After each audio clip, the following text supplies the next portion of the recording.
Good morning, everybody, and welcome to the Sambazon Morning Update. What a Saturday morning that we have for you for the Lexus Pipe Pro presented by Yeti. That's the All-Star from the week. Molly Picklum, Connor O'Leary has Ethan Ewing today in the quarters, and Tati still has a shot to win this event for the first time.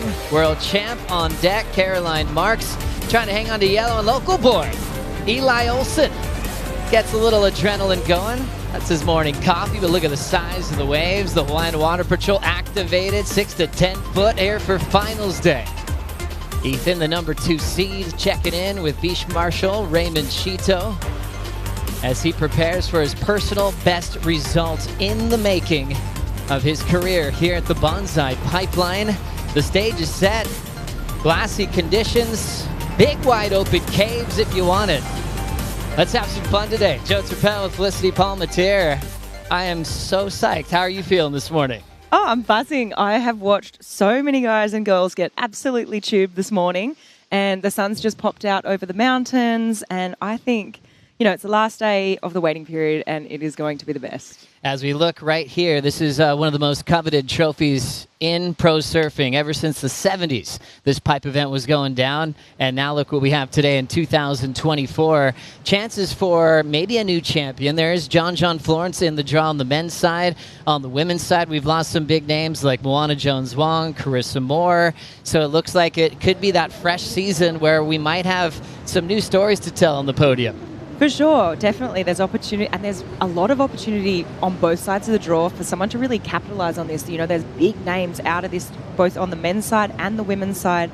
And I'm just so excited for today's action. I mean, look how beautiful it is out there. It is the conditions. There's not a breath of wind right now either. So it's just so dreamy. And yeah, obviously John's the favorite, but on the men's side, but I reckon, room for movement there, and maybe we could see a new champion. I like that, Flick. A lot of story to tell in the quarterfinals bracket. We saw Ethan Ewing already checked in. He's first heat of the morning as he'll take on Connor O'Leary. Connor, the goofy foot, hasn't made it this far, and same story for Ethan Ewing, both making big improvements in pipeline. Then we'll go into Jordy Smith, one of the oldest guys on tour. Only guy older is Kelly Slater, and he found some magic out in the lineup, but he's got a North Shore legend named Baron Mamiya. All Maui heat in quarter 3. Ian Gentile, and Imai is experiencing his first ever championship tour finals day. And then we get into the super heat. John Florence waiting for Leonardo Fioravanti. Florence, the only one in the draw with a pipe trophy at his home. And also Leonardo, runner-up in the final last year to Jack Robinson. Yeah, that is an absolute massive heat. And you know what? I was listening to something that Leo was saying the other day. He kind of really embracing this sort of underdog mentality. And I mean, obviously the fairy tale is John wins out here. It's his backyard. But I mean, wouldn't it be exciting if Leo took it to him and ended up in that semi all the way through to the final? Gosh, that's going to be a heat to watch. Quarter 4, John versus Leo. As this one gets started, Ethan Ewing, number 2 in the world, coming off his best year to date. Same story for Connor O'Leary. His best year was last season as well, just finishing one spot out of the top 10. But holy perfection, Flick. These are the days you cancel all your plans. I mean, it's Saturday here on the North Shore, but if you had any obligations, you got to scratch it, hang out here at the Bonsai Pipeline all day. I showed up on dark and there was no parking. That's when you know it is pumping. Look, could have the first wave of finals day. It's a pipe wave for Connor O'Leary, kicking things off inside the pit, and the spit's going to shove him out to glory. Wow, it's always so visually pleasing when, the wave spits and the surfer comes out from behind the spit. It's just super beautiful to watch. So what a great first wave to kick off competition today. Gosh, especially on finals day. Connor has been around for a while now, as we've seen some highs and lows. The lows mainly just falling off tour in the past. The highs just coming back, winning a crucial event in France, hanging on to a spot on the championship tour, and learning so much over the years. Powerful, great in the barrel, absolutely charges. And he'll start off with the lead over Ethan Ewing. Looks like 30-minute heats for these quarterfinals. So finals day will move by quickly. Still scored on your top 2 to move on to the semis. Yeah, I guess 30-minute heats, obviously judges identifying as well that there's a lot of waves coming through this morning. There's a lot of opportunity, and yeah, there's going to be no shortage of waves. I mean, Connor O'Leary obviously opening up that account super fast. So yeah, it's going to fly by today. As we want to say a big happy finals day to AJ McCord with Jessie Miley-Dyer. Thanks so much, Joey. All smiles down here on the beach, Jessie, for finals day. Already seeing Connor O'Leary get a pipeline barrel. Walk us through what we can expect for today. Yeah, so we've got, obviously this swell's here, and it's a swell that we've waited for. Probably even a touch bigger than we thought it might be. So going to be a really big day for us. It's obviously really open, and there's going to be a couple of really big barrels. So everyone on the beach is super excited, especially us up in the tower. We're going to start with the men's quarters, which obviously we have in the water now. Then we're going into the women's quarterfinals, women's semifinals, men's semifinals, women's final, men's final. So it's a huge day. It's a full day for us, and we're excited to see it. So we're going to crown some champions. The swell has arrived. What do you expect it to do throughout the day? We're actually expecting this to hold. There's been a lot of back and forth in a few forecasts that we've been looking at, but everyone has continued to say that this final day of our event window was going to be a really good one. I genuinely think this is probably the best day that we've seen by a long way, and it's going to be firing. So we think it's going to stay probably at this size throughout the day. Might drop off a tiny bit in the afternoon, but it's still really solid out there. We just watched something kind of half roll through from second reef, so there's it's going to be well double overhead, I reckon, for the whole day. Perfect day to crown some champions. We'll send it back to you in the booth.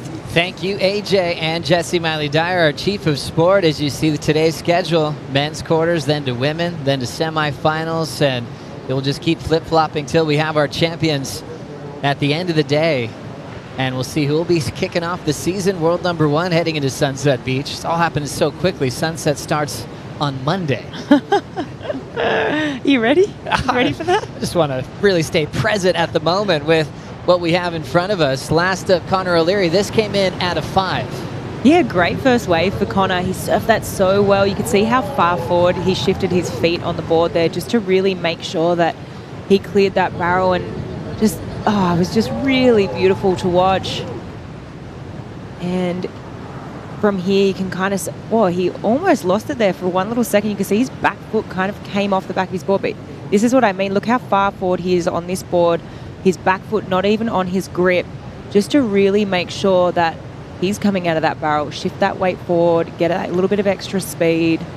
And yeah, 5-point ride. Great way to open. Obviously, the judges knowing today is, it's a really, really good day, leaving a lot of room for movement there. I think we're going to see we're going to see a lot of excellent scores today. So obviously, keeping a bit of a lid on it just for now, Yeah, it's pretty common. You start these heats sometimes with that 5, and just start making your separations from there. They want to see them take off really critical, see how deep and technical their tube rides can be. And the judges have been watching it since it was dark this morning, so they're aware of what sets are coming through, where the size is today, and what to look forward to. And that's how they almost set the scale before this first heat starts. They're able to put a nice clean 5 for Connor's start. Ethan Ewing, runner-up in the world last year, almost clinched a world title. He has a lot of people to thank along the way, especially his shaper, Darren Hanley. We actually have DH on the VIP headset over in the Red Bull Athletes Zone. Thanks for being with us, Darren. Good morning, Joe. Gosh, always great to talk shop with you. Let's focus on Ethan Ewing. I know you guys work really hard in the off-season. What are the main things that you guys focused on when you're putting the pipe quiver together for this event? We went from, because we knew he had boards from last year that he left here, 6.6s, 6.8s, 6.4s. We just concentrated on a few different things, which a little bit lower in the rail, a little bit lighter boards, because we knew he had some backups if they weren't quite as good. But today he's riding some of the new ones. It's a 6.6, he's got a 6.6 backup. Really good for pipe, probably a little bit too light for Sunset. He's got the heavier ones for Sunset, but just more refined. Here he goes down. Oh no, but more refined and a little bit lighter, and so we can ride a bigger board instead of a small board and still throw it around if he has to do a turn at the end. I like it. So when you really talk about refinements, what is the biggest difference from what he would have ridden last year? Mainly the rail. A lot less rail in the board. The volume that we kept this year was sort of more in the center of the board where the stringer is, so that he still had the paddle and he can just knife it in. So those late takeoffs, he can just knife that rail in and get under that lip, and then get those barrels that we're hoping to see him get today. Darren, for us, Ethan's always been fairly quiet. He's always a very kind human being and lets his surfing do the talking. Does he get a bit more talkative with you in the shaping room? How is he with feedback with yourself? Look, he's pretty good. I mean, he's no Mick Fanning, but he's he really, when I get him down there, he concentrates so much on just surfing when he comes down the coast, because he does live on Stradbroke Island. He comes down and wants to surf D-bar and, with all the boys and stuff. So when we get in there, and I make sure he blocks an hour out for me and we get into it, and he sort of really trusts me and what my decisions are, and because he knows that, he has backups from what worked the year before. And so we have a really good relationship like that. He really trusts me, and it's his job to go out there and do himself proud, and I've done my job. It's all up to him now. I love it. I remember over the years, you've noticed how much bigger he's gotten. Obviously, since that rookie season, is his weight and strength about the same as last year? Is he kind of maintaining his fighting weight heading into 2024? Well, it looks like he's maintaining his weight, but I look at his thighs and and I think he's doing too much weight, because he is a big boy, and he's really strong, and I've got to make sure that he stays at a fighting weight, which it's 85 kilo. I'm not quite sure what that is in pounds, but he's 85 kilo, and I try to keep him there. And if he goes to 86 and a half, then his boards will have to change. There we go, keeping up with it. And I like how you're kind of giving him advice. Hey, let's go light on the training. Your volume is increasing dramatically. But that's the kind of attention to detail that you always have. And One thing I'm hearing about a lot lately, Darren, is if you're on the team and these are the best surfers in the world, sometimes you'll even put them in the warehouse and they actually have to work. And is that what Jacob Wilcox has been up to? Not just Jacob Wilcox, also Liam O'Brien. On the years that they were trying to qualify, they came down, and things are tough in the surf industry, and they came down and they worked for us for 4 months, 6 months in between the events, and we showed them they were packing boards and running errands and picking up blanks, and they really had a good appreciation of of a family business that we have, and they really say that it's one of the secret things about qualifying is they knew they just didn't want to work for a living. They wanted to be on this beautiful dream tour, and they've both qualified. So now I've got all the other team riders lining up wanting a job. So, maybe that's the secret of success at the DHD team riders. Secret sauce. Secret sauce. I keep everyone grounded too. I like that. I'll sign up for a day. When we head over to the Gold Coast. Hey, Darren. Obviously, this is serious. You held the yellow jersey for a moment last year in the Vissla CT Shaper rankings. You're getting points here with Ethan being in the quarterfinals. Yep, got points. Well, you got Ethan and Connor. I mean, Connor rides for myself as well, and he's been riding my boards all the way up until this point. I'm not quite sure what he's on today. He's rows that he's got because he doesn't want to break his boards for sunset. So, I'm just hoping Ethan gets through. I lost this Ethan hat that I got from Trestles last year, and wouldn't believe I was looking for my thongs this morning, and and there it was under my seat, and I went, oh my God, is this an omen? So, I like it. So maybe it's the secret hats. We'll see what happens at the end of this heat. I love it. You've got some special fairies behind you as well, Darren. Hey, thanks so much for the time. I know you're loving all the action, and great job for all you do for the sport of surfing, and can't wait to catch up with you some more. All right, thanks guys. Let's have a beer this afternoon and see whoever wins. Looking forward to it. Darren Hanley, what a legend of a human being. Loves to just put time into his craft, but also has time for everybody and to ask him questions about surfboards, about the tour. He's been invested in it for a very long time, famous for the world titles of Steph Gilmore, Mick Fanning, and many, many more. As we look at the 18-minute mark, Flick, it's so interesting. We're fired up. The waves are pumping. We have the 5, and we're still waiting for Ethan to get his first wave. He's being very selective, but hopefully he'll make a move very soon. Yeah, he is being super selective, but we just saw both of them actually just got caught inside by that bigger set before, both having to duck dive it. There was one behind it, they duck dived that too. So you see just a little bit further in, but as this one kind of mows through the lineup, you see Connor just duck diving there. But, I think they can afford to be super selective today. There's only 2 people in the water. Obviously, we know that it's been super consistent this morning. There's been a lot of waves coming through. So, how's the size of that one? Eek! Get under there, Connor. Wow. And just the idea of trying to duck dive a wave like that at Pipeline. Oh, hard work. It's not just your standard duck dive that you do at your local break, that's for sure. No, for sure. You've got to have iron grip on those rails. Just hold on, or just go for the bail. Here we go. Ethan Ewing looks interested. Now setting up at Pipeline. Grabs the rail. Let's go. Ooh. Didn't quite get barreled. But I think he just saw that end section coming down, so he didn't really have time to really tee off inside the tube there. So he'll start off with a smaller score than Connor's. But he's been using that technique lately at Pipeline. He's one of those guys that actually likes to let go of the rail, then drive and maybe re-engage with it once he gets set. We saw John doing that at a very young age, and it's a really cool technique that Ethan's been enjoying out here. Yeah, I feel like with that sort of technique, right, if you are able to get in early enough and you can do that one pump on your backhand, you can then face your chest outwards, and it sort of forces you to get, I think, into that grab rail position a lot easier as well. Because sometimes you see people grab the rail and their chest isn't faced all the way out to the channel, so I think that really helps, and it also looks super stylish too. I love to watch it, but that last wave of Ethan's just looked good, but then just ran off and wasn't really the wave he was looking for. Obviously, you could tell as we see Connor maybe having a look here out the back. Yeah, it's a cool technique too, because they make it obviously look really functional. Having another look at Ethan here.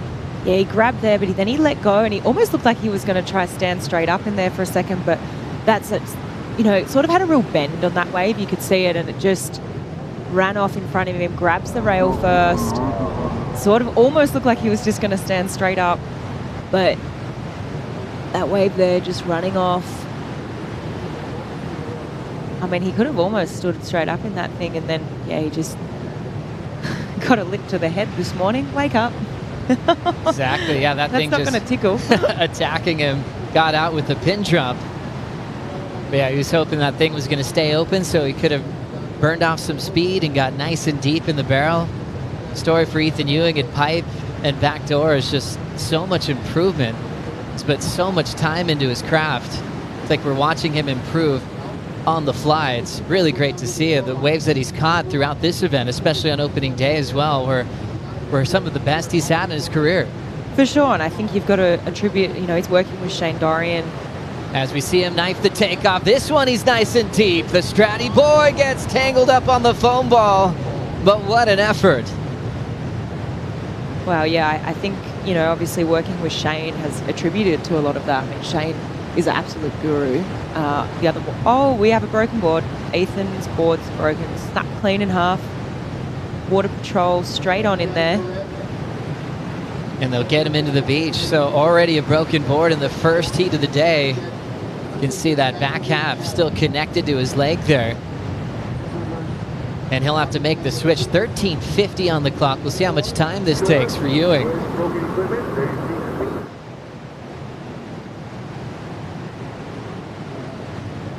I mean, that just goes to show, you know, broken board already. It's definitely got some power out there. We know that as we see Shane running down with the backup board. Guru, coach, big wave charger, all-round expert. Ethan's going to have plenty of time to get back out there. He's going to jump back on the ski. It's probably only going to take a couple of minutes, that whole thing. Yeah, there's always updates based on conditions, what the Hawaiian Water Patrol can do for you with a broken board or broken leash. For today's finals on your own. But that was the effort flick. What went wrong there? I mean, it was hard to see from that angle, but here we go. We'll have a look. I mean, he just gets gobbled up, and then this section here really starts to throw up, airborne and sucked over in the lip. Oh, there, that moment there, wow. That was beautiful. We could see the exact moment the lip connected with the board, and yeah, the board was just really in the wrong place. Probably better than having your body there, I'd say. Might feel like you've just been in a bit of a car accident. Yeah, exactly. As Britt Merrick's got to go talk to DH about that big wipeout. The foam ball just sending Ethan to the sky inside the barrel. The barrel's so big, you actually couldn't tell from the straight-on view what he went through. But we're loving that angle inside the pit to bring you that replay. And Ethan's got to catch his breath. 2 waves in the 1-point range. But he's already had some time underwater here at Pipeline on finals day. Connor O'Leary still out front with his priority in that 5.0 that he had at the start of the matchup. Both looking for their first semifinal appearance here at the Lexus Pipe Pro, presented by Yeti. We'll take a quick break. Finals day continues right after this. Checking out the Surfline forecasts, just focusing on today, finals day. As we check out the maps, that northwest, north-northwest, peaking in the morning, this morning, and just settling in through the afternoon. Size should remain pretty solid, and the cool part, we've got offshore winds, east-southeast conditions throughout the day today, which is scoring for finals day. Absolutely scoring. Last day of the waiting period, and it is firing. 10 to 15 foot, slowly easing throughout the day, but you know what? I don't think we're really going to see that much movement. It's also a lot bigger than I think, you know, maybe we thought it was going to be, maybe an extra couple of feet. So, yeah, no shortage of action and no shortage of barrels today. As we look at 9 minutes on the clock, still Connor with just 1 wave and holding priority. And we'll see if he's going to make a move soon for wave number 2, but in a great position. He knows that Ethan's caught 2 waves and hasn't come close to the 5. So his confidence would be building big time as Connor's representing Japan this year. His mom, a former competitor in Japan and globally for a long time, has been watching every single heat. She's here on the North Shore as well. And she's happy that her son is here on finals day. Let's get some insight on some backup equipment down on the beach with AJ.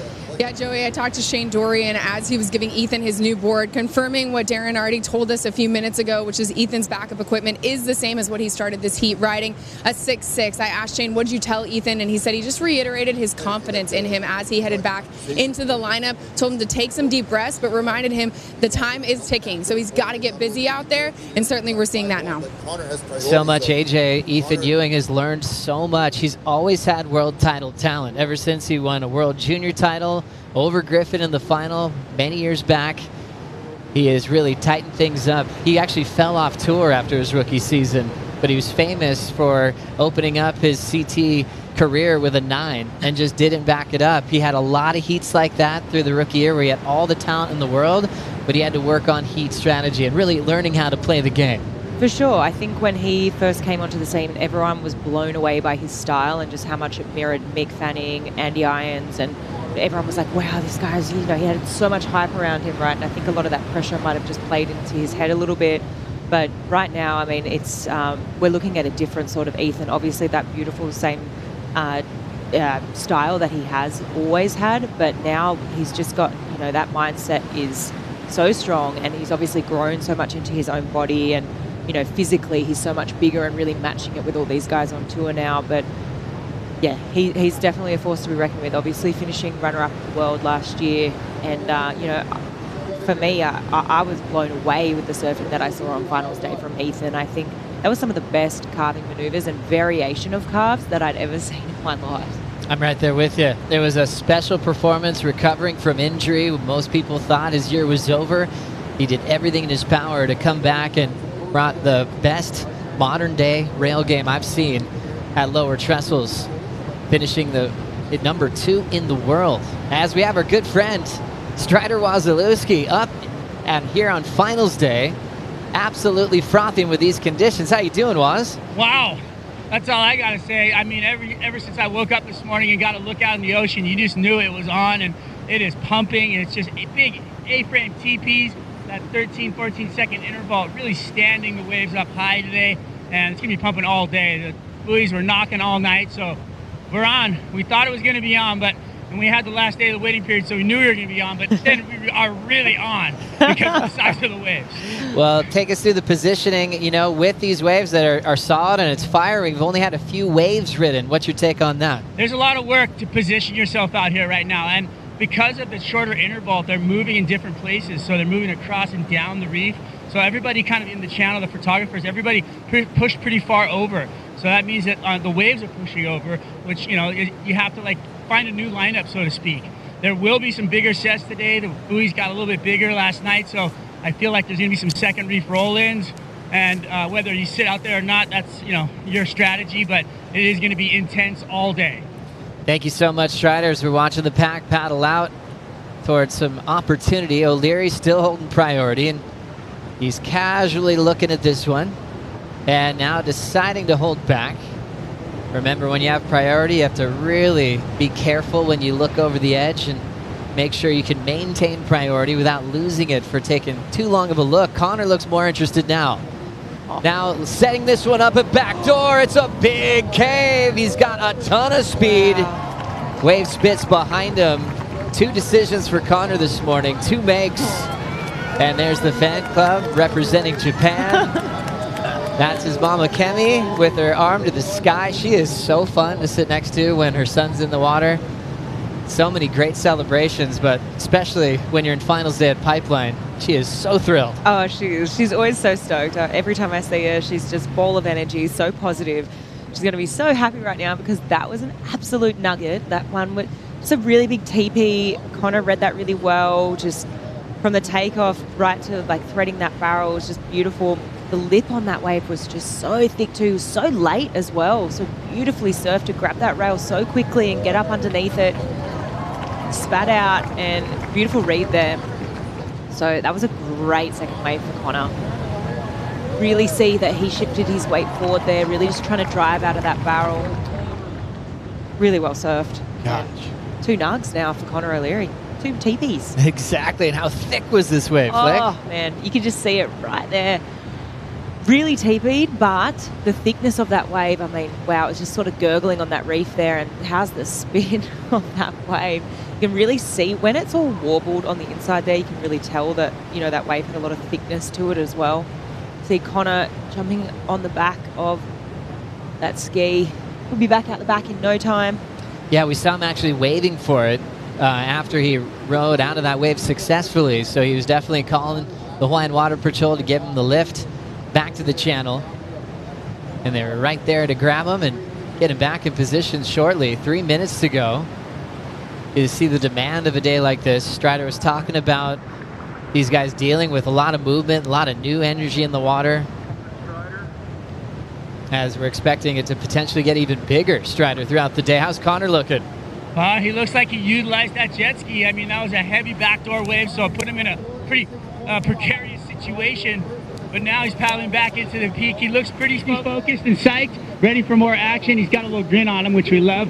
It's pipeline, but it's, you know, you got to tell yourself it's going to be okay out here because it is one of the heaviest and it's the deadliest wave in the world. So feeling that feeling and being out here by yourself with one other person and trying not to get lost in the lineup. There's so many emotions and things that go through your head out here, and then having to face those waves. Wow. Just watching them come in, all the intensity, all the power from out here in the water, you can feel it. And then you see all the lip line and the warble and everything coming together. There's so many things to deal with. That pipeline. Good man, Waz. Wow, 2 minutes to go. So intense on Connor's last wave. He turns in a solid score, 6.5. As we focus on Connor's career at Pipeline, this is already his best result of his career, and he might go just one better into the semifinals if he hangs on to this lead. Yeah, right now, I mean, his odds are pretty good. However, Ethan can still do it in one way if he needs a 10.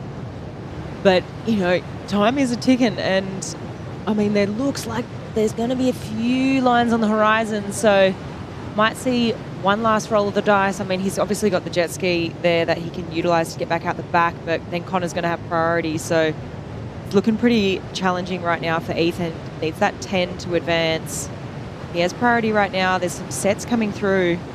Definitely see the boys moving now towards this. And now with just over a minute to go, we'll see if Ethan goes for the 10.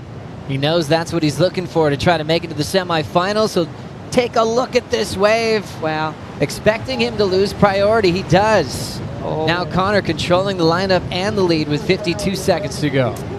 That was a bit of a mistake for sure. But I think Connor's just going to stick to him right now, like blue. Oh my, that one is going to spit. Maybe not an exit on that one. But yeah, I think it's all over for Ethan right now. So Connor on his way to the semis. Wow, what a great performance so far. Still 30 seconds. Backdoor and Pipe on days like today have provided miracle moments at the buzzer. And it's such a score having waves like this. I saw Luke Egan downstairs. He was like, okay, what are the stats? When was the last time we had a day this groomed? Just like, well, that might take me a little bit of time to figure that out, but it's been a while. Seeing waves like this, so perfect. And everyone was just jonesing to get this thing started. Ethan Ewing still turning in an equal fifth performance, making the quarterfinals with his good friend Connor O'Leary. And Connor moving on to the semifinals for the first time of his career. Team Japan happy on the beach, led by his mother, cheering loudly. Quarterfinal number 2 is going to be Jordy Smith taking on Baron Mamiya, bringing a very special guest, the North Shore legend, Ross Williams, for the call.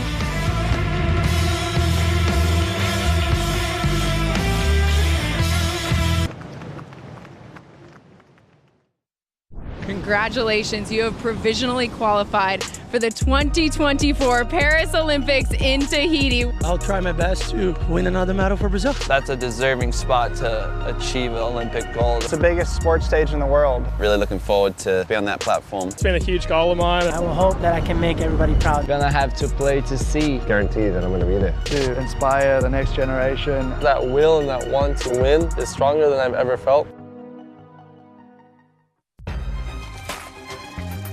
Tahiti Bound, follow the journey with Tahiti Bound, championed by Shiseido on WorldSurfLeague.com. How about Connor O'Leary?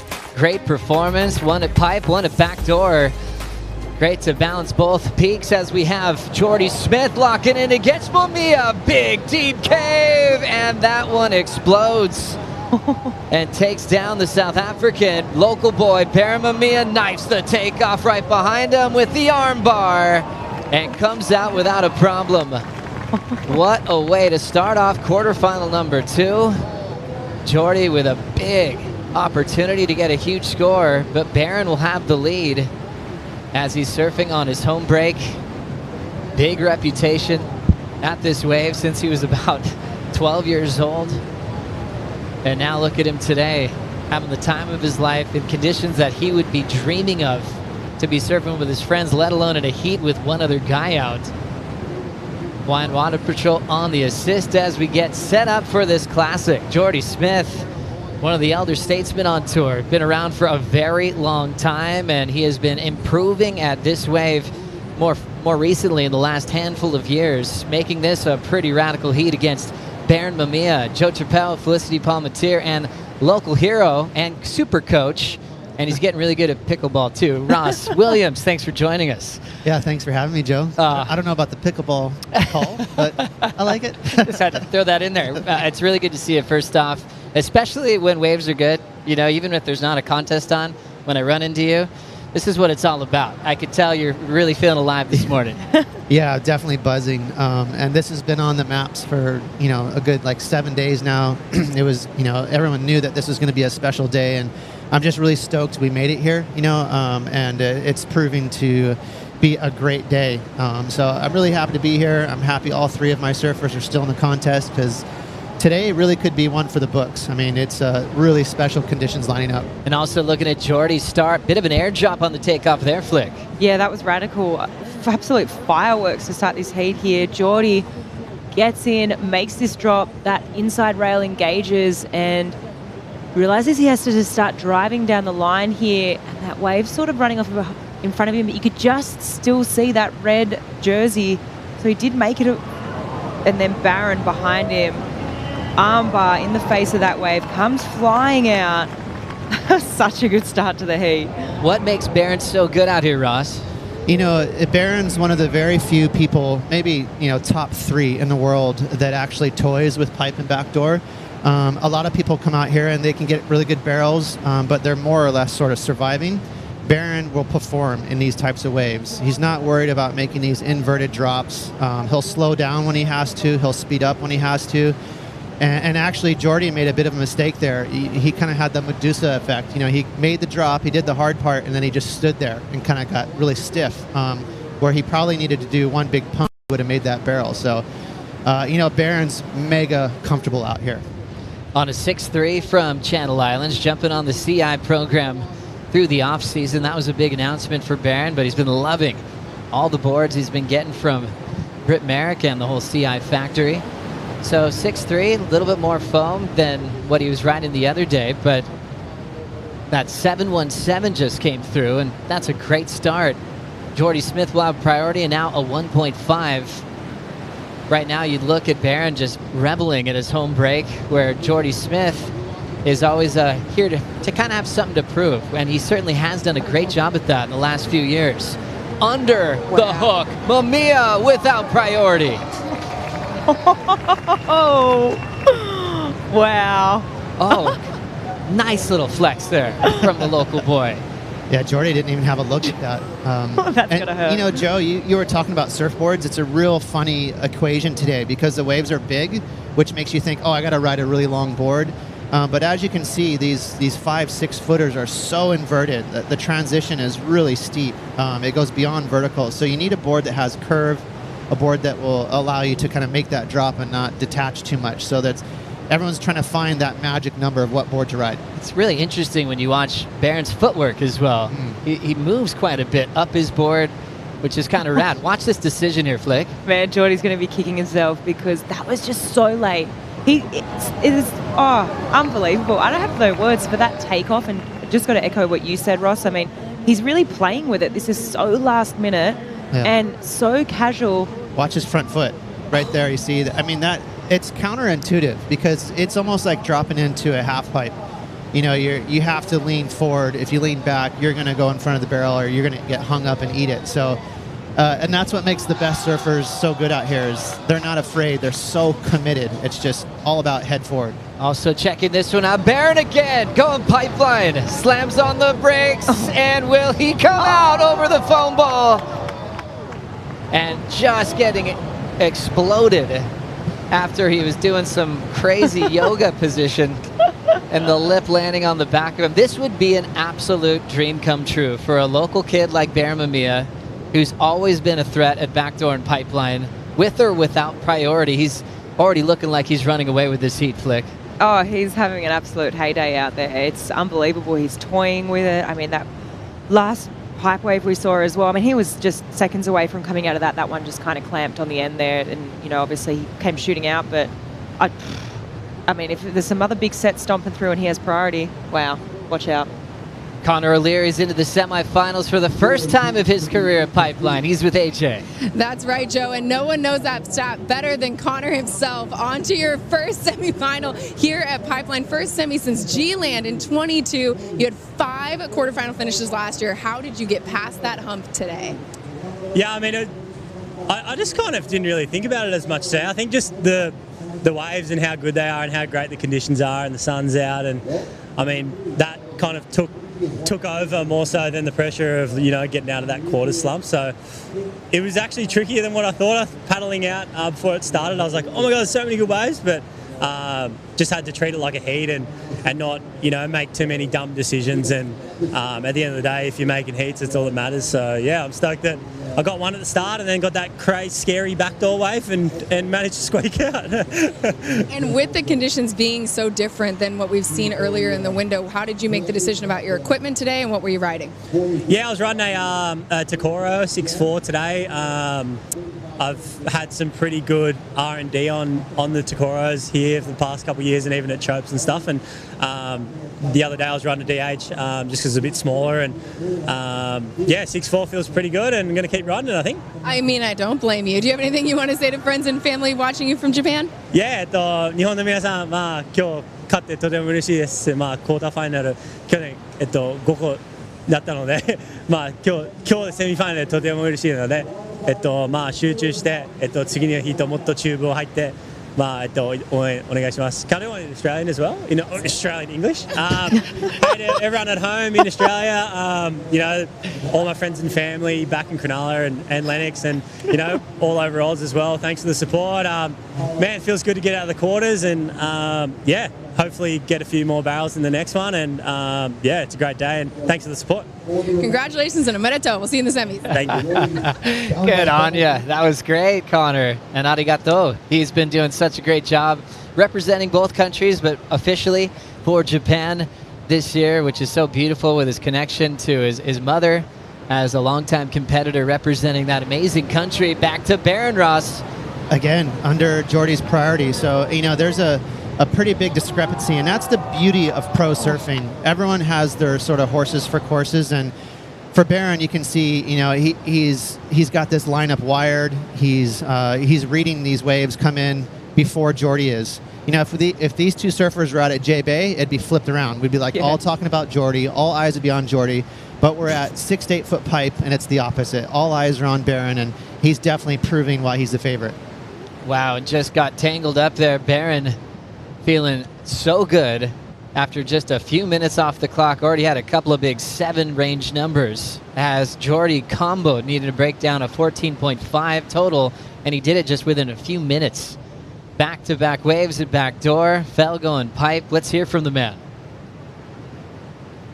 I grew up watching Andy, Kelly, John, Jamie, all the best surfers in the world surf pipe, and I always knew that if I wanted to be one of the best surfers at pipe, I would have to win the pipe contest, and that's I really want to do that, and yeah, I mean that's at the pinnacle for me for sure.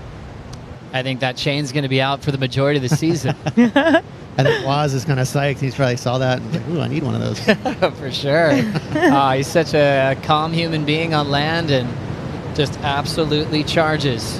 When the waves are kind of in this slabbing type fashion, no paddle takeoffs, he can do that little lunge into waves and really be so dangerous under priority. Jordy's turn. This one scoops out, controls it with that grab rail. Kind of flung him to the shoulder very quickly, so he might still be comboed when we get that number flick. Yeah, he was definitely wider than what he wanted to be in that barrel for sure. It was also so TP that way. It just didn't really have longevity in the barrel. Just sort of, you know, not the best, maybe wave selection. So definitely looking for something a bit better than that. What do you think, Ross? You know, it's everything that matters out here at Pipeline in terms of getting a big score. It's subtle, isn't it? It's all these little things that like John does and Kelly's done over these years, and Barron, obviously, all the guys that Barron mentioned that he looks up to. The thing that they do is usually, you know, it relates to what they do that 10 seconds before they take off. And Jordy was pretty stoic. He kind of let that wave catch him.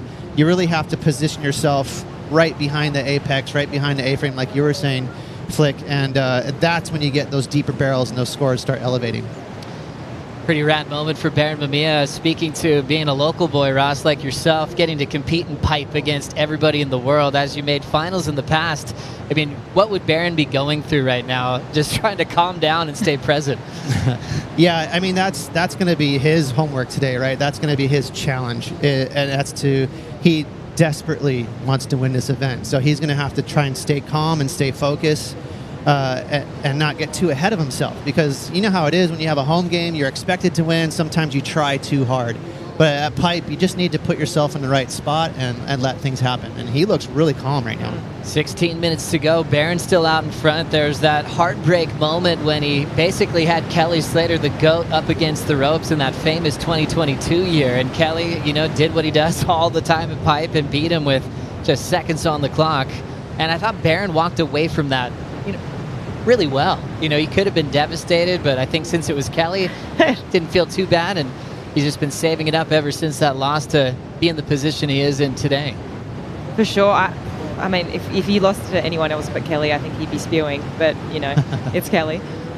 Today, I'm loving what I'm seeing from him. I've got to echo what you said, Ross, again. He just looks so calm. And I think you know, you want to obviously, whoever's going to make the final today, they're surfing 3 times. It's a lot of surfing. Kind of want to keep a lid on it. You don't want to get too excited too soon, and yeah, there's a lot more room for movement. Hey Strider, did you see Baron this morning before he paddled out? You know, I caught up with him a couple days ago, and we kind of talked about the fact that you know, I mentioned he seems like he's matured into a different place with his competitive surfing, and he said that the tour has taught him so much. And just like you guys were just talking about, you know, he mentioned that he just needs to, you know, he's learned how to manage his heats and really take them, you know, one at a time, and not get too, you know, take the roller coaster too high and then too low. Just really stay just off that line, and, you know, when he needs to send it, but, you know, he's going to be right there the whole time. So Baron really understanding what he needs to get it done, and pretty cool to watch him mature here on the tour. Oh, 100%. That wild card win was really special at Sunset Beach. I think even at that time, we kind of expected his first win to be at a wave like this, you know, even in Tahiti. But then when he worked with Coach Chris Gallagher, they made a great game plan. Gally actually put him on a longer surfboard than you typically see from Baron. It wasn't huge sunset, and he was on a 6'4". And just those little things of listening to coaches and then making you know, his talent come to life at the same time. It was just a great relationship, and he's learned a lot in the last couple of years, Ross. Yeah, and that's what he needed. You know, he needed that sound advice because Baron was notoriously riding shortboards for his whole young adult life, even as a Grom. He's always been a charger, always mega talented and fearless, but, you know, he was rough around the edges. He would ride like 5'10s at like 12-foot sunset, and just because he was a Grom and he was a little bit cocky and was not scared, you know, and so he just took those couple years in stride, and now he's starting to get a little more mature. He's making good decisions to get that consistency up. 13:20 on the clock, an absolute show from the North Shore local boy. Baron Mamiya, 7.33 and a 7.17, still has Jordy Smith comboed in this second quarterfinal. Bonsoy brew break time. Back for more on finals day after this.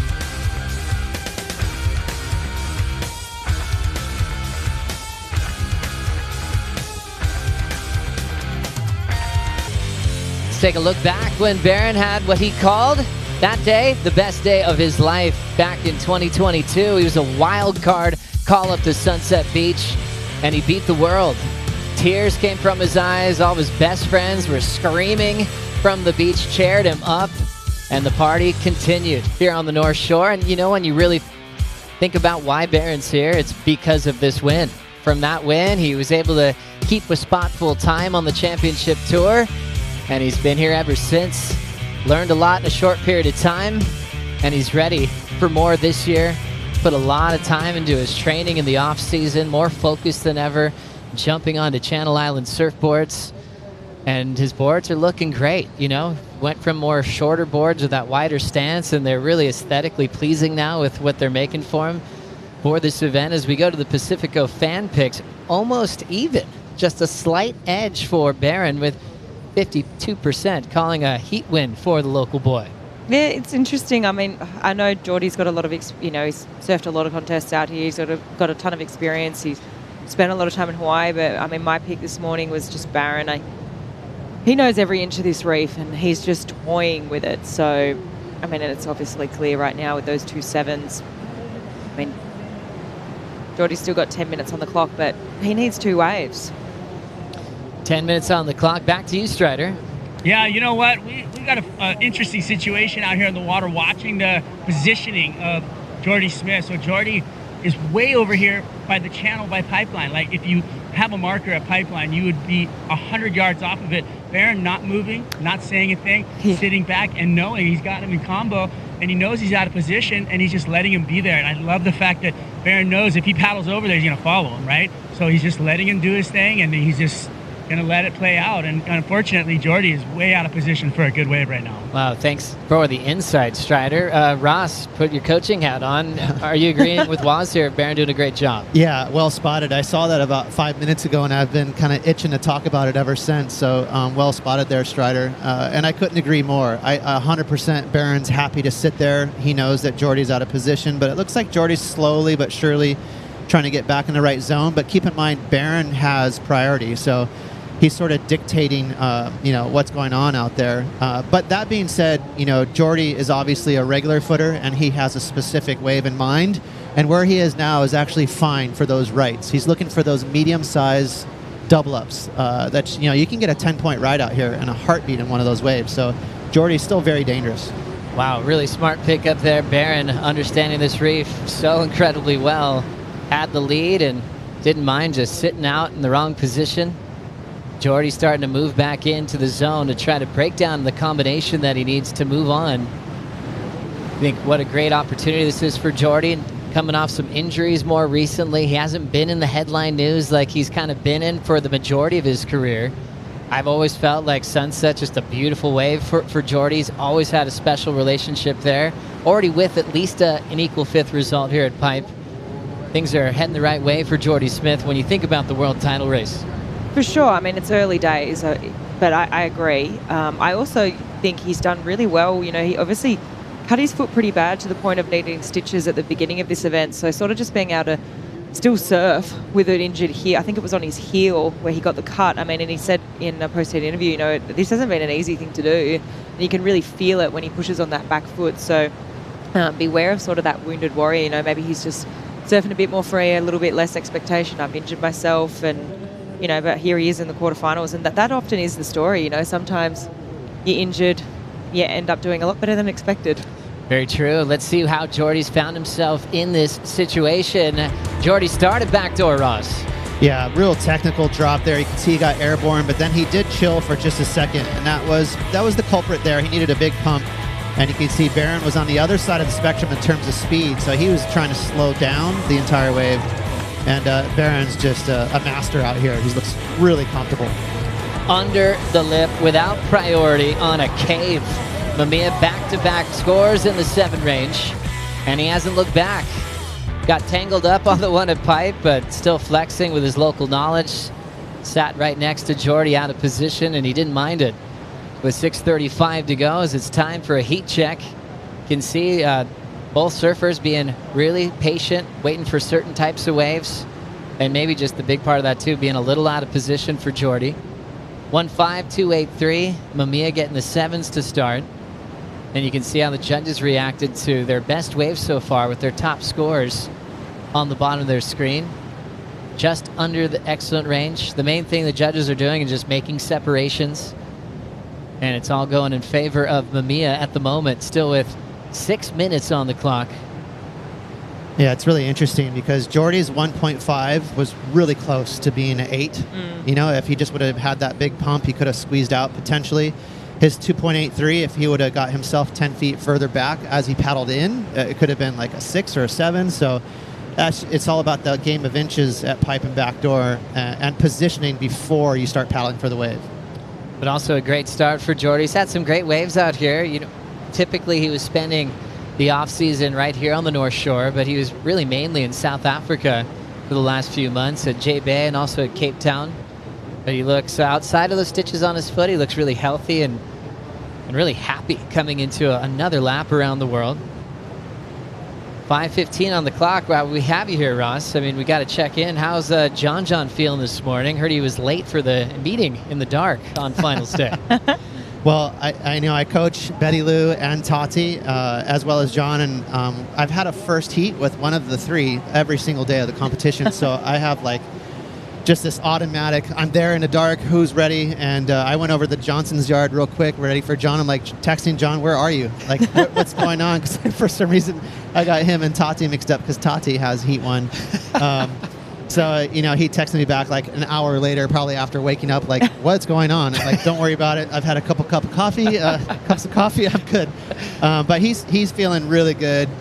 Much like Barron, like we were talking about it, you know, John's just trying to stay comfortable, not get too ahead of himself, and just sort of dial into what's on offer out there score-wise. The motivation just is tangible, I'd say. For John, even though Medina's out, I just really love that pair, that conversation for those world champs that kind of were left out of the WSL finals last year. And even though Medina's out, looking amazing, John has a huge opportunity to get a jump start on the tour if he gets a win today.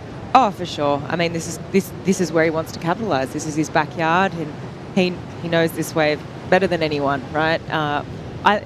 He's just going to be so hard to beat, 100%. But, I mean, I like Leo's odds of taking it to him. I think that's going to be super exciting. I think Leo has obviously, out of that whole quarterfinal picture on the men's, I think he's had like a lot of experience out here. He's obviously spent so much time here over the years. And, yeah, it's going to be pretty exciting, pretty entertaining. I remember a heat with John and Leo at Margaret River Main Break where Leo took the time to make a game plan according to John, you know, what he was capable of and trying to keep him off the best set. So were you guys talking about that at all in the lead up to the matchup today? No, to be honest, that's to be expected with Leo. You know, Leo's a little definitely more scrappy. He tries to come up with sort of a sporty plan. John's the opposite. He's going to keep things really simple and try and get two really good waves. So, you know, if I'm in Leo's corner, I would actually have him do the opposite. I think he gets too much in his own head and a little overly competitive and forgets about the surf sometimes. So it's not an easy heat for John, but definitely a clear favorite in this heat. Looking forward to it. I was always wondering, too, if John gave you that 6-2 that you rode at Sunset the other day, because you deserve it. He did not. In fact, he reminded me, he's like, do you know that was a 6-4? I'm like, let's not get caught up in the details here, buddy. You got to see this clip of Ross riding John's board. A lot of coaches do that. They'll paddle out on their athlete's backup board so they can try a couple of different things in the water, and Ross got excited, laid on some tracks. I loved it. 2:20 on the clock here in quarterfinal number 2. Barron's getting closer to a semifinal. Waiting for him there would be Connor O'Leary. Connor is finding his way at pipe. Still, Barron would be the favorite as far as comfort factor and knowing where he's sitting on this reef. Ian Gentile and Imai Kalani DeVault coming up next. All Maui heat in quarter 3 before we get to John and Leo. You know, one quick thing too, you guys, that I'm really, really happy about is that light southeast wind is showing its face now. So it's just going to be all time today. Locking in, Barron Mamiya with priority. Grabs the rail, trying to burn off some speed. Still finds a chamber to enjoy. Bottom turns, there's a nice little hack. This has to be one of his favorite moments of his young career. Even for these guys like Barron, who gets his waves out here on crowded days. This is different, though. Just one other guy out, getting spat out of barrels at Backdoor and Pipe, really making no mistakes. Minute 15, Jordy. Wow. Pulling in into Pipeline. Big cave there. Drives over the foam ball, and he will get stuck, but really impressed with what he did until that wave exploded on him, Flick. Yeah, that was super impressive. That wave had a lot of size to it too. That drop was really, wow, he's been under for a while. That drop was really late, but I think when we watched this replay, what I noticed first, there was sort of like a bit of a wobble in the wave as well, but he did so well. I think he grabbed his rail. You could see that he was pumping. We have another look here. So he grabs that rail, and there's sort of a bit of a little wobble just there, but he did really well. Yeah, had a second section there, Yeah. and he did. He surfed it great. As we see, Barron, tricky wave. You know, we have, as far as conditions go, you know, it's all time today, but it is sort of relatively a shorter interval, so you're seeing a lot of A-frames and a relatively tame pipeline. You know, if it's really long interval, you get these crazy slabs, but this is just real approachable pipeline. But as a result, sometimes you'll see these little crumbles because of the shorter interval. And Jordy did a super good job yanking on the rail there, trying to weave and get that extra speed to get through that second section, but a little unlucky with that sandbar there.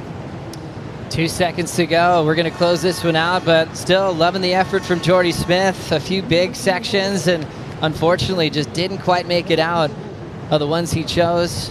And he will be exiting out with an equal fifth, and Barron will have the heat with Connor O'Leary in the first semifinal. Thanks so much, Ross, for joining us. Best of luck throughout finals days. We'll take a break. We'll bring in Kaipo, Jesse Mendez, and Shane Dorian for the call.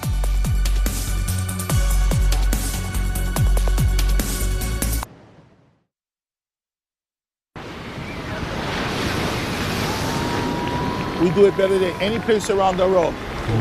Coming out to the countdown, 10 seconds. We're the #1 security in the surf business.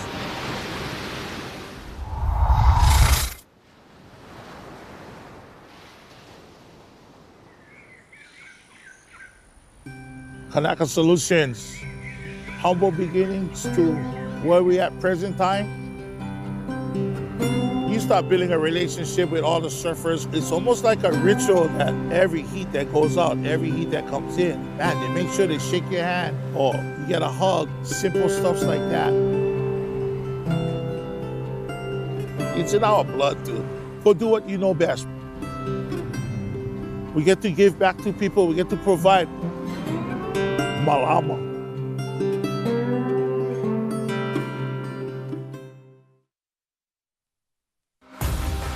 Malama means to take care, and we got a great day today. We already have semifinal #1 set for the men. Let's set semifinal #2. These two got to get through the quarterfinals. It's an all-Valley Isle affair here with Ian Gentile up against Imai Kalani DeVault with a opportunity. The winner goes into semifinal #2. We'll take a look here. Digging into this one. Gentile, side slip, Sally down the face, and no exit for Ian Gentile. Way behind here, Imai taking a look at this one. DeVault commits the pipeline, yanks the rail, loses the fins, goes down. So a couple of beatings to start quarterfinal #3 here at the Lexus Pipe Pro presented by Yeti.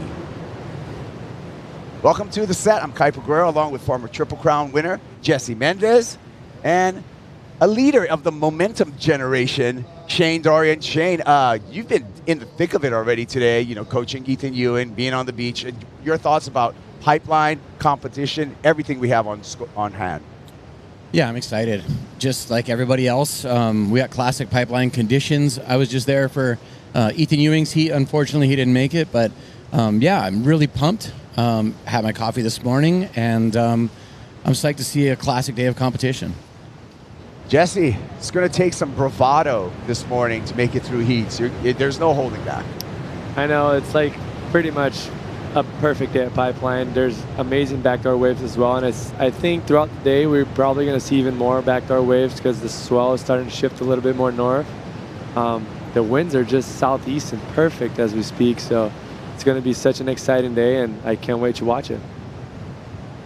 Well, here we go. We just started with under 1-point rides for each of the surfers here. Again, we call it an all-Maui affair between Ian Gentile from Paia, Maui versus Upcountry's Makawau's Imai Kalani DeVault. Yeah, and I was talking to Pedro, which is Imai's coach, before he paddled out, and I was asking him what he was riding, and he was riding a 6.5. He was indecisive if he was going to take out the 6.3 or the 6.5 because Hawaiian guys tend to love, like nowadays, riding very small boards, and I'm glad he actually took the bigger one out because even on that first wave, he lost a little bit of rail on the takeoff. So if he had the 6.3, it would be probably even looser than that. So let's see how it plays out. Yeah, Imai, his second season on tour. His best result was a quarterfinals. It was actually a 9th place over at Bell's last year that really saved him and got him past that mid-season cut onto this 2024 championship tour. Ian Gentile, he had to do it the hard way. He had to scrap through years on the Challenger Series, on the QS Series. He was last year's Rookie of the Year, the 27-year-old from Paia, Maui. Both of them following in the footsteps of another CT surfer, Dusty Payne. Dusty Payne, the first Maui surfer to qualify for the championship tour, and Imai Kalani DeVault was the second, and then we had Ian Gentile, and now we have Eli Hanneman. So Maui making a push right now in recent years. Yeah, totally. And I mean, fair enough. They have so many good waves around that area, the stretch of coast. So it's just about time for a lot of surfers from Maui to start making it through. Baron Mamiya on to semifinals. Let's hear from Baron. Baron, you just told me you caught your first wave here at Pipeline at 9 years old, and now you're on to the semifinals. What would your 9-year-old self think about that? Yeah, he'd be pretty stoked for sure. Yeah, the first time I surfed out here, I think I was 8 or 9, or I can't really remember, but I was pretty young. Uncle Derek took me out. My dad was like, "Yeah, go with him, go with him." And my first wave, I just cartwheeled down the face, and I was like, "Wow, this is crazy." I just got pounded, but then my next wave was fun, and yeah, I just fell in love with wave ever since. And we saw that love today in the quarterfinals. 2 really strong waves to start. What are you going to take forward with you into the semis? Yeah, just try and do the same thing. The waves are getting like absolutely firing, so I think we're gonna get some big barrels today. Looking forward to it, Baron. Congratulations. Thank you. Yeah, Baron is second-generation surfer. Barry, his father, a great goofy foot out here. And one of Barry's best friends was the king of Pipeline, Derek Cole. So that's that story right there, where Baron got an early start out here. Derek Cole paddles you out to pipe, Shane. It's not an all-access pass, but it does help. Yeah, it's nearly an all-access pass for sure, as we see a wave there. Backdoor, both guys paddling. That right was actually pretty good there. But look at that thing. Both these guys are regular footers, being from Maui. I think they're going to be looking for some of these rights. In that last heat with Baron, he found some insane rights. As we see, wow, that was insane. Getting to his feet right there. Ian Gentile getting blown out of that right. I mean, if you're a regular footer, doesn't matter if you're from Maui, doesn't matter if you're from the North Shore, Australia, the Backdoor Pipeline is one of the best waves on the planet. So much excitement, so much intensity, so much power, so much like technical ability that's needed to ride the wave perfectly. And yeah, definitely, I think it's pretty much every regular footer's dream wave. Yeah, Ian Gentile, if he's able to make it through this heat, he will match his best CT finish ever. He did make the semifinals last year over at the Surf City El Salvador Pro. So he has a lot of opportunity in front of him. He's going to take an early lead in this heat with that backdoor barrel, Ian Gentile. We look at the numbers. He has a 50% heat winning percentage here at Pipeline. But in context to that, he's only surfed 6 heats, but 3 of those heats he's won. Here's the replay, Jesse. So technical right there. Perfect takeoff for him. Standing tall, like all the hard job was done as soon as he paddled for that wave. He was in a great position, just under enough, and made it very dramatic, actually, that takeoff, as you see from behind right there.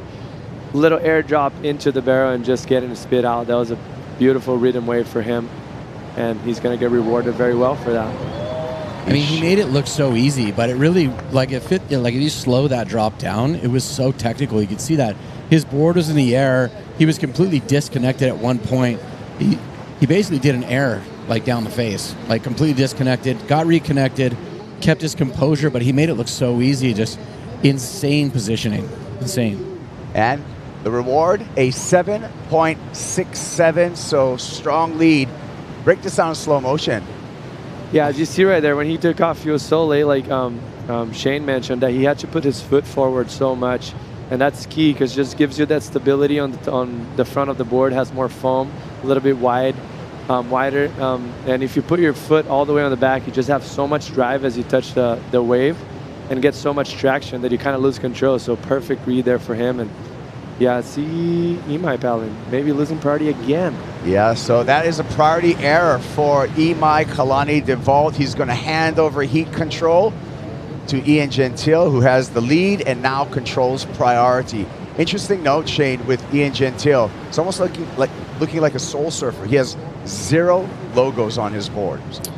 Yeah, he's yeah, it's weird. You know, we have a few guys on the tour right now with no logos on their boards who are just absolute hammers, just competitive machines.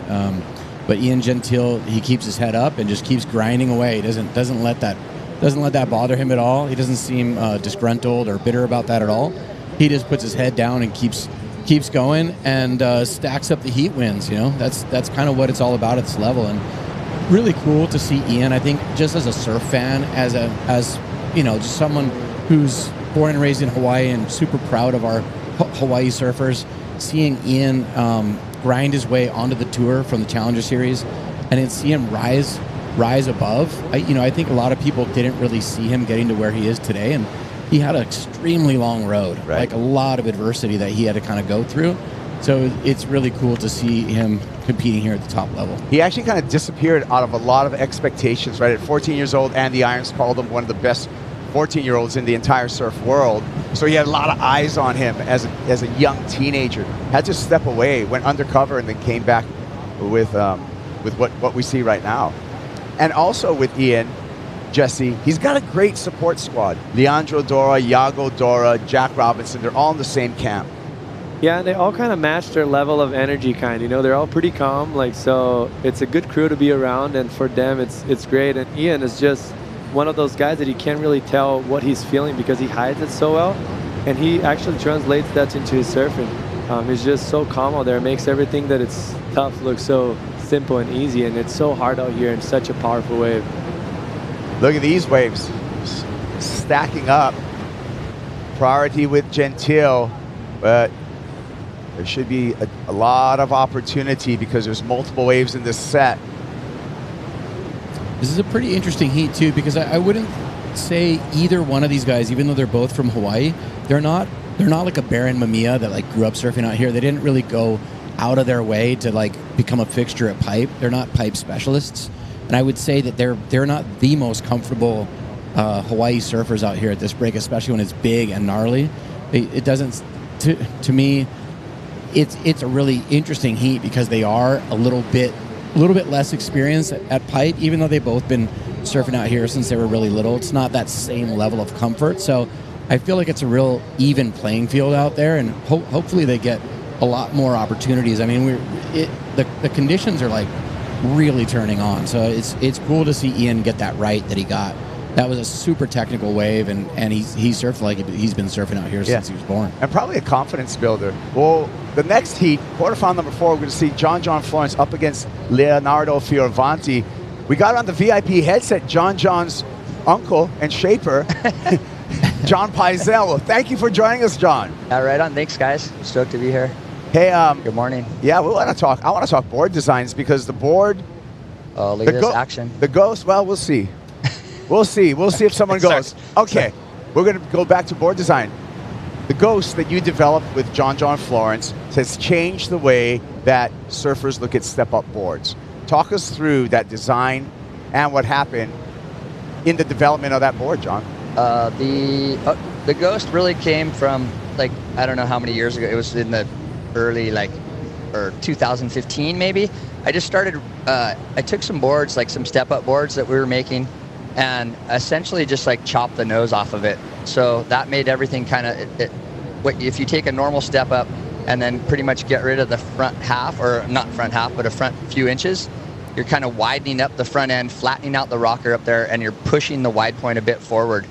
And then at the same time, I've left the whole back end of the board just like a step up with really foiled out and thinned out tail. So there's like a real minimum amount of foam in the tail.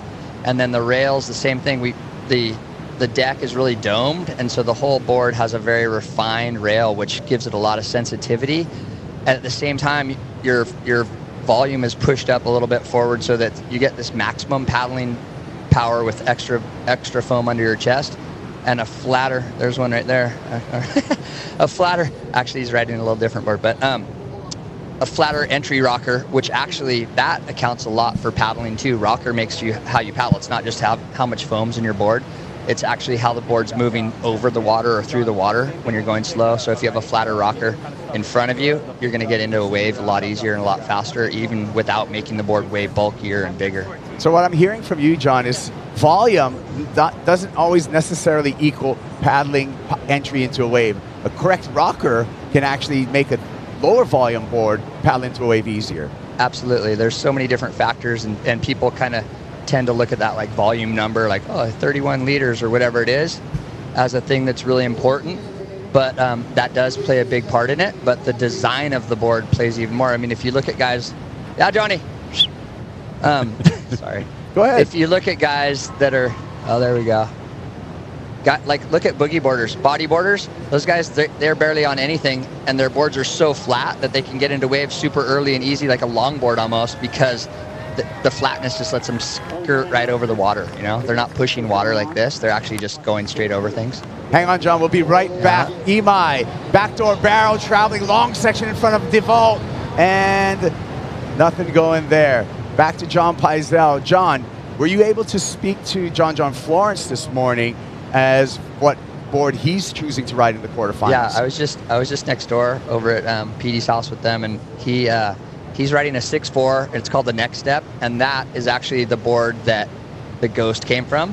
So he's chosen to ride the board that developed from, which it's a little longer and a narrower nose and a little more nose rocker. So for him, when it's bigger like this at Pipeline, that board's going to fit into the barrel a little bit easier, and it's not going to have the Ghost. The only negative thing with the Ghost for out here sometimes is the wider nose can catch a little bit in a real steep section if it's bigger. And so he's riding a board with the same back half of the Ghost, but the front half has a little more curve in it, and it's a little more pulled in the nose, and it's allowing him to just fit into the curve a little bit better. It's a 6.4. If it was smaller, he would ride it. He would go down to a 6.2 Ghost. So he goes up to a 6.4 Next Step. All right. Well, one last question for you, John. Vizsla Shaper CT rankings. The competition's on with you and your guys. Yes. What do you think?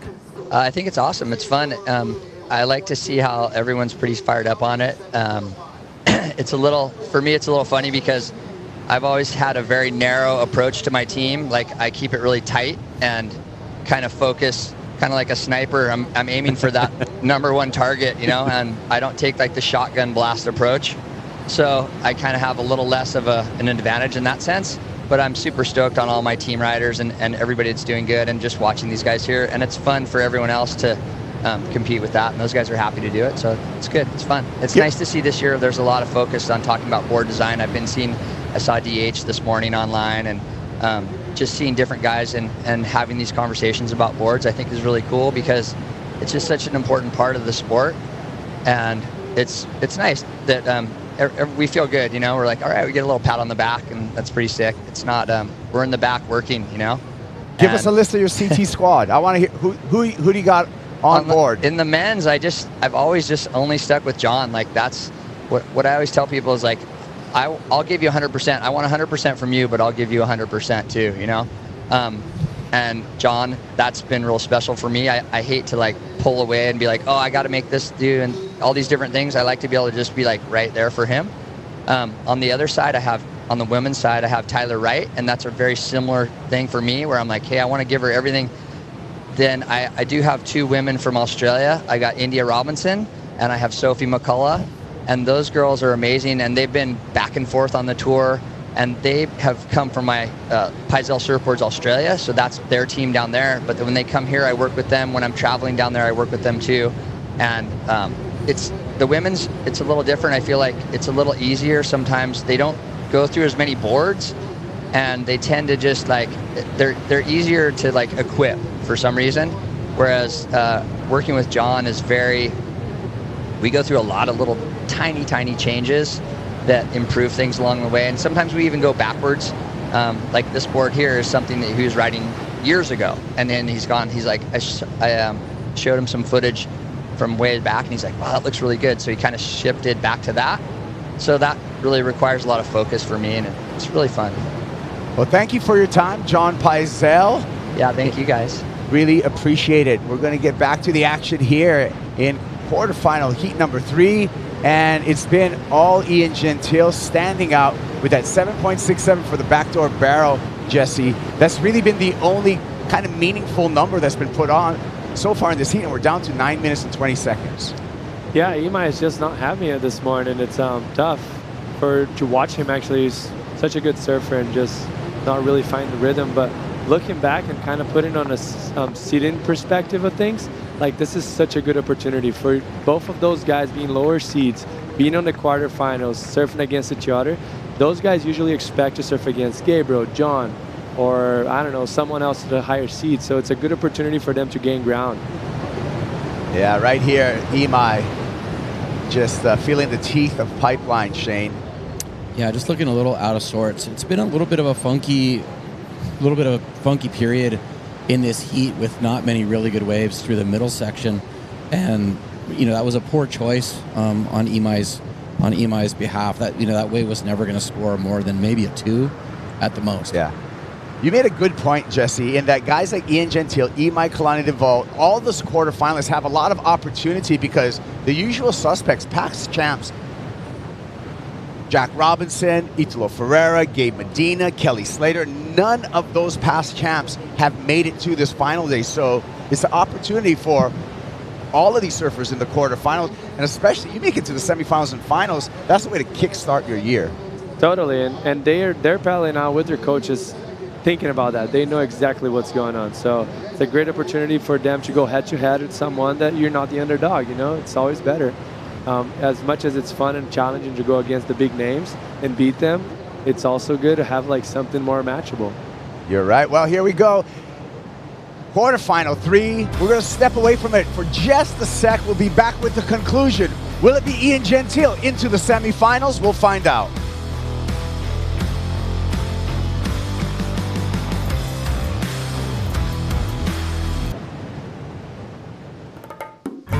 New for 2024, the Lexus GX, a new body style, 3.4 liter twin turbo V6 engine powers this beauty. All-wheel drive, full-time all-wheel drive. The off-trail package features a rear locking differential. You can take it rambling off the road or take it out for a nice night on the town. The Lexus GX, new in the lineup for 2024. And welcome back to the Lexus Pipe Pro, presented by Yeti. We're in quarterfinal number 3, Kaipagura, along with Jesse Mendez and Shane Dorian, talking you through the action down to just 5 minutes. Priority, Shane, with Imai, he needs a big number, a 7.45. Yeah, it's been a pretty sleepy heat besides Ian Gentile's one really good right-hander, Backdoor. I don't think they missed a whole lot of waves. It just gotten a little bit quiet through the midsection of this heat.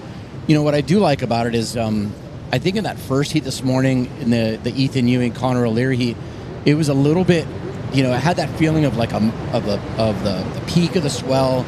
There was a lot of like rogue sets coming through, a lot of like, lots of current and all that. It was just see a couple paddles there.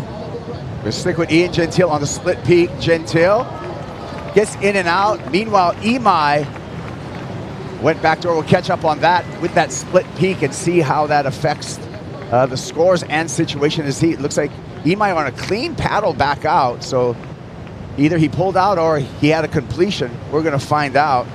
Again, Imai, number 22 there, needs a 7.45 to take the lead off of Ian Gentile at this moment. Let's take a look at what happened on backdoor, Jesse. Yeah, great wave for him, just nice and late. And the best thing about for him right here, usually when it's that big, a lot of times he gets smoked going backdoor. And you see Ian, which is smart as well. He only has a backup of a 1-point ride. Tricky wave to ride, a lot of foam halfway through it, but smart of him to just get a backup.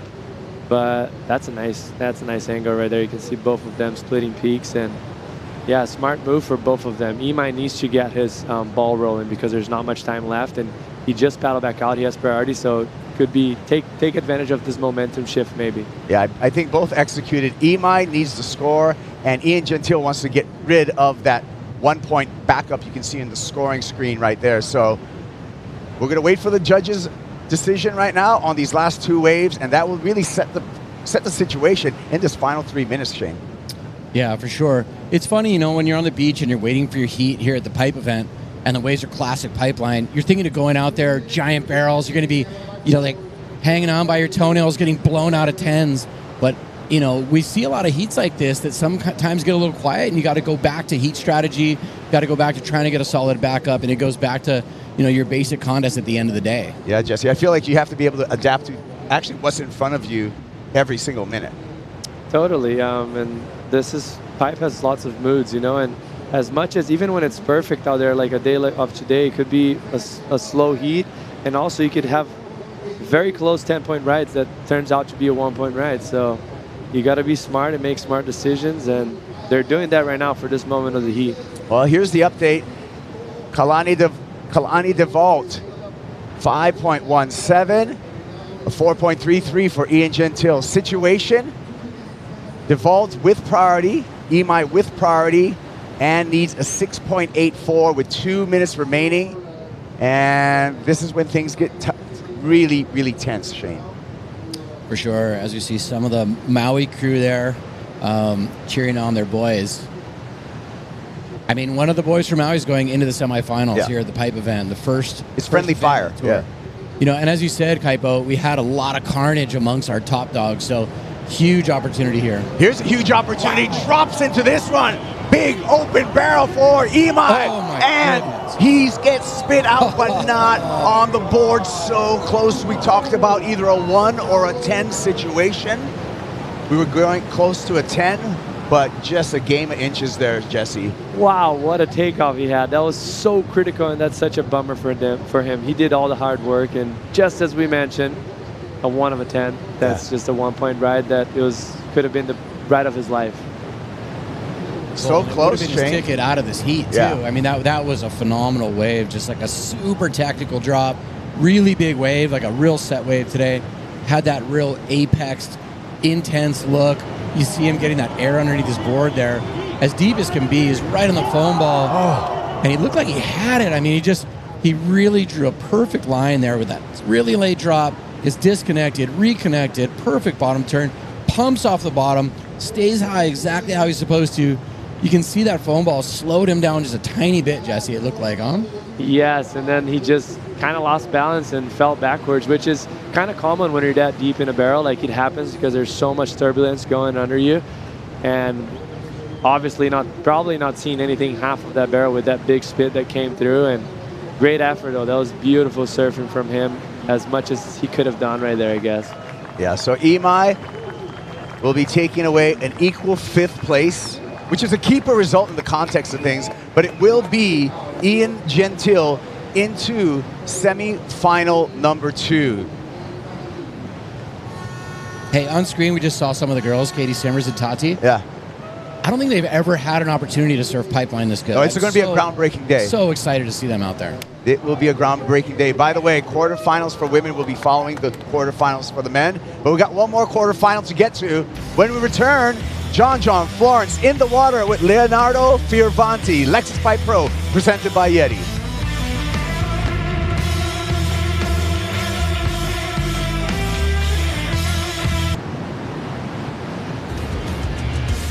Let's spin the clock back to 2021 at Pipeline quarterfinals, where it featured John Florence up against Leo Fioravanti. John comfortable in his backyard, squeaks through the backdoor barrel.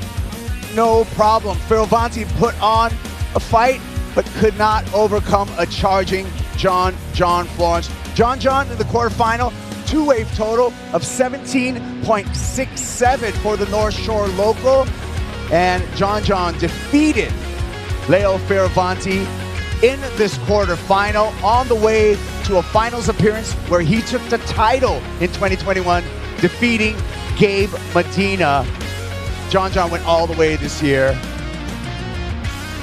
And we're going to see John back with Leo Fioravanti. Welcome to quarterfinal number 4 here at the Lexus Pipe Pro, presented by Yeti, Kaipo Girl, Jesse Mendez, Shane Dorian on the set, on the call. And Shane, I'm going to start with you. This is the quarterfinal I've been looking forward to. Yeah, no doubt. This is a banger. This is a banger, Kaipo. On paper, you know, your average surf fan would think this is John Florence's heat. It's, you know, the wave rate's 10 foot, it's pipeline, it's his backyard. He's been surfing here since he was 5. We've all seen him, you know, be triumphant out here and have some of the best rides we've ever seen ridden out here at Pipe, as you see John on the screen there getting clamped. But what you know, Leo Fioravanti is one of the very best surfers at Pipeline currently on tour, no doubt about it. He's kind of like he's like a quietly, I don't know how to explain that any better than that, but he's one of the gnarliest guys out here at Pipe. Yeah, no doubt. I would not put it past him to put up a couple huge scores in this heat. John on his second attempt there, another incompletion for John Florence. And these surfers have met in the past, a total of 3 times. But John on paper, heat winning percentage at Pipeline, 73% for John Florence. He's surfed 56 heats here.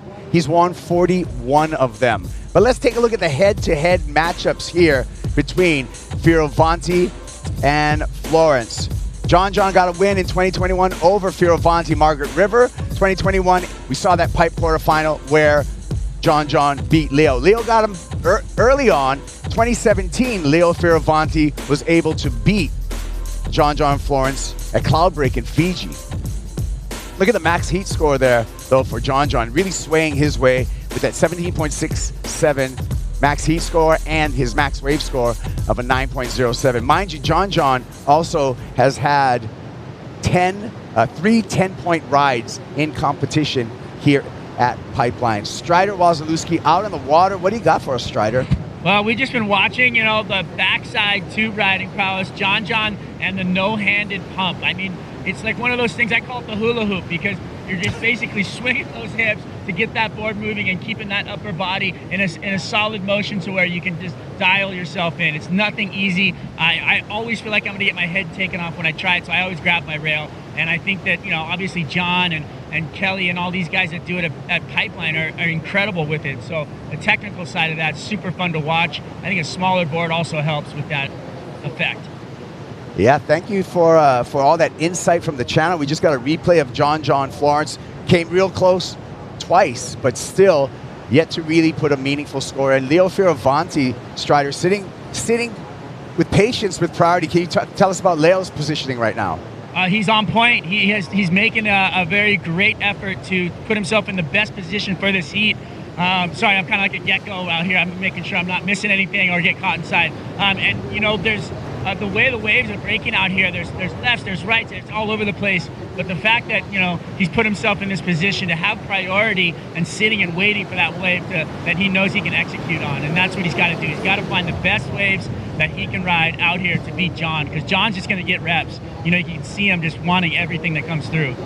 And here he goes again. John Florence knifes into this one. Pipeline, his backyard. And again, just getting clipped and not getting a completion. So interesting start for John, Jesse. I mean, I think he's smart of doing that because, like Strider said, he's going to swing. The more he tries, the more chances he would have to make impossible waves turned into good scores and average waves to turn into good scores. But on the other side of it, I know for a fact Leo working with Adriano. Adriano's actually present here in Hawaii. I've worked with him before. He always mentions when you're going against those top dogs, like, you have to play your game.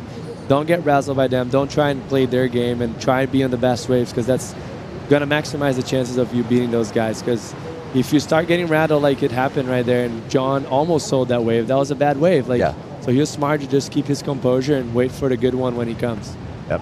Ian Gentile's on his way to his best championship tour finish. Ian is with AJ. But Ian, Jesse was just talking about just how critical it is to be on the best waves out there in the heat. How did you find them during yours?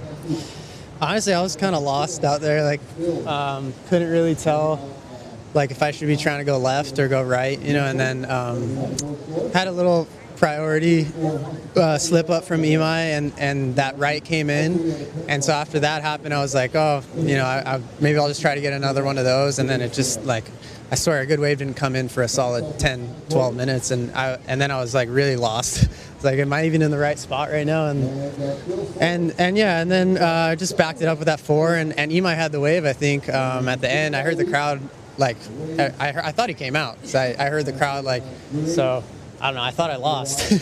But then I guess, yeah, he just sort of slid out of the barrel and not on his feet. But it was crazy to have a heat out there with him. Like, we did the QS and everything together, and I was like, it's funny how things work out, because I think if I would have done well in my first round heat, then I may have surfed against him or against Seth, and I really didn't want to do that in round 3, you know, and got to surf a quarterfinal with one of my good friends, one of my oldest friends from Maui, and also one of my oldest rivals, and yeah, it's pretty cool. And to add to it all, you're now on to the semifinals here at Pipeline, already locking in your best finish here at Pipe. How do you move forward from an emotional heat, a heat that had a lot going on in it, to get ready for that? Yeah, I'm just going to go take it easy for a little bit and get ready. Just get back out there again and hopefully have a little bit more rhythm this time and not be so scrappy, because need to get 2 good ones, not just 1. Fair enough. We'll see you then. Thank you. Yeah. Shane, you called it when you in the heat. You said, hey, these 2 guys are great surfers, but they don't spend a lot of time. They're not like a pipe specialist. And Ian, admittedly so, says, hey, I was kind of lost out there without the crowd. Yeah, it's pretty funny, you know, to think that these guys at this level here at Pipeline can feel lost out there in the lineup. You know, but that's just lack of being out there. It's really difficult to put yourself out there for the free surfs, because there's 100 people out there. It's super dangerous. People dropping in on each other. It's full chaos. It's an easy place to avoid. But here he is. He's in the semifinals. Yeah. So, I mean, great opportunity for Ian, and good on him for getting that right. It was filthy. Yeah.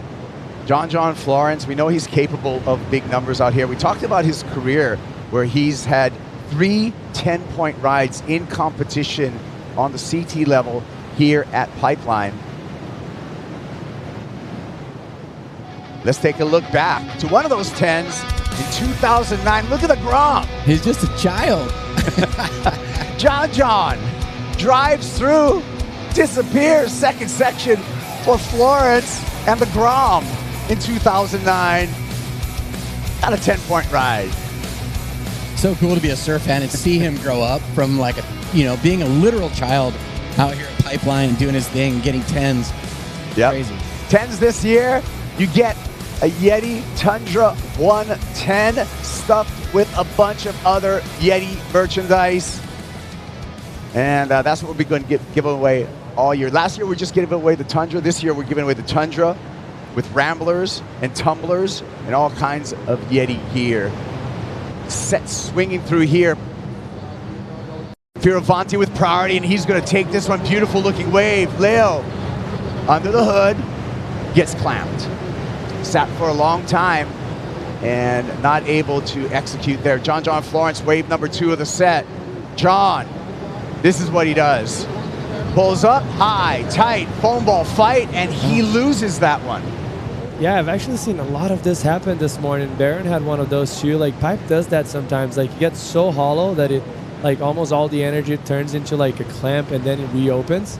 And because it's so powerful, it's so hard to handle. Like, it's so hard to, yeah, John looks like he's checking his equipment out right there. And maybe he felt something on the fins. We'll see, but it's a wide open heat, Shane. 18 minutes and no one's taking the lead, really. It is. They've had a lot of swings, and, I mean, Leo had priority. He was trying to be super patient. He knows he needs to be on the he's super capable out here, and he's really gnarly going left and right, but he knows he needs to be on the best 2 waves to beat John out here for sure. Yeah, we can see the tape on Leo's ankle there as he paddles back out. Sustained an ankle injury earlier in the season. He's been working to rehab, He's got some great people over at Physiotherapy Hawaii, Bart and the crew, who are also on site over here that have been helping him on a weekly PT. You can see some of the kinesiology tape on the ankle of Leo Fioravanti. So he's got the mobility in it. He's been building the strength as well. I'm going to go out to the water right now with Strider Wazalewski. Strider, what do you have? Well, we saw that wave that John got. The wave filled up, had a lot of foam from the previous wave that rolled through and filled up the wave and took John down underneath the water. That thing rattled around. John popped out the back pretty quick, but his board didn't, and then his board came flying up backwards, and I clipped his knee, and then he had to kind of shade himself from the board. So pretty radical little situation. He checked his knee and then checked his board, but looks fine to me. Yeah, we don't want to see John hurt. I mean, one of the tough parts about John's career is he's missed 24 CT events due to injury. So we want to keep a healthy John. Here we go, goes backdoor. John, nice trim line there, and the completion, and that will be the first meaningful number coming through. Yeah, well, that was smart. With only 16 minutes left, Kaipo, well, just under 17 minutes left, there hasn't been any significant scores. These guys gotten clamped on multiple lefts, and there's John finally finding an open barrel. It wasn't the greatest wave, and he wasn't crazy deep, so I don't see that score going past the mid-range. But, pretty smart surfing there. Jesse. Yeah, that was great read from him. Nice wave selection for being on a priority and how the situation of the heat is right there. And, yeah, just a nice rhythm wave for him. He's going to get back out. They're going to have a little something on the board, something to back him up. And hey, yeah, sometimes you don't have to swing for the fence. Sometimes you just need to get on base. And I feel with John right there, wanted to get on base. Here we go, backdoor. Fioravanti airdrops into this one. It's a wide open barrel. Fioravanti comes screaming out and likely to take the advantage in that last exchange. Jesse, what do you think? Yeah, that's definitely getting the advantage. Way more intense on that wave. He was just behind the apex, which is very important out here at backdoor. So he gets very deep. Check this out. He's paddling. The wave is basically breaking in front of him already as he was standing up. Big pump coming out. And not to mention, he actually just paddled back very easy to the lineup again. That was a beautiful wave for him and very smart. Got the clean exit, Shane, and a nice path out the back. Yeah, I mean, it was a great decision for him not to go on that wave that he let John have. He sat there with priority and waited for a more significant wave with a better shape. And I see that score going a bit higher for Leo there. And it sure did. 7.33 for Fioravanti versus a 4.5 for John. So Fioravanti out in the lead, Jesse. Yeah, and if you just compare both of them, the intensity was way higher on Leo's wave. He was much later on the takeoff. John was almost going on that wave knowing this is a backup type of wave. I just want to back myself up, get something on the board, and Leo capitalized and actually paddled back out before him and got priority. So that's a huge advantage on the heat. Yeah, Shane, we talk about that clear path for Fioravanti. He got the exit and no sets behind, so he got right back out. So he definitely has the heat advantage right now, controls the heat with priority and the highest single wave score.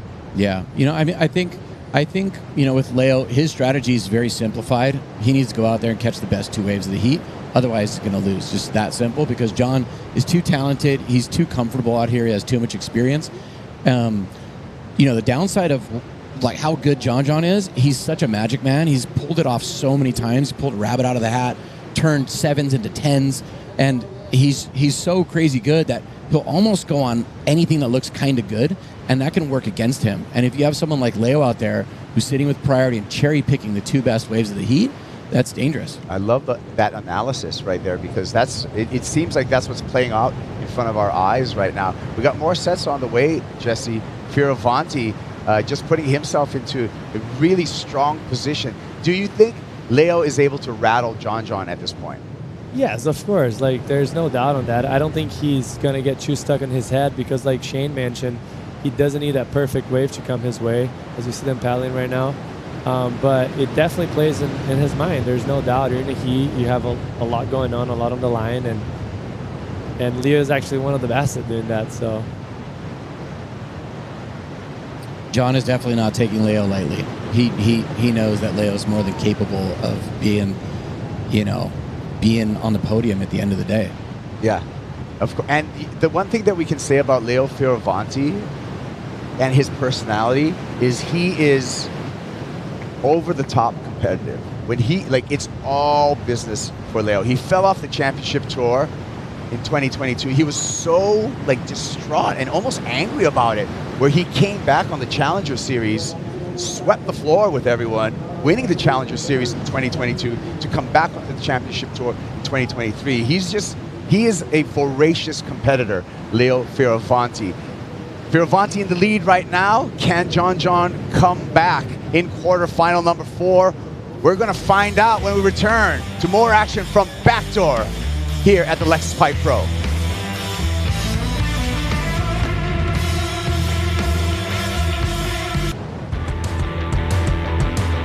Let's unlock the WSL vault, looking back to 2004, where Sonny Garcia, Bruce Irons, Kalani Robb, and a young 21-year-old wild card, Jamie O'Brien, made up the 4-man final here at Pipeline. Jamie paddling out to basically what was his backyard at the time, raised on the beach here at Pipe, and his comfort showed. He ran away early on in this heat, a 7.17 and an 8-point ride for Jamie. Sonny Garcia fighting back with a 7.27. And Garcia, who would be the alpha in this final, the dominant one, but it was Jamie O'Brien as a wild card, pulls this off, a 9.5. Jamie, big pipe beast, the comfort level incredible, 9.97. 17-point victory for Jamie O'Brien. Sonny Garcia paddled up to Jamie, 25 minutes left in this heat, and said, Jamie, you know what? You're buying everyone dinner at Lele's tonight. Classic. Such a classic final. So good. Yeah. You probably remember that vividly. I do. Back to live action here with the heat leader, Leo Fioravanti. No hands. Pulls into that one with no exit. Hands over, priority to John Florence as the sets start cleaning up the lineup, Jesse. Yes, and pipe is such a different arena for the surfers. Like, as you see right here, that was a good set that came for Leo. He swinged. If he was anywhere else at J-Bay, he most likely on the set would capitalize. But here at Pipe, it's so critical and so hard that actually there's a lot of things playing against you, and you can just turn a good wave into like a 1-point ride just because how hard it is to ride the wave, you know? Talk us through this, Shane. What went wrong? Yeah, it's so interesting. You know, as we see Leo there, he's really deep, does everything right. The wave just didn't cooperate. It's just that simple. And at Pipe, you know, I mean, like we always talk about this, but when you have priority, you need to capitalize on it and really choose a good wave, which sounds really easy to do here at Pipeline. But these are the best in the world at knowing this wave, and it's so easy to make the wrong decision in that split second when you have to use your priority and completely commit in a moment's notice of seeing that wave, identifying whether it's the right one or not, and it's easy to make the wrong choice. It's like a box of assorted chocolates. You never know what you're going to bite into. Here we go for John Florence. He wants to take a nibble at this one. Pipeline. John pulls in, and almost safety surfing for John Florence, but mind you, he only needs a 3.87 to turn the heat and take the lead, Jesse. Yeah, that's smart John, you know? That's like not Grom John, like just trying to make everything, like make the most of it of the wave. He was just like thinking about the time that is running down, and he sees this wave has potential. He just gets deep enough, gets the speed out, and he's going to get rewarded. It might not be a huge score that he could have capitalized on, but still, he's going to be in a good situation right now. He's done that about 10,000 times out here. Pretty cool. So are we pretty safe to say this is going to be better than a 3.87? You know, like the judges are tough right now. That's what I mean. You never know. Like you can get a filthy barrel out there and they give you like a 4. Yeah. So you just never know. It wasn't the best wave, and you know, like, and John knows that. He's just trying to get into the lead to apply that pressure in these dying moments in the heat. But there's still 7 minutes left, and I think we're going to see some fireworks before the end. On the paddle right here, we'll see if we have any takers coming through. And we'll go to the water with Strider Wazalewski. Your take on the situation, Strider? Thanks, Kaipo. Yeah, definitely the first mistake that we've seen Leo make in this heat so far was that wave that he took off on. As the wave approached, you can see there was a lot of ripple on the wave, a lot of current, and the lip line didn't look perfect. So I was watching it going, ooh, that might not be the one. And sure enough, it had that warble inside the tube. It knocked him off. Will that one mistake cost him this whole heat? He's back out in the water. I mean, he's in the lineup. He's got priority at the moment. Let's see if he can capitalize and back up his good wave. Well, Strider, it did cost him the lead right now because the number comes through for John Florence on that second wave at a 5.67. So we got John out in the lead. Leo Fioravanti, though, can turn the heat with a 2.84. Fioravanti with priority. Where do you like where he's sitting right now, Strider? I was just going to comment. He's in a perfect spot, and the reality of what the ocean looks like out the back, there's not a bunch of like huge sets coming, which could be favorable for those mid-sized backdoor waves that he's going to be looking for and that he's been looking for this whole heat, as well as John. Shane, you like that strategy? I do. It's going to get interesting here. He needs less than a 3. Yeah, like going into just under 6 minutes, and like Strider said, I like his chances. I like where he's sitting. Great positioning. We have sets coming in, plenty of time. He has priority, but when is he going to pull the trigger? Is he going to try to just better that score and get like a 3 or a 4 and leave John out there with priority, with sets coming in, and the opportunity of getting a huge score and shutting the door? Ultimately, Jesse, a game for Leo would just like let the clock burn down, get the score, and not have enough time on the clock for John to respond. Yeah, I'm with you, Kaipo. I think he should just sit and wait for a decent wave because you expect John is probably going to batter something, mostly with firing conditions, but he's scratching for this wave right now. They're both looking. Oh, that was kind of a nug. That was a good pipe wave.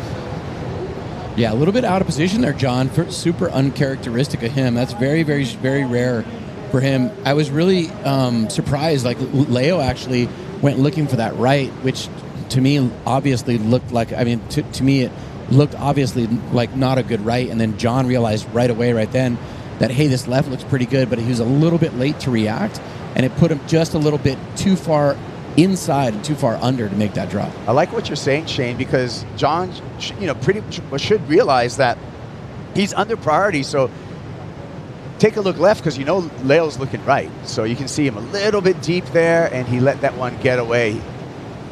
And yeah, like if you go back even a little bit when we were watching live, you see kind of Leo, he dragged a split of a second of John going backdoor. John was almost like, wait, where are you going? Yeah. And then that's what made him get late, like you mentioned, Shane.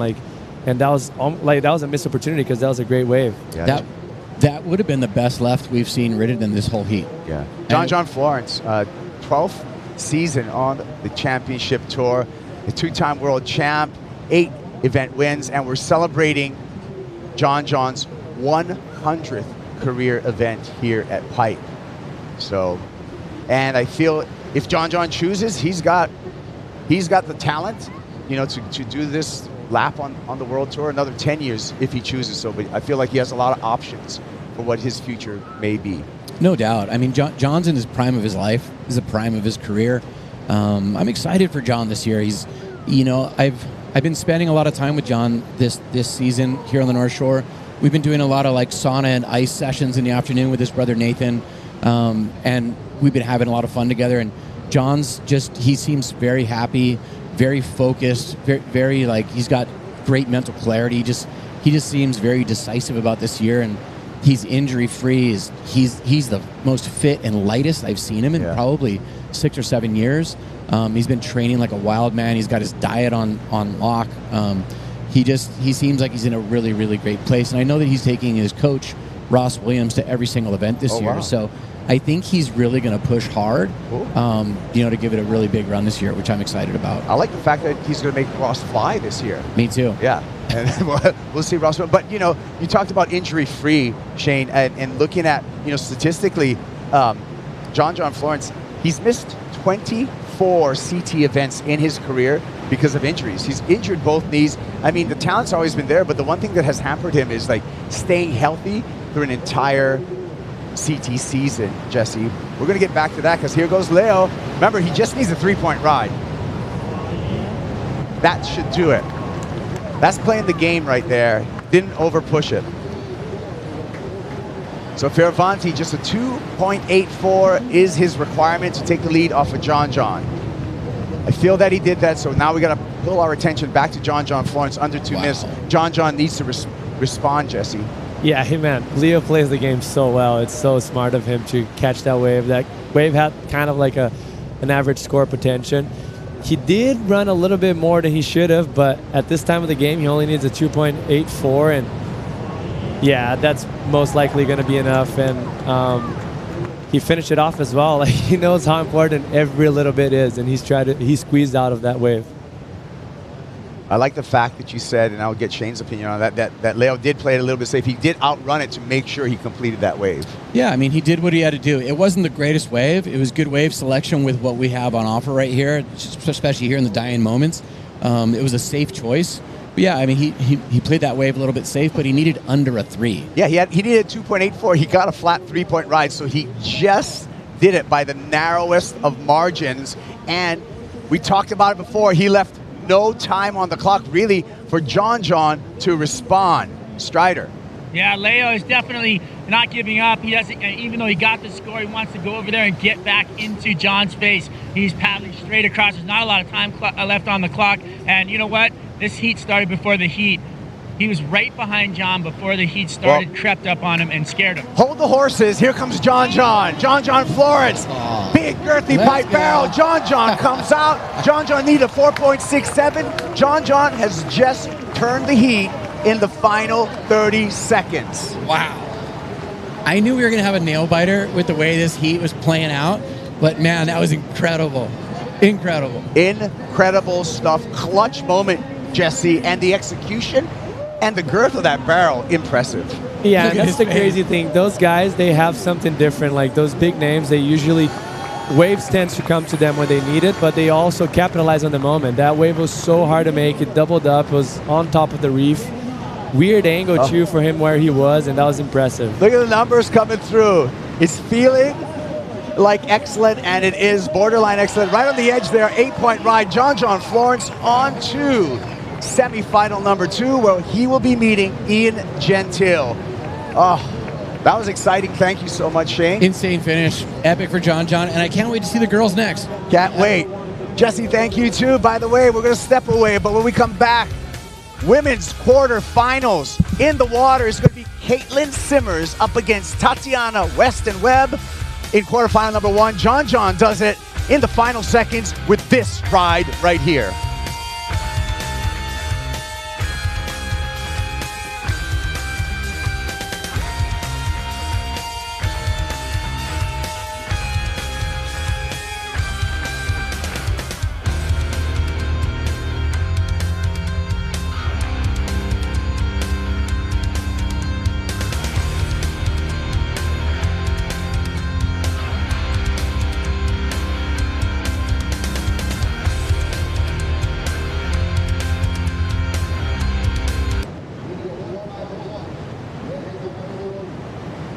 Lexus Pipe Pro presented by Yeti.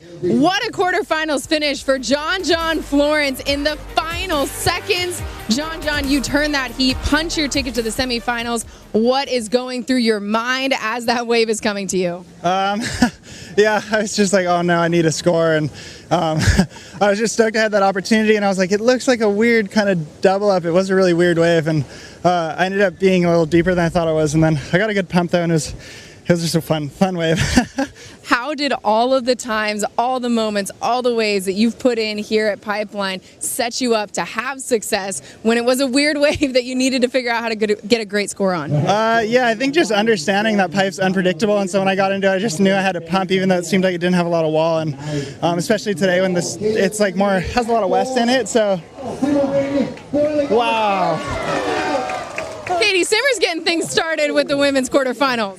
But yeah, it was just a weird wave, and today it's bending out to sea a lot. Like my first 5 waves, I just got clamped on, and so I kind of learned a lot during the heat actually too. I was like, I need to get going when I take off, and yeah, I don't like to surf heats like that. I made a lot of mistakes in that heat, and so I was just thinking, I was like, if I make this heat, I'm changing my strategy the next one.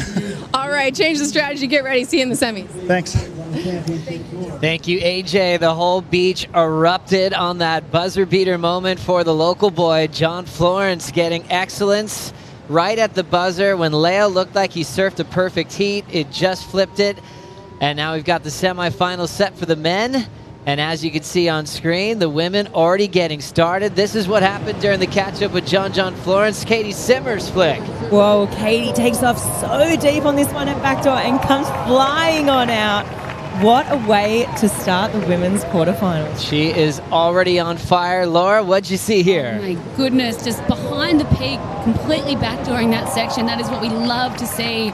Katie Simmers, we know that she's one of the stylish women to join the tour, but look at the way she paddled in on the angle, completely backdooring that big, gnarly backdoor peak, and that is going to be an excellent score for Katie to start this quarterfinal off against Tatiana. Loved this, just got that one beautiful pump, knew it was opening up so nice and wide, and look at the scores. That is excellent surfing. She looks so small in that wave. 9.17 as she goes right by Waz. That was incredible, Strider. The smile coming off of her face right now is incredible, and the score is incredible, and the 5.11 that she's riding is incredible. She's on a 5.11. You know, Tati's riding a 6.4. Before the heat, I said, what are you guys riding? Tati said 6.4. Caitlin said 5.11. And Tati looked over and kind of laughed and said, really? And well, guess what? That 5.11 fit in that tube just fine. Wow. Oh my goodness. What a charger. That was radical. 9.17 for Katie Simmers on her opening ride at Pumping Backdoor. This is a very unique human being, a surfer that you never know when you'll see another version of this. She definitely has her own style, her own approach. She's still so young. Last year's Rookie of the Year, already 2 CT wins in a short period of time, and finishing in the WSL Final 5. And then she does this. You know, we're so impressed with her performance in slabbing type waves, and that's one of my favorite waves of her career so far. Right there, Laura. Yeah, that was absolutely beautiful. And we saw her in Tahiti last year just come out of the gates firing, and she obviously made it to the final there, got a second place in Tahiti, and she was absolutely charging. I had an interview with her, and as we see, this is what we missed of Tatiana in the break.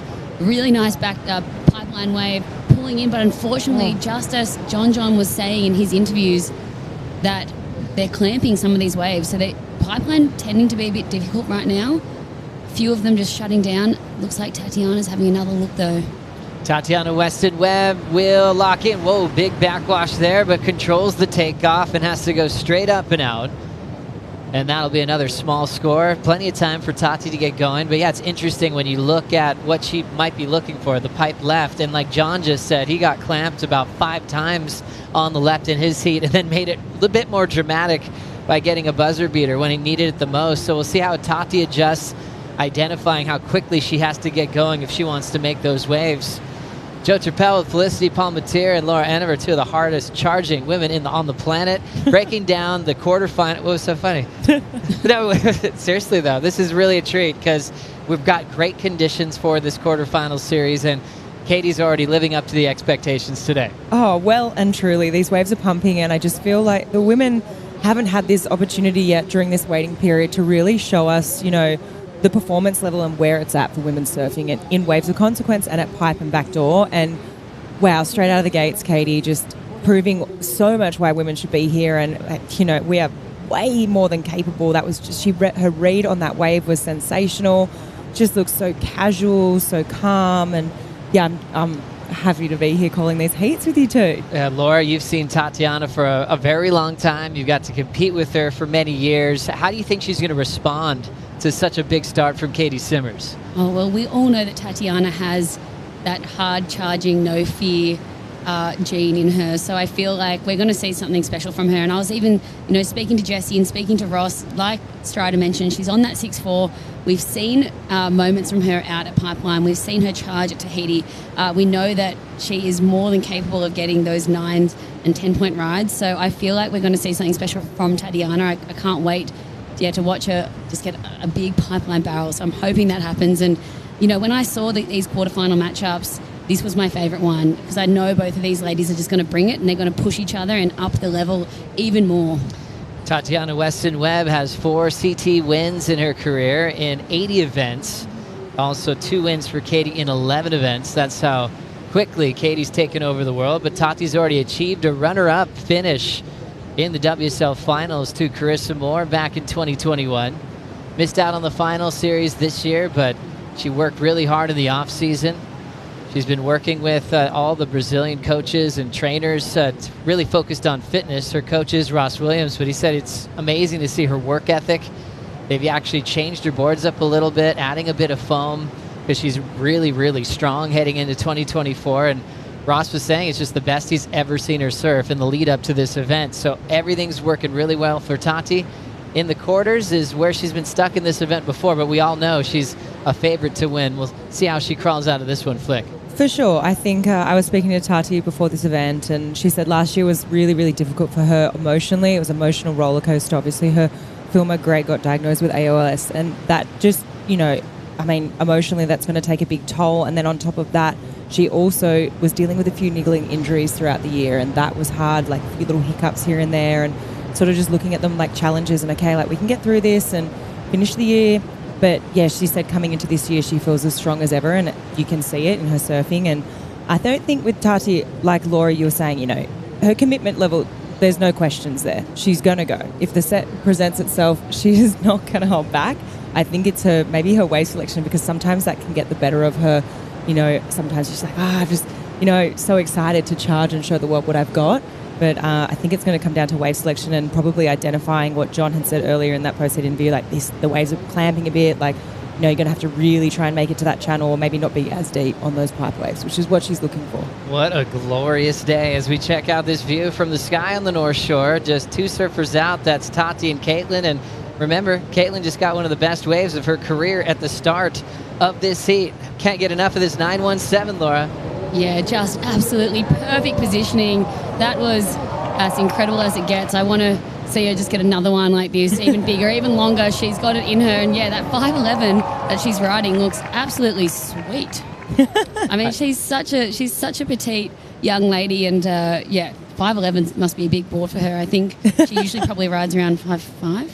Oh, yeah. And this is, for her, it would feel like a big step up, a big difference from what she'd ride on a normal day back in Oceanside. All of Oceanside screaming right now, cheering on Katie Simmers. As remember, last year, she won Rookie of the Year, and it only took her third start to get her first major win.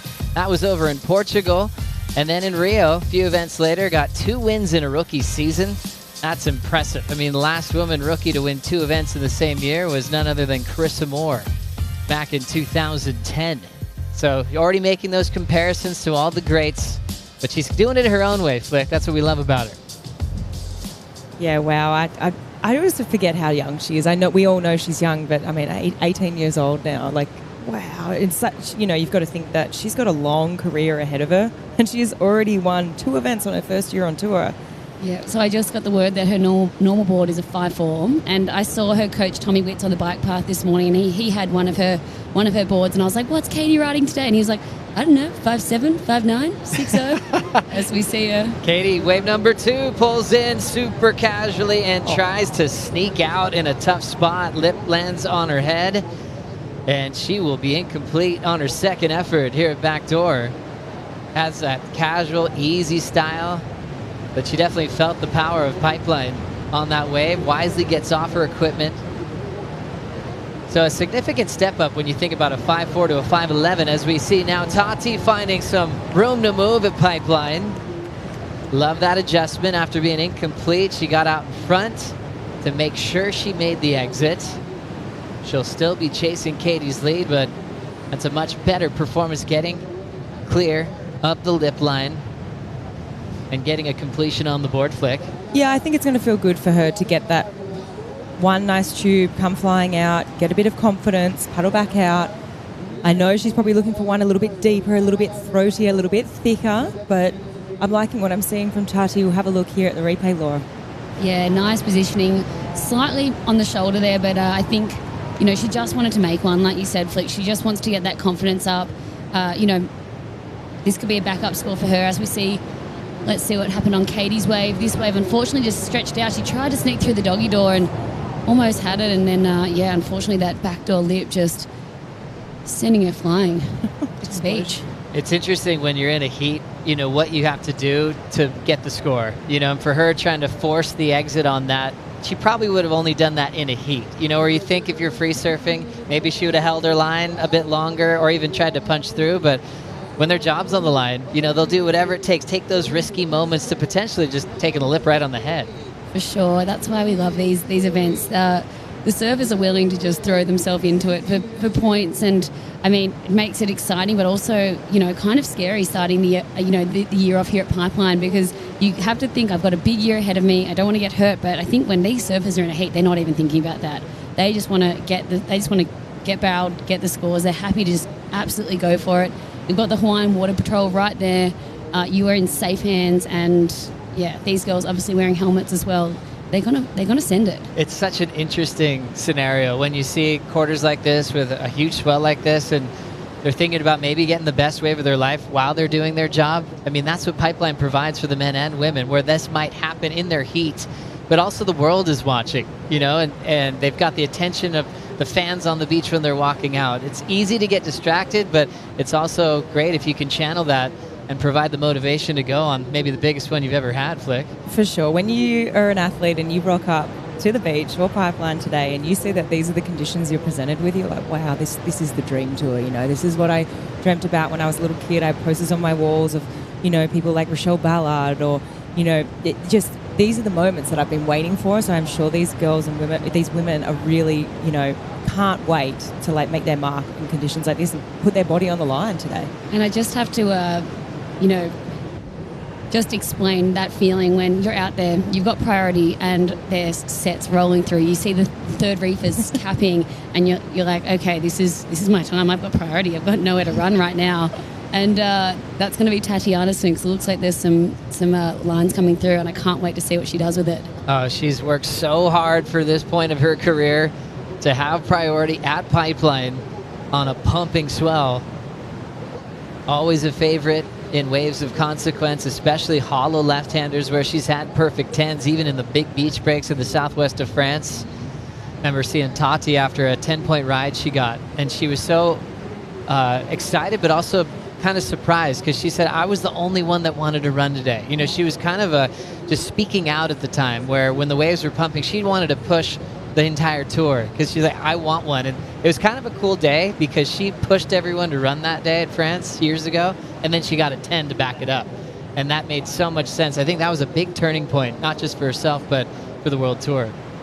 For sure, and Tati's always been someone like that who's been very vocal about, no, we deserve to be out here. I think, we should compete with alongside the men at Pipeline, and now here today she's finally getting this opportunity, and she's making it so far in the event. It's totally in her wheelhouse. I remember back to when the tour is at Cloudbreak, and I watched her get second to Courtney Conolog there, and you can just tell she's just got that gene, like Laura said, that she's just going to go no matter what. So I think it's just going to come down to wave selection for her.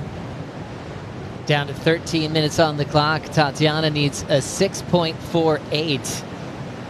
Meeting up with Katie Simmers now for the third time in one-on-one matchups, and is still trying to find a way to beat the last year's Rookie of the Year. Katie winning both of those meetings last season at Sunset and also in Rio de Janeiro, when Katie was on road to her second championship tour victory.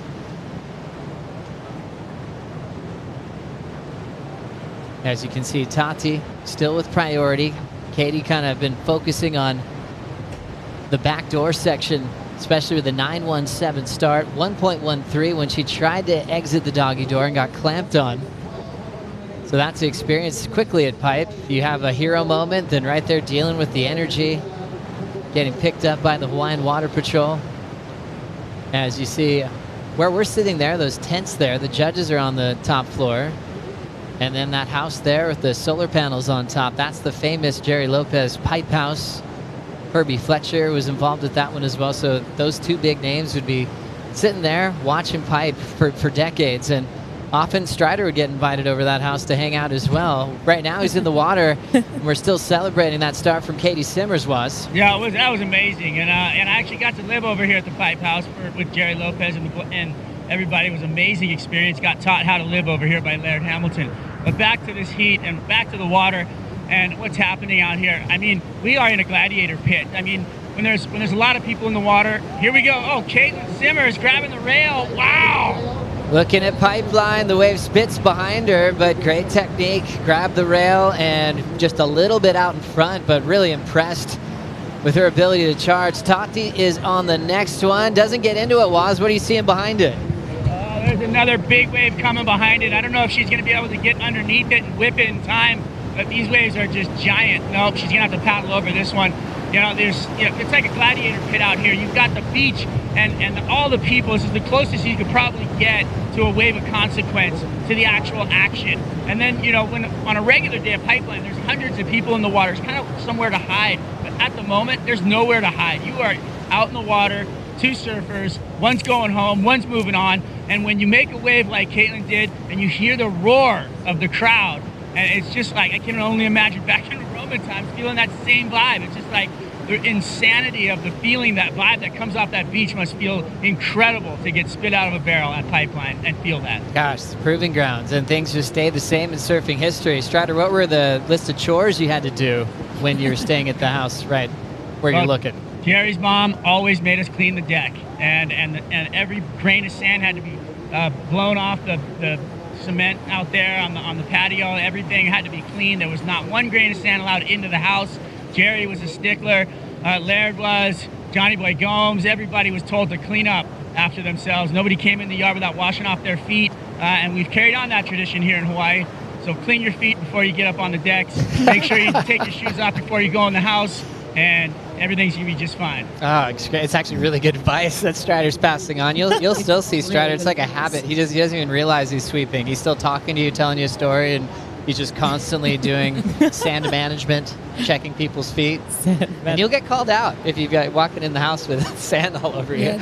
The funniest is when you go to a party here, and you know where the party is because there's like hundreds of pairs of slippers and shoes out the front of the door, and then when you leave, usually yours is gone. Oh, because people do the upgrade. Yeah, you can't upgrade. Be taking your famous Crocs around here. They'll get snapped up in a second. Tati airdrop pulls right in as she is still looking to make it. Oh, that was so rad. I loved how she approached that barrel. Looked like she did the hardest part, just couldn't get enough speed to make it out. Still trying to pop up as she does now. And she will take a deep breath and go into the next one. Great effort for Tati. And I feel like we've seen this from her throughout the years here. A lot of just close calls, almost getting big scores. And we'll see if she gets another chance, Laura. Yeah, she has it in her. She's wearing a couple of pipeline sets on the head at the moment, but that was just unbelievable. Here's Katie Simmers. Pulls in up and under. This time she gets some shade. So already had one try at Pipeline, was out in front. And now she's able to pull in just a bit deeper. So she was able to make an adjustment on the fly. That's how talented this young lady is. 2 scores coming in. Last for Tati, last for Katie with 8 minutes on the clock, Flick. Wow. Katie's last wave, that was really impressive. I can't wait to watch the slow-mo of that because as she grabbed her rail, her back fins fully slid too and they re-engaged and it was just super technical. It was really, really well done on her backhand there. You can see Katie just paddling back out. She's going to be feeling pretty good about herself right now. I think today, sort of one of those days, right? You're either going to get an absolutely amazing score, like a 917, like Katie, or you're going to go out there and get a few ones because you're just not quite making it or not just quite cutting the mustard. Yeah, we look at like even Emai's wave before in his hit against Ian Gentle. That was like a 9 if he had made it. Unfortunately, it turns into a 1. And like you said, it's splitting hairs between how you can make those waves. And unfortunately for Tatiana, that would have been an absolute bomb of a wave. Look at this drop, just slides into it. Unfortunately, that section just a bit too far in front of her. She couldn't get the proper pump that she needed to get the energy and the speed to get through that. Wow, she rode it for quite some time, though. She got some travel time, but that foam ball just eating her up. Katie Simmers, though. Yeah, this was beautiful. Really well done from Katie.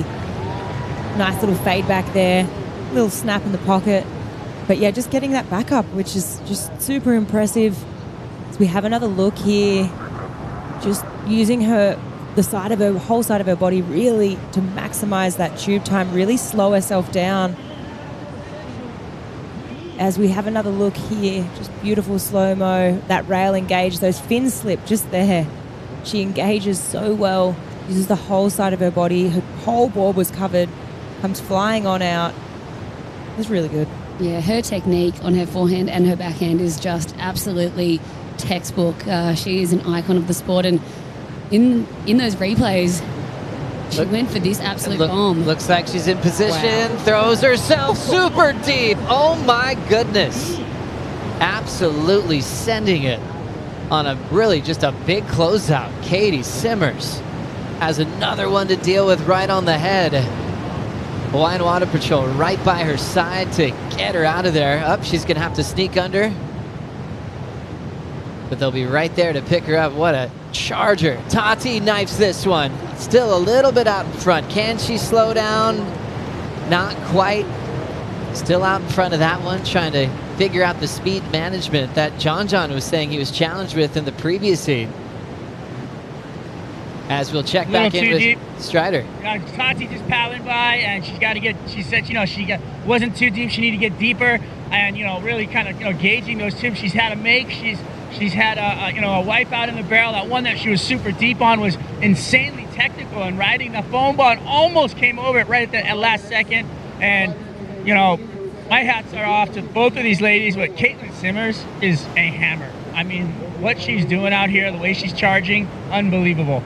I agree. And you think about the type of effort that you're putting in on a day like today, the demand of your energy. I mean, if you want to win this event, you're surfing through the quarters, semifinals, and the final. You start to think about how many big closeouts can you just pack throughout the day. I mean, for your equipment and for your energy, because it's not comparable to any other event on tour. No, definitely not. I think it's also a little bit about risk management. Recognizing, hey, I might have to surf 3 times today. Like, if I've got a major heat lead like what Katie does, then she was just so deep on that one, really, really going for it. But this would have been a violent wipeout as well. She was so deep. Look at that, just absolutely beautiful. The way she's able to take off and position herself on these backdoor waves is just absolutely incredible. And taking my hat off to her. Yeah, we see Tatiana's wave, beautiful slice in there. Unfortunately, just that wave not really doing what she was hoping it would. I think positioning there just needs to be slightly deeper. But yeah, at this point, Tatiana's in a pretty difficult spot. She's comboed. Laura, I just had a couple visuals of yourself hucking yourself over on some crazy ones on this reef. And I think about the breaking down a wipeout, when there's some wipeouts that there's things you kind of control, and then the ones that you're hoping for the best. Oh, absolutely. And I mean, I think, surfing backdoor, that's why the helmets are so good. You just never know what's going to happen. And some of the most gnarly looking wipeouts can be pretty mellow, and then some that don't even look too bad can absolutely thrash you and drive you into the reef, and can be really, really intense. And the power that's at backdoor, off the wall, all these waves, pipeline is just, it drives you into the reef. It's pretty scary. For Katie Simmers, Flick, so what are her options that she knows, okay, this thing's closing out, I'm not getting a score. What are your options there to try to keep yourself safe? Oh, I think it's about risk management. I started talking about it before, but she's well and truly, looking great for making it through to the semis right now. I mean, there's 2 minutes 40 on the clock, and Tati's comboed. So she's going to have to potentially surf another 2 times. You don't want to just be packing closeouts just for the hell of it. I think that could be a little bit dangerous right now. Risk and like you were saying, Joe, there's that point of learning how to fall. And we even saw in Katie's last heat yesterday, she did this big blowtail lip line floater, and at the very end she kind of jumped off at the perfect place to pin drop. And I feel like she's got this added knowing how to fall from skating. And if you're in the barrel here, sometimes you kind of know whether it's better to just stay on your board as long as possible to just really have that foam sort of explode you and keep you away from the reef. Sometimes it's like, okay, I need to eject right here, try to pin drop, break through the face of the wave, and so you don't get sucked over the falls.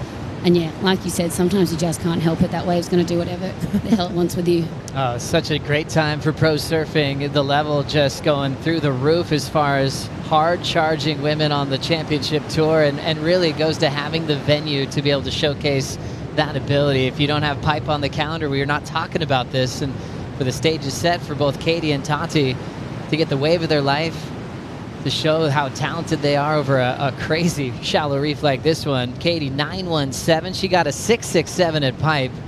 Tatiana comboed with 1:20 to go.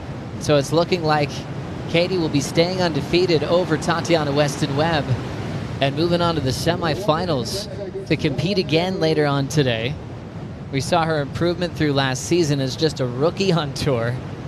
And it looks like she could be starting off the year at least equal third. That's for a semifinal.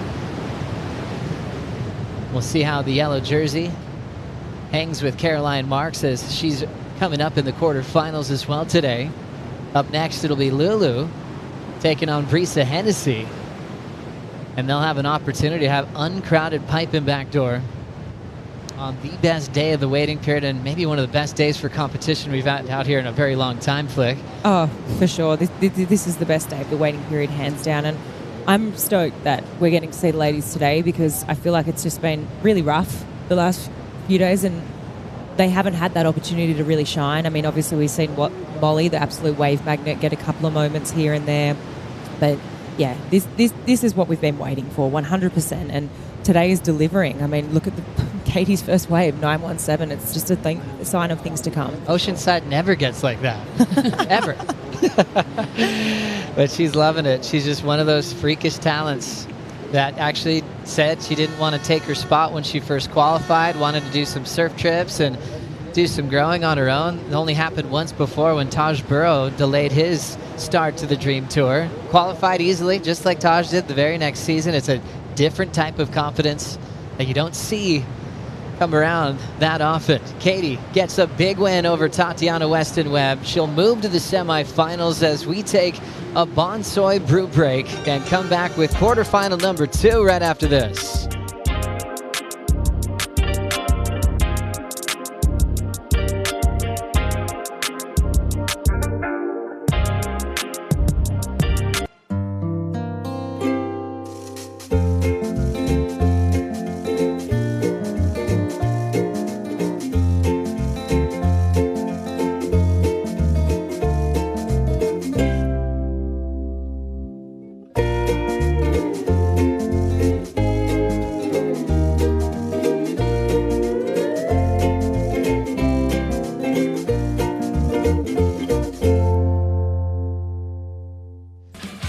Katie Simmers is enjoying life on the North Shore of Oahu. Special place, special community, amazing waves, the best in the world, and what a way to smile. And gaining a new fan. From a performance like that, she can't even count the fans that she's gained in the last couple of years. Competing around the world, a gem of a human being, keeps us laughing, keeps surfing fun. Family there for all the support in the world. Her brother's super entertaining as well. Has some great stories to tell when you get a chance to catch up with him. Katie Simmers into the semifinals here on Finals Day at the Lexus Pipe Pro presented by Yeti.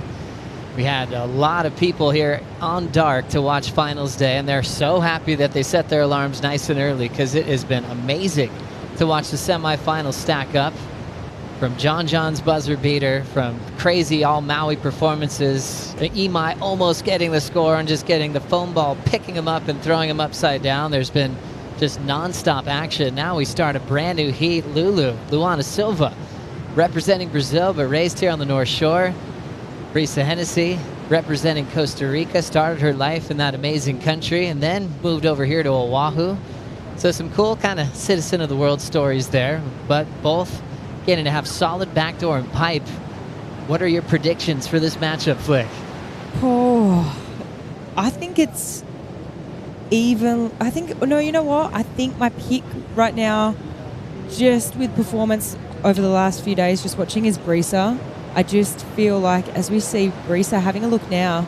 Brisa Hennessy pulls up and under and tries to get a quick start on Luana Silva. Ends up going down, so priority with Lulu. Yeah, I think, obviously Brisa's, we know, has spent a lot of time over in Fiji, heavy water reef break, cloud break, and recently been pulling into some big barrels and getting that confidence level right up there. For me right now, I'm right now thinking Brisa. Obviously Luana's grown up here. She's been surfing out here a bit, but obviously not completely, dedicated to being a specialist out here just yet. So as we have a look here, this is Brisa's opening wave. And just a bit of chew time, but it's a little bit small, a little bit crumbly. Didn't really have that clean exit.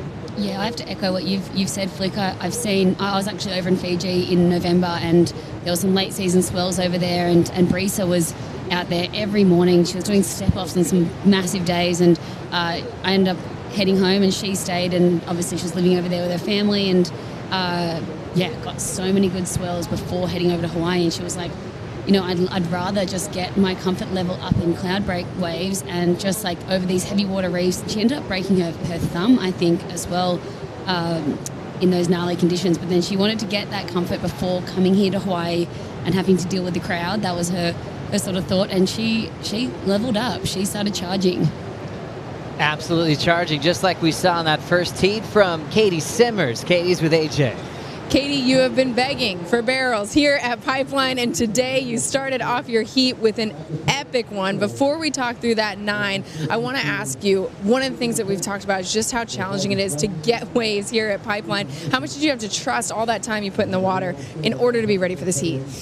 I mean, that's why we do backside snaps out there the last couple days, so we could have this, like the end goal, I guess, of surfing Pipeline. But yeah, surfing, like, I think I've been telling everyone, like, those were my 2 only waves I've had my whole season here. Like, I kind of, like, can't really get waves here, so you kind of just have to imagine what you would be doing if there's no one out, kind of, on those good days, and you only get a few good days, and there's always, like, maybe 150 people out. Like, this morning, I was, like, turning around on a couple, and, like, I turned around into people, like, when I was trying to turn around to get a wave, like, I was hitting people, like, just knocking elbows with people, and I don't know, it's so irritating trying to get a wave here. Like, I've definitely come in with tears a couple free surfs out here, just sitting for, like, 3 hours and just not getting anything. So this morning I was just like, okay, don't get frustrated. Like, I know you're gonna get frustrated, but, like,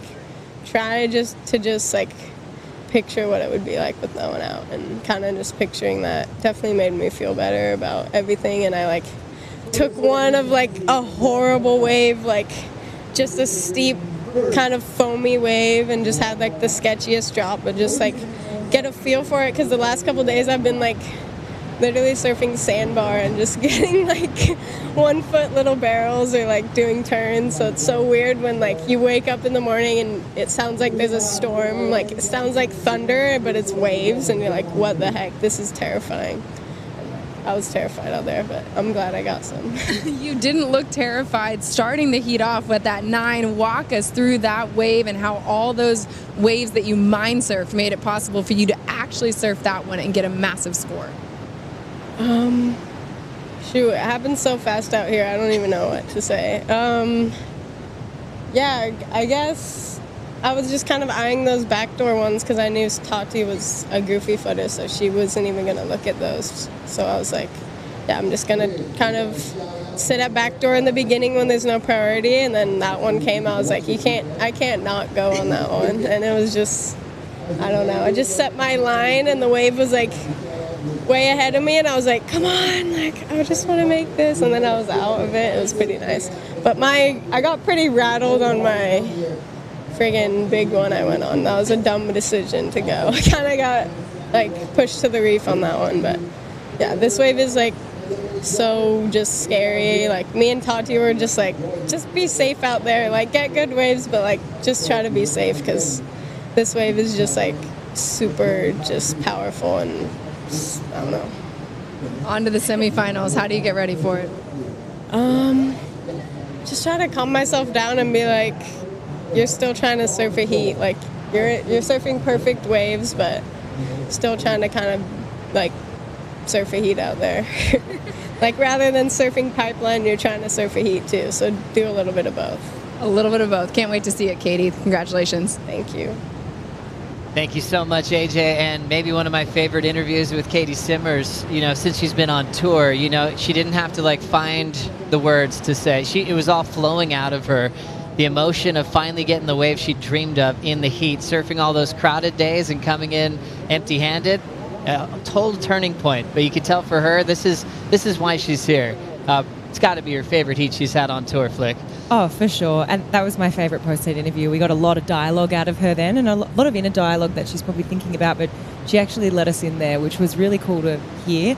I've just got to back tag on what she was saying. You know, days out at Pipe or any of these big wave spots, you can go out there and literally sit for anywhere to 3 to 5 hours. I mean, I know the big wave spots, and even Laura and I both, we can talk about this, but you can sit for 3 hours and like only catch maybe one wave or no waves and just paddle on in. You know, it's so hard here to really make a name for yourself and even just like try and figure out a lineup. So Katie just like totally stoked that she got to have a heat out there. Yeah, no, I actually loved her talking about her frustrations, and I feel like, you know, a lot of these surfers that are veterans here that have also had those frustrations in the past. I think you kind of get to the point where, you know, you can have no expectations heading out there and go out there with different reasons. But for someone like Katie who hasn't had that moment, who hasn't had that wave this season, you could tell that was just really, really getting to her. So I'm stoked that she was able to just go out there and get some waves and get bowed. And I mean, it's why a lot of people end up going down to off the wall, where it's like pretty much a closeout, because you're like, there's no one down here. You might get the odd diamond in the rough, but yeah, nothing like getting that proper, beautiful backdoor wave. It's just so beautiful, you know, given a platform, given the chance to see what we just got to witness, you know, and how great it is to have the first event for men and women at Pipeline, this new generation of absolute chargers. You know, that's just speaking to the caliber of Katie's talent and the tour. You know, for her to actually never have a wave like that before and perform, not every surfer's doing that, even in an uncrowded lineup. Katie's just got that world champ type ability. She's an absolute natural, and she'll be back out there in the semifinals as we have a special treat for the surfers that participated in the Rising Tides program to now say that Katie Simmers is their friend. Yeah, it's such an amazing program, and just being able to get so close to Katie. I mean, these girls are idolizing her, looking up to her, seeing her drop a 917, and then next minute they get to go chat with her and she's signing autographs. It's a really cool moment. But I just want to backtrack what you were saying, Joe, about, you know, given the opportunity, they'll rise, you know. And I think before there was the odd few women on tour that were real, you know, they did love these waves of consequence, right? But if you're not given that opportunity on tour where, hey, okay, I'm looking at the year ahead, I've got to surf Pipe, got to go to Tahiti, you know, Margaret, all these waves, right? If they're not on tour, I mean, you're away for the whole year. You're not going to go off on all these trips, like potentially going to injure yourself at surfing a wave like this, and you just don't have enough time, right? But sort of forcing the issue and making these waves on tour has sort of leveled up a lot of these women, and they've been like, you know what, I need to spend time at these waves. I need to spend time at these locations. We've seen Katie go on a trip to Tahiti, just not during an event, but just to go get practice there. Caroline did the same. So all these women really starting to push themselves, and they've also been a lot of them have been pretty honest about, you know what, yeah, it scares me, but you know what, I'm going to do it anyway. So cool. And there's some surfers that don't need a reason to be out here. Laura could be riding twin fins, and she's allowed to. She had a great career on tour, and you're going, I'm going to Pipe. I want some solid energy and see this next generation rise and be out there with them in the lineup as well. We're going to take a quick break. Quarterfinal number 2 continues right after this.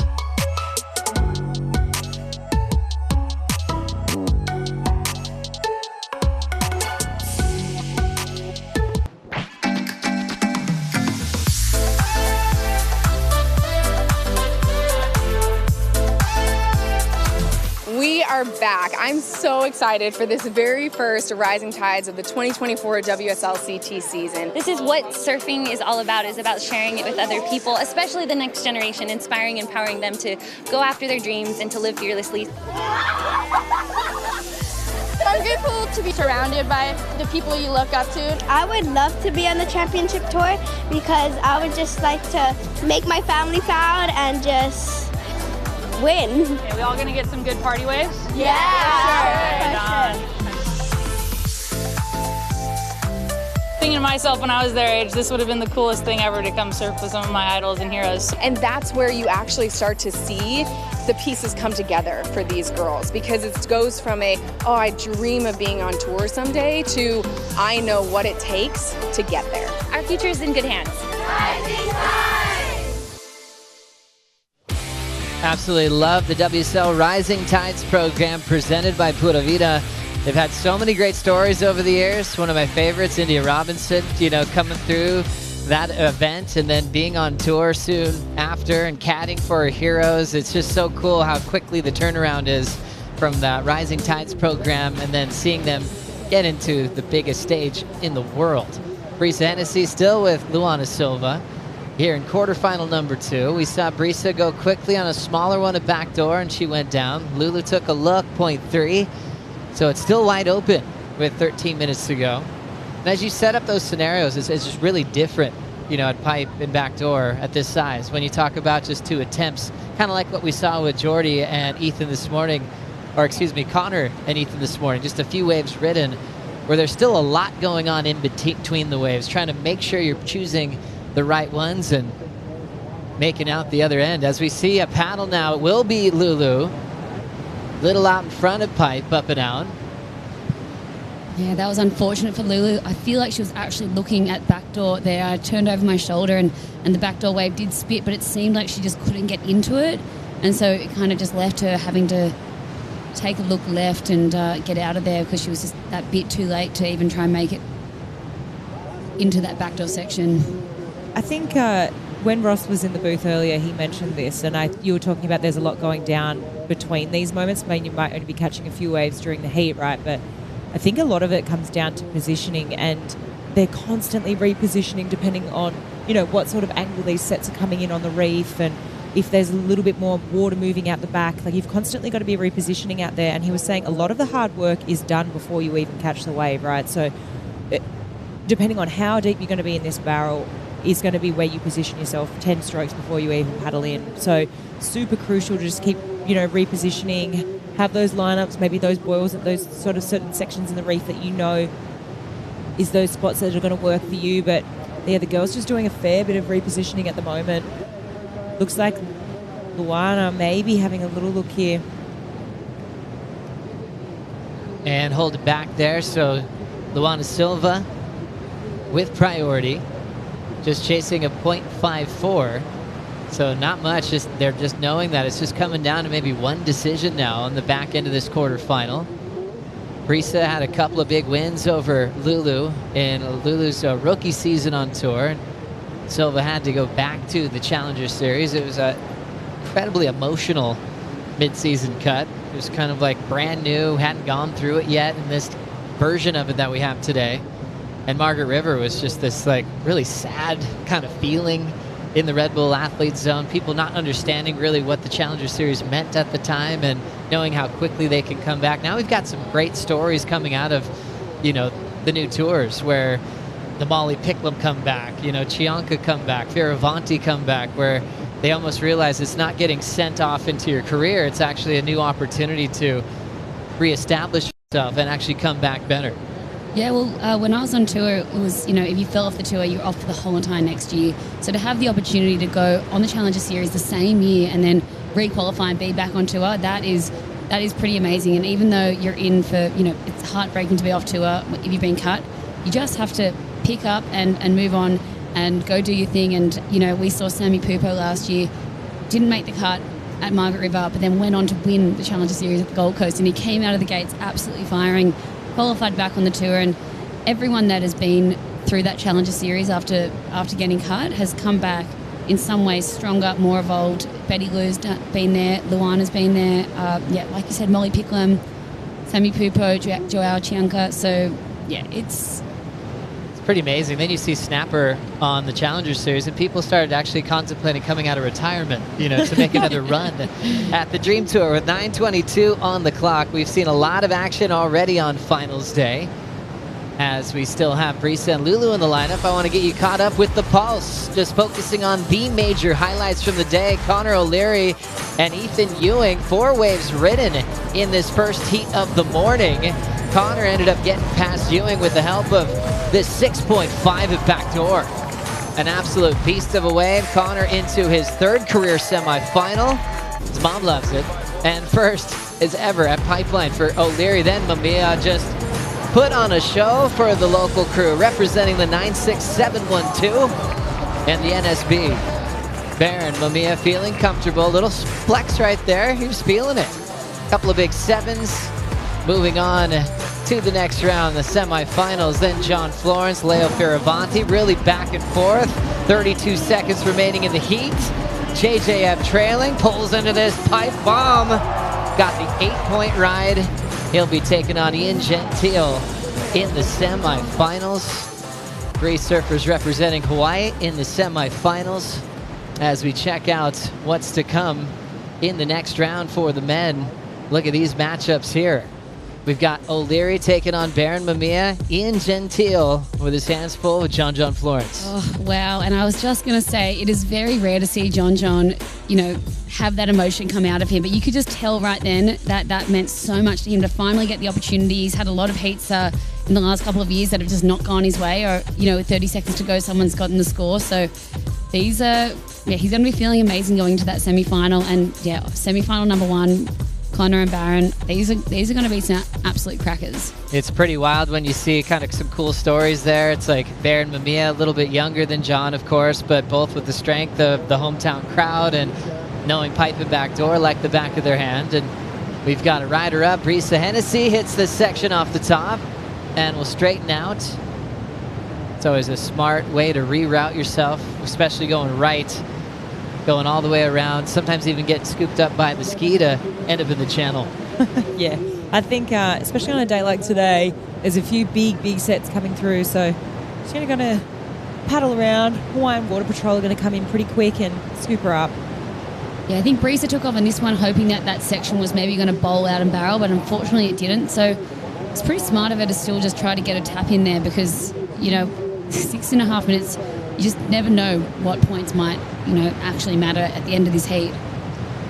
Just so smart. You never know if it's going to come down to that one maneuver, a 0.5 right now. It's just the battle of ones and 0.47s, so it's wide open. Now Lulu's sitting out there with priority.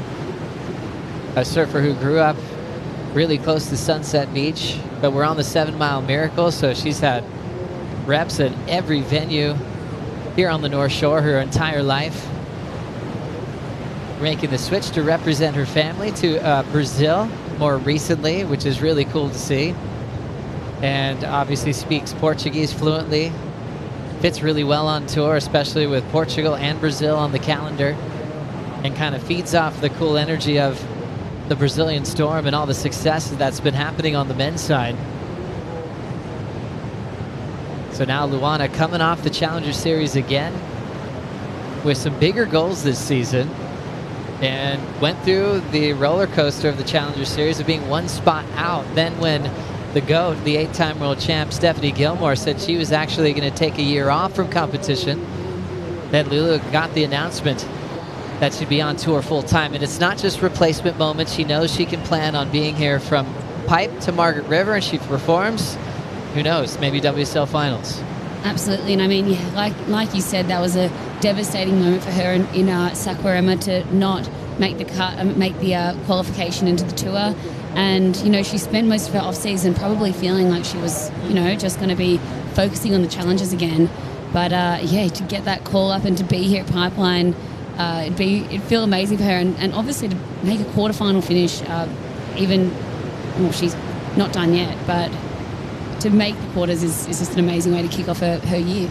Such an interesting wave to really break down wave selection when there could be bigger sets coming in at any moment, and you're trying to identify whether you should sit out and wait or if you should really maybe move in and try to get a score on the board. Remember Lulu just the other day had that really cool runner at Backdoor. She gets a lot of speed on her forehand, definitely her strength when it comes to barrel riding, being on her forehand, and you just know she'd be looking for a wave similar to what she had the other day. For sure. I mean, right now you've got to be thinking Luana's obviously got the upper hand. She's sitting out there with priority, but when we've seen these sets come through, they're usually coming through in 2s and 3s, right? The 2-3 wave sets. So even if Luana has priority, she has that first choice, you've got to be thinking they're both going to get a roll of the dice here, potentially. And with such small scores, it's just going to come down to Luana really nailing the wave selection. Yeah, because whoever gets the better wave, right? Yeah, well, there's kind of 2 types of backdoor waves that come through out here. There's ones that come through that is the teepee, where you've got the right and the back, the pipeline left, and then there's these other, sort of only backdoor waves that come from the north. And you kind of have to sit in a different position to try to get those, but they're the longer runners along the reef. Looks like there's some big sets coming through out here. So we'll see if the girls can get into a position to try and take advantage of these. What a feeling that you'd have with priority for Luana Silva and hearing whistles on the beach, screaming from the fans, and they're all wanting you to get the wave of your life. For Lulu, she has priority, only needs a 2.03, and it's about to be decision time. Oh, my heart rate's getting faster, Joe. The way you just explained that, because these are looking like really beautiful sets. Looks like Lulu not interested with the first one. Brisa takes a look. That one's going to unload. That first wave just a bit of a closeout here. Looks like this second wave is lining up nicely. Wow. And both decided to opt out of this one because there's definitely more opportunity coming. Oh my goodness. Lulu still sitting out the back. Brisa looks. And now we'll see if Lulu will take advantage of this one. That one might be fading down the reef a little bit. She's trying to chase it down. Unfortunately, this set kind of missed the reef slightly. It was a really, really hard set to read. The girls slightly out of position there for that last set, but I feel like at this point, Lulu would be looking for something to come through, to look right, to look for the backdoor section. As you were kind of analyzing that last set, Laura, was it a fair leave to let that set go through, or do you think Lulu would be regretting not making a move on that one? Yeah, if the women wanted to get into that wave, they would have had to be a bit further out and a bit further across, but from where they were, there was just no entry for them to get into those. And they also kind of shut down. It was like the first part of the section barreled, but then they went into that closeout section, so they would have had to be like a bit further out, and so they just, sort of stuck a bit too close in. I think they were just out of position for that. I think to have any opportunity on that set, there was maybe one in that set that really stayed open, but, you know, Luana really needed to have a crack. She's got a minute 20. So as we have a look on screen, we've got Tachi and we've got Moana both conversating as we see Luana having a look here. Here we go. Important ride for Luana Silva out in front. She'll just kick out immediately. Almost surprised she didn't go for turns, not needing much. Brisa Hennessy will now take this wave. Looks like she's locked in. There's her wind up. She will go for a big turn off the top, and a smart move for Brisa, since it's a very close heat. Brisa's mom holding her breath. She'll put the shades on and hide. Katie's such a wonderful human. Always love having a chat about life, but she is all focused on her daughter right now because it's a very, very close heat to make a decision into the semifinals. Yeah, and I just want to reiterate, this right here would be so new for these two women, being out here at pumping pipeline, pumping backdoor. I don't think either of them have really had this opportunity before, so I think they'll take so much out of this learning experience for Luana and for Brisa. To obviously, seems like Brisa is going to be able to sneak through with that last turn, and Luana just not being able to find that wave that she was obviously looking for. And even think on last of Lulu, just a few turns when it's this close, understanding the situation, just kicking out, definitely didn't help her even get the nod on a small decision. So Brisa, really smart, just hitting the lip there, 2-5 and a 1-5 as the Hennessy family celebrates that move into the semifinals, where Brisa will take on Katie Simmers. Caroline Marks coming up next against Betty Lou. We'll take a quick break. We'll be right back.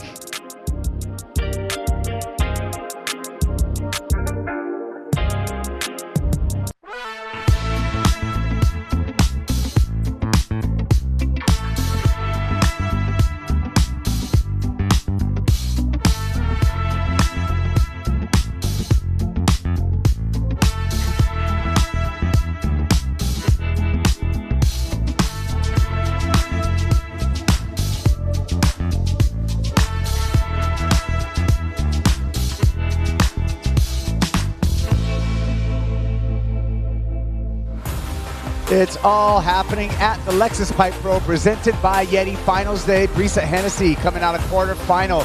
Number 2 with a win over Luana Silva. Hennessy will be faced up against Katie Simmers when we get to women's semifinal number 1. Hi, I'm Crap Girl along with Jesse Mendez, former Triple Crown champ. Jesse, this matchup that we're about in quarterfinal number 3, Caroline Marks, Betty Lou Sakura Johnson. This is going to be a very, very competitive heat because I know both of these women charge. Definitely, and Sakura, in my opinion, is one of the most feisty competitors we have on the women's side. She loves a good battle. She's not scared, mostly with those big names, and we see her up and riding right here. Sakura Johnson grabbing the rail, getting a turn on her Slater design surfboard, arcs off the bottom, banks off the top again. So looking for the combo platter there with a little pocket ride and then finishing up with some turns. Just 18 years old, 3 seasons on the championship tour for Betty Lou Sakura Johnson, North Shore native, Queen of Haleiwa. So that's going to be her start. She's up against the reigning world champion in the way of Caroline Marks. Here's the replay, Jesse. Yeah, a great start for her. Could have been deeper, you know, like basically 80% of her surfing pipeline is just positioning, but this is a great pin turn right there, just like very vertical. Was able to get that board, even very long board, but she was able to maneuver that very well. So good effort for her there. But yeah, mentioning back to what I was just saying, like 80% of this wave is just positioning yourself. So she was in the shoulder a little too much on that wave. There was a barrel where she took off, so she needed, in order to get that barrel, to be a little bit deeper, probably 10, 15 foot. Yeah. Pipeline has offered Sakura her best CT result. That was a semi-final placing last year here at the Pipe Pro. We'll see if she can replicate that or maybe even do one better. She's got to get by Caroline Marks, who's been looking very confident in her heats out at Pipeline. Caroline Marks, 6 years on the championship tour. She's already won a world title at just 21 years old. 5 career CT wins under her belt. She got 2 of them just last year, taking a win in El Salvador and then finishing off the year in Tahiti where Caroline came on top. Yeah, it's crazy that you mentioned that she's 21. She's such a phenom that she's been around for so long that you almost forget how young she is. Yeah, and good. She's going to be a good one, like probably mostly looking for pipeline waves today. Hopefully some of them come her way. Well, 4 points was enough to get Brisa Hennessy into the semifinals. Brisa, we talked about it when you came up. It doesn't have to be pretty. A win is a win. How did you stay calm out there and remind yourself of that fact? Yeah, that was definitely an ugly win. I definitely wanted to get barreled. I made some mistakes, but honestly, I'm just stoked to get another opportunity and try to send it more. And yeah, hopefully get barreled. That's why we're here. So yeah. Well, one of the things that we've been talking about with the women in particular is just how hard it is in a free surf to find waves that you can get barreled on. So what did you learn in this heat that you're going to take and apply into your semifinals to hopefully find that barrel? Yeah, I think there's so many moments that lead up to this moment, right? I have to give a huge shout out to everyone on Namotu and just all my time at Cloudbreak, Benny Wilson and the whole gang over there and my dad. And yeah, it takes a lot of moments to build up to a huge moment. So hopefully little by little, it's crazy if you think about it. Like for you to practice waves like this, you have to surf waves like this. There's no other way to go around it. So you just have to send it and yeah, here we go. Here we go. On to the next one. Before we let you go, do you have anything you want to say to friends and fans in Costa Rica? Yeah, estoy muy emocionada y agradecida por esta oportunidad. Están los semifinales. Sí, vamos con todo. Es increíble oportunidad y me siento todo el amor y vamos Costa Rica, pura vida. We'll see you in your first semifinals here at Pipe, Breeze. Thanks, AJ. Yeah, Brisa Hennessy, she's going to have a challenge on her hands in that semifinal number 1 because Katie Simmers is looking fearless out here, charging 9.17 backdoor barrel. That's what I was hoping that we would see, pushing the level, pushing the bar upward for the women here at Backdoor and Pipeline, Jesse. Totally, and she's been doing that. She obviously an up and coming. She surprises us every time she paddles on a wave. You know, yeah. She stands up on a board, and she did that once again. That might have been one of the best ever backdoor tube rides we've ever seen, and she put it on a heat in the first 5 minutes. That's so impressive. Here we go. Sakura, double arm drag, backdoor barrel. Well negotiated for the Haleiwa girl right there. So that's what we want to see. You talked about positioning. Betty Lou Sakura Johnson was in the perfect position.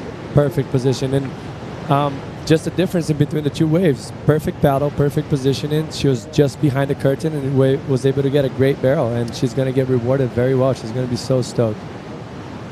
Great way to start the heat. And as you see right here, see, there's a peak in front of her. And she just comes from behind and is able to sneak in that nice and clean barrel, come out, and actually somehow paddle back out, which today is not the easiest sometimes. Like the double arm drag to slow down there, puts the handbrake on just for a moment to make sure she gets behind the curtain. From above, one more look. Yeah, that's beautiful technique for her right there. And one or two quick bumps to adjust the line.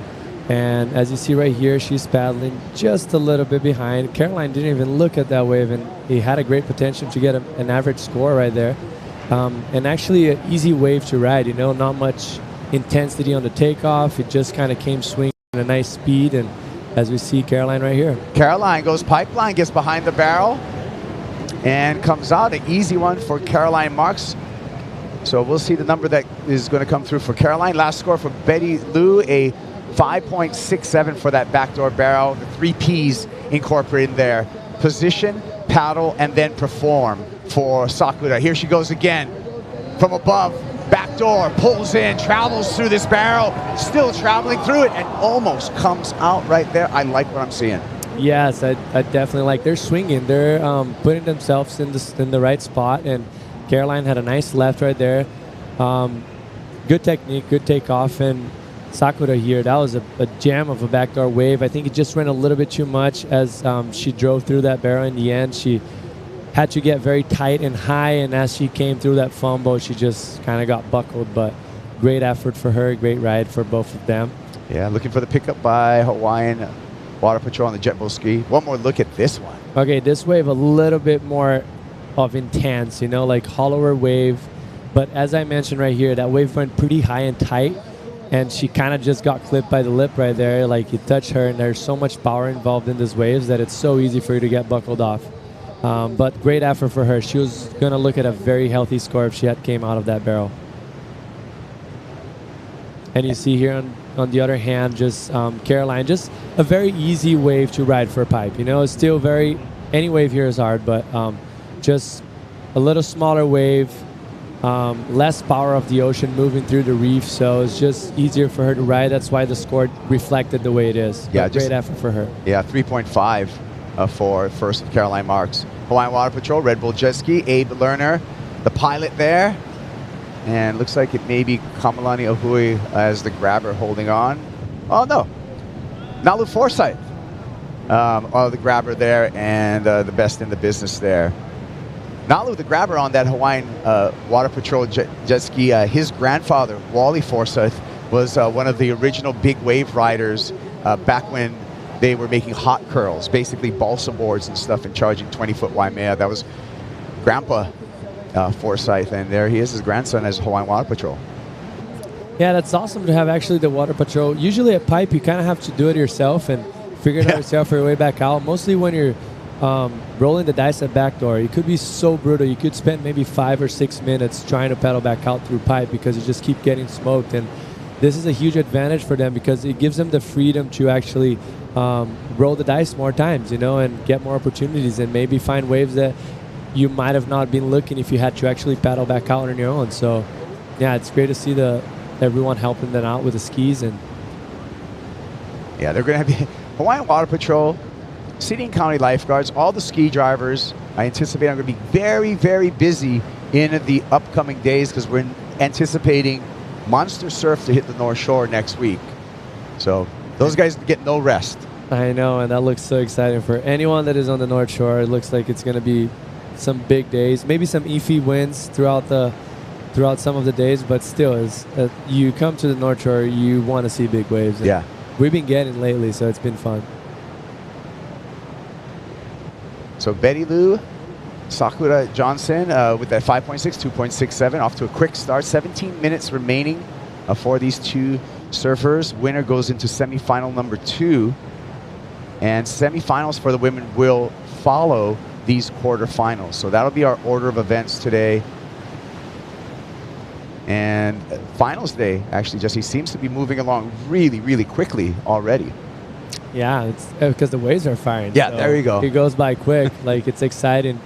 And you see right here, Joanne just getting ready, getting in the zone. And she actually, I had a talk with her, and she was so baffled on how Caitlin was surfing. She was like, man, what's up with these young girls? Like, they just come with something unlocked. Yeah. Like, they're so good at knifing drops and charging. And, yeah, I was like, yeah, the young generation, man. Yeah, I mean, Joanne DeFay, 30 years old. She's been 10 years on the CT. We see Steph Gilmore taking a year break, Chris Moore stepping away. I really feel that we are seeing the new generation come up right now. And we'll see that. We'll have an old guard versus new guard in quarterfinal number 4, Molly Picklum up against Joanne DeFay. So that'll be a real illustration of, the established professional women and the upcoming young 20-year-old. Yeah, and that's another big heat because, in my opinion, Molly has been the informed surfer of the event so far on the women's side. Both heats she had, it was over 15 points, so it's not easy to do that out here at Pipe and be that consistent. Wonderful merchandise collaboration between Vissla and Florence to make all the gear here. You can go to wslstore.com to get it, or if you're on the beach, we have t-shirt booths right here. Oh my goodness, let's welcome. It's the queen of Pipeline on the VIP headset, Moana Jones-Wong. Thank you for joining us. Thank you, Kaifo. It's always good talking to you, Moana. Yeah, likewise. Hey, there's been a lot of talk about reps and free surfs and how the women can improve here at Pipeline. You're the classic example of someone who's just put in your time, even though if there's 100 people out there. And now, I see you get waves out here. No problem. But it seems like it's because you put in so much time, Moana. Yeah, I have definitely put in a lot of time. But for other girls that are on the tour, it would be really hard to put in that same amount of time because they have to be at other places when, they can't always be out at Pipe when Pipe's firing. So I feel like right now for the girls that are in finals day, they're scoring perfect empty pipeline and they're learning so much right now, and they're going to improve a lot just today. If you could get some advice to our finals day women, what would you tell them? I would tell them to not hold back and just send it out there today. Try to catch the bombs of the day. And you can read the mood of Pipeline. I mean, you spend so much time here. What are you feeling right now on the beach with the swell, with the wind, everything that's going around here? I mean, it's definitely like a picture-perfect finals day for Pipeline. You couldn't ask for anything more. It's a nice day. Everyone on the beach is hyped up. The ocean is cooperating. Pipeline is doing her thing. And yeah, I couldn't imagine a better finals day. What about you? What are we going to see you? What's your plans for this year? This year, I want to go and get some more barrels. I hope after this contest, Pipeline turns on and we can score some late season sessions out here. Hopefully less crowded than this entire winter has been. And hopefully get some waves in Tahiti and might go to Fiji, try to catch some cloud break. Sweet. Well, how about your good friend, Baron Mamiya? He's in the semifinals. Oh, wow, that's amazing. I remember the first time when me and Baron first got our wild cards out here at Pipe, and he got knocked out by Kelly Slater, and I think it was the quarterfinals. And I thought if Kelly didn't take him out that year, I thought Baron was going to win for sure. And I think this is his chance, and I think he's going to go all the way. Yeah, that's true. I'm like an uncle, and I just saw Baron this morning, and I just said 3 words to him. This is your day. That was actually 4 words. It's his Today's day. your day is what I said. Today's your day. Yeah. He's going to do it. All right. Well, thank you so much for catching up with us, Moana, and love seeing what you're doing out here right now. I think you're an inspiration to all the women and you're pushing the limits out here at the world's most dangerous wave and making it look good. Thank you, guys. Moana Jones-Wong, an absolute young legend. She had a chat with Tati after the heat. She came up and she was like, good job. I loved how you charged and swinged on waves that were waves of consequences, bigger waves for the day.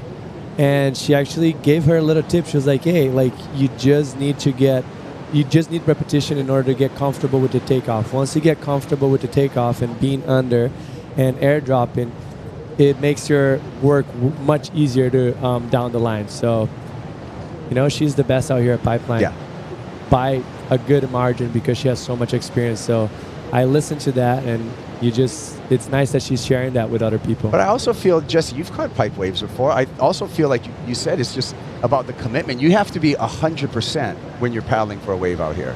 Yeah, because it comes from so deep, such a deep water into a shallow reef. So the wave moves so much faster than your typical Huntington Beach, Diba, or anywhere you are in the world, you know? So you have to commit before the wave comes to you. You have to start scratching it as hard as you can pretty much. And you see those guys. It's either that or you're just a freak of nature like John Barron, Jack Robinson, and I'll name a few, Kelly, and I'll miss a bunch of them, but they're able to actually not paddle so much, but they're sitting way too under, and you do not want to be where they are. Yeah, that's so scary stuff. Well, 11 minutes and 35 seconds on the clock. Sakura in the lead. Caroline needs a 4.85. We'll be back with the conclusion of quarterfinal number 3 after this.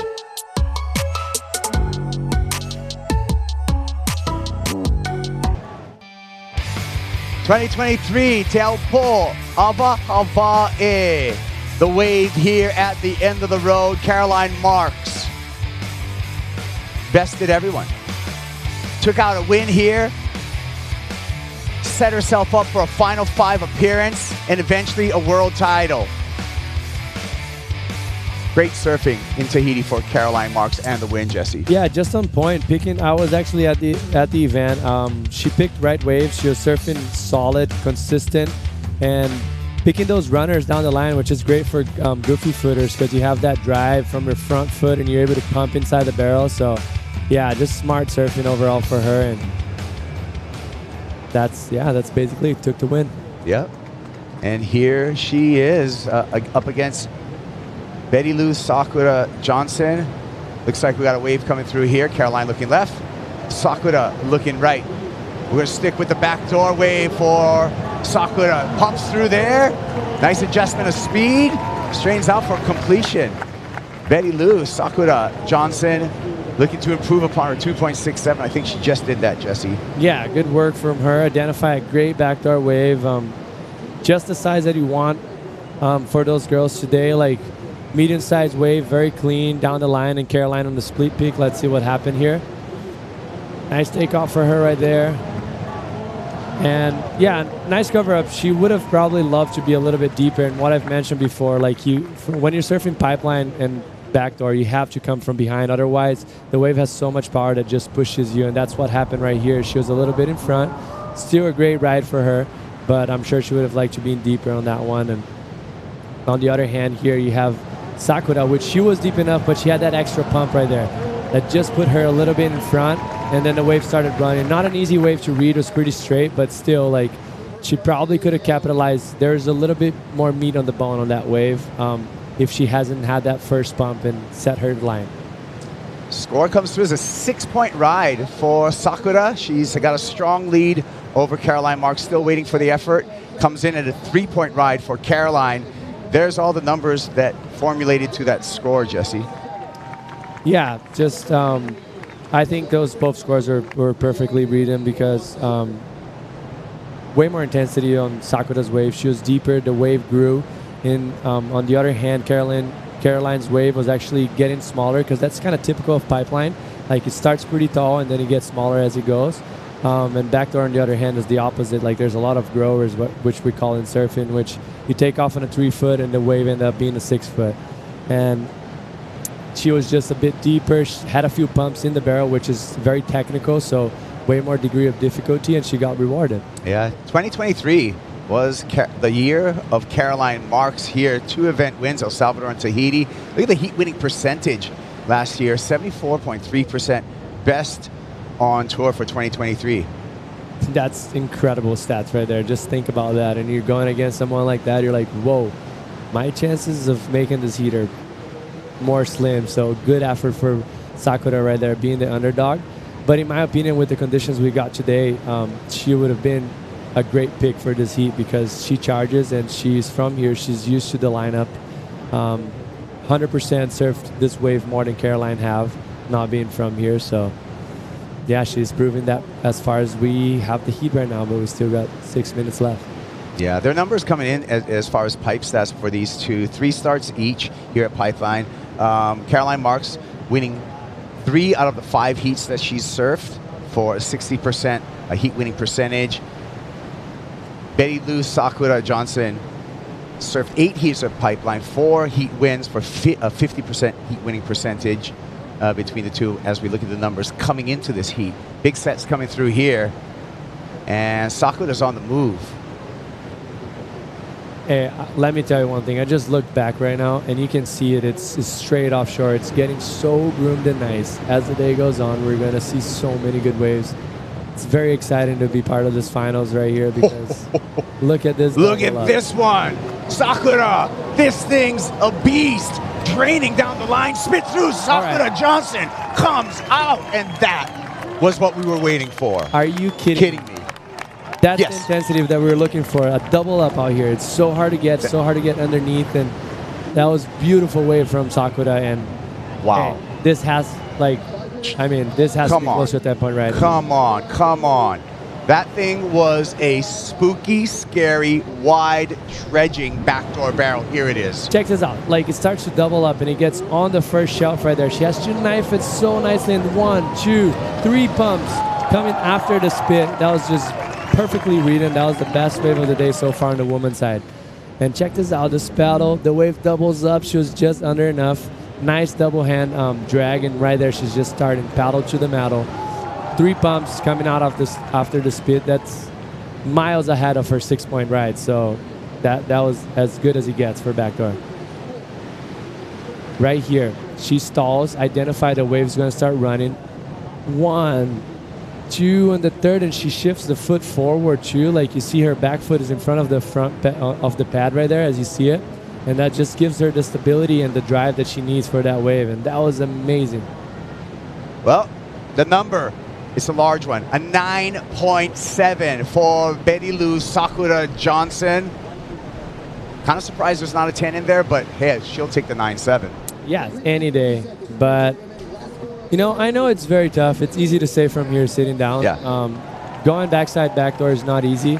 But backdoor doesn't get better than this right now. Like, I'm sure it does, but like, this is basically as good as it gets, and she's going for another wave. She's on a heater right now. Let's see what's going to happen. Talk about rhythm.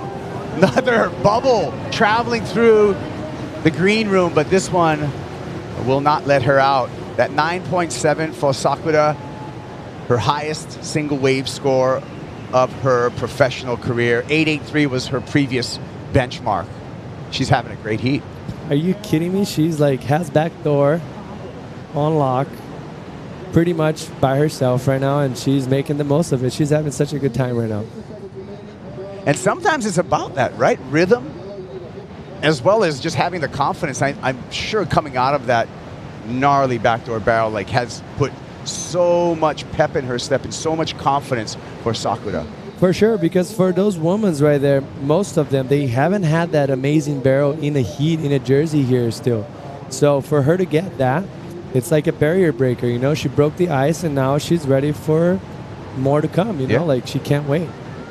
And it's got to feel good when you hear the roar of the beach. We have thousands of people here at Ehukai for finals day. It's a beautiful Hawaiian day. Hawaiian Water Patrol, Red Bull Jet Ski, grabbing Sakura, and it's going to take her to the channel there. We have assists through the day for both broken boards as we look into our heat check with time on the clock, and on the bottom you can see top scores for each of the surfers and each of the individual judge scores as well. Yeah, you can see the spread. They actually went pretty tight. I think when it's those waves close to 10, usually the scores come pretty tight because you know, like, that's the limit, and it was very close. They all have probably the instinct of, like, was that a 10-point ride, you know? Which, in my opinion, that was the best wave of the day by far. Like, that was the deepest, the longest. It was perfect. She came out of the spit, so, yeah. And I understand they don't want to give away a 10 too early because the day is still presenting itself. But, yeah, whatever it is, that's a highlight reel moment. Could be our Nissan Cup Noodle wave of the day. It is so far with that 9.7. Yes, I agree with you. That was beautiful. Hopefully it's not, because I want to see some 10s. I want to see some 10s. I want to give away some Yeti Tundras. Right. And Yeti gear. So, and if today it feels to me, Jesse, you tell me, are there 10s out there? There's plenty of 10s. It's just about you being in the right place, almost actually in the wrong place in order to be right. You know, like you want to be just a little too deep. That's what they're asking for those 10-point rides. They want to see you almost not make it, ride you off, and then you somehow come out. So you almost want to be a little late, something going wrong your way, and you just squeeze to make it happen, you know. And there's a few people that are very capable of doing that. We know on the men's side, John and Barrow probably the favors of pulling that off. Yeah. Well, I think Sakura had us on the edge of our seats with that wave, and she's going to get congratulated right now from our reigning world champ, Caroline Marks. Great hugs there, Caroline. Walking away with the season with an equal 5th from Pipeline. That's a nice start for Caroline in her title defense. But it's going to be Betty Lou, Sakura Johnson, moving on into semifinal 2, and perhaps the Cup Noodle wave of the day. We'll see how that plays out. We'll take a look at this wave one more time for your enjoyment. We'll be back with quarterfinal number 4 right after this.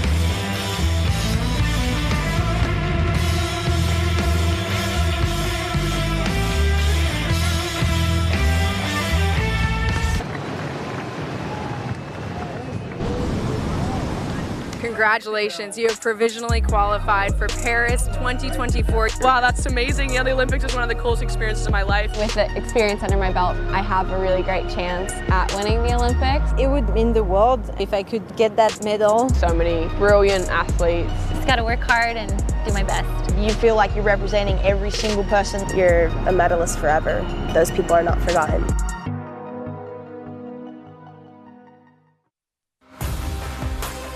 Follow the journey with Tahiti-bound champion by Shiseido on WorldSurfLeague.com. It's the road to the 2024 Paris Olympics. Quarterfinal number 4 out in the water. Molly Picklum up against Joanne DeFay. A tale of the new guard versus the veteran in this quarterfinal number 4. Molly Picklum, just 21 years old. Tour veteran Joanne DeFay, 30 years old, 10 years on the championship tour, with 5 CT wins to her credit. We're going to start with Pickles, Molly Picklum. And knifing a drop on a big pipe wave, Jesse. Yeah, I know she didn't get barreled on that wave, but what's impressive for me, mostly on the woman's side, is how Molly is capable of slowing herself down backhand on a very heavy wave. As you check here, obviously the Zengo is going to help her disappear, but the takeoff is what it's all about on that wave. Like, she was able to wipe her speed out, even with all that water moving and pushing her board out. Like, it's so hard to do that, and it's very critical. I know she's not going to get a big score, but that was impressive to see on the woman's side. Yeah. Pickles on the paddle again, under the ledge, and showing intent there. Molly Picklum, round of 16, got to this quarterfinals up against Alyssa Spencer, the rookie. Molly had a great heat, 8.17 at Backdoor, and 7.33, 15.5 two-wave total for Molly Picklum in her round of 16 heat. Showed, you know, really that she wants it out here, and she is a great pipe and backdoor surfer. No doubt about it. And she mentioned in her interview after the first heat, she mentioned that I actually feel very comfortable here. I love being here. And for you to be a good surfer, a good competitor at Pipeline, first needs to come to love. Like, you need to like this wave. You need to feel comfortable in the challenging conditions that it gives it to you. So that's the first step. She got it done, and she put in time, and she has the technique and the talent, so she's killing it. Picklum took a win at Sunset last year, and after that win, moving into the next stop in Portugal, is wearing the yellow jersey as the rankings leader. Molly also has won a specialty event out here at Pipeline, and in that event, she got a number of really, really big square backdoor barrels. Yeah, and that's it. The experience in the jersey here is so clutch. The more you compete, the better you know how to react to what Pipeline's going to give you or backdoor. So she has an advantage because she did a few of those events, and she actually went pretty far, went on to win. So it's just extra baggage that she has in her belt that most of the surfers on tour don't have. Yeah. Joanne DeFay, however, she's no slouch, big lefts. And we're going to get to Joanne. Like I said, 10th year on the championship tour. She's got 5 career CT events wins, Joanne DeFay. And those wins happen mostly in lefts. In 2022, she won in G-Land. 2018, she won at Uluwatu. She won in 2016 in Fiji. Mixed in with that, a Surf Ranch win, as well as a U.S. Open win. Joanne DeFay, certainly a surfer that, you know, that has been on the top of women's professional surfing for now a decade. Yeah, it's so impressive. Like, to get one CT win, like the percentage of that to happen, like the reality of that is so little, and to have 5 under her belt, that's so cool. Like, props to her to been put in such a high level of surfing for the last decade. So it's good to see her here still. Let's take a look at our Pacifico fan picks and see what you thought about the winner in this heat, or projected. Here we go, 79% for Molly Picklum. So she seems to be the fan favorite to move into the semifinals, Jesse. Yeah, and that's all because of her performance. That's based on her performance here, her level of confidence out here. And she's proven that in this event and previous event. And yeah, and our analytics back the fan picks as well. Molly Picklum with a 71% heat winning percentage at 3 starts here at Pipeline.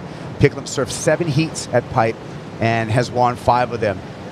Joanne DeFay, 3 starts here at Pipe, 40% heat winning percentage. She surfed 5 heats here and has won 2 of those heats. So we looked at the analytics numbers, kind of matches with the fan picks, but one thing we know about surfing, you can't really predict anything. It's so unpredictable. It's crazy. Like, yeah, it's mostly in a day like today, it's so easy for things to not roll your way and you just be out of rhythm and always a little, like a foot deeper than you should be. And looks like we have some sets approaching. We sure do. Jojo, Joanne DeFay with priority. Picklum just moving probably further in on the ledge here. Fine line, isn't it, Jesse? Yeah, it's a fine line because there will be those waves that are just going to stack up out the back and you're not going to be able to get to. But at this moment with the swell decreasing, the wave tends to come like lose a little bit of power and come into the reef a little bit more. So smart adjust there for her. Like I'm sure she's noticed that it cleaned up a lot. Like it lost a little bit of someone's belly. Here she goes, Joanne. Backdoor. And that wave did not present itself, so priority switches over to Molly Picklum. Yeah, not a great wave selection right there. Missed opportunity, lost priority, and now Molly's going to sit with priority and it's going to have the right of way. You could kind of see like the 2 waves before moved a lot of water and made a lot of whitewash, and as she was paddling for the wave, you could see that whitewash down the line, so you kind of want to avoid that most times because that really makes things tricky for you to ride, and usually the wave doesn't have the best shape once that happens. So more sets on the way, and Picklum holding priority. She's going to have her choice of, it looks like 4 waves that are going to hit the reef. Hopefully they hit them in the same spot. As these swells mature as well, the northerly aspect continues to be more and more evident. So sometimes the energy as these swells mature can shift over more down the beach to off the wall. So that's another thing to watch out for. Yeah, and that's true. The last few sets have really been a magnet at off the wall. You can see them just marching through that way, but sometimes waves like this come, the deep pipe waves, you know, like Wakita Bow type of deal. And we see Molly paddling right now. Oh, here we go. Picklum, look at this thing. And knifes into it. Pipeline barrel.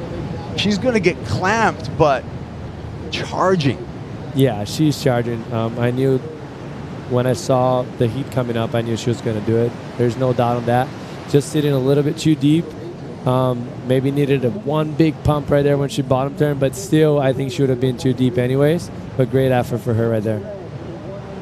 Queen of Haleiwa Sakura Johnson is into the semifinals. Let's hear from Sakura. She is the queen of Haliva, but watch out. Coming for Pipeline today, walk us through how all the time that you put in here in the water paid off in your heat today. Yes, I mean, any time that I get to spend out here, it always just, you know, you just have to keep putting time, especially here at Pipe. And yeah, just really happy to get these conditions, these waves. And I think all of us girls, even the men, are just, these are the days we dream of. Speaking of dreams, how about that 9.7? What a dream that backdoor barrel was. What did you see on that wave? Walk us through it.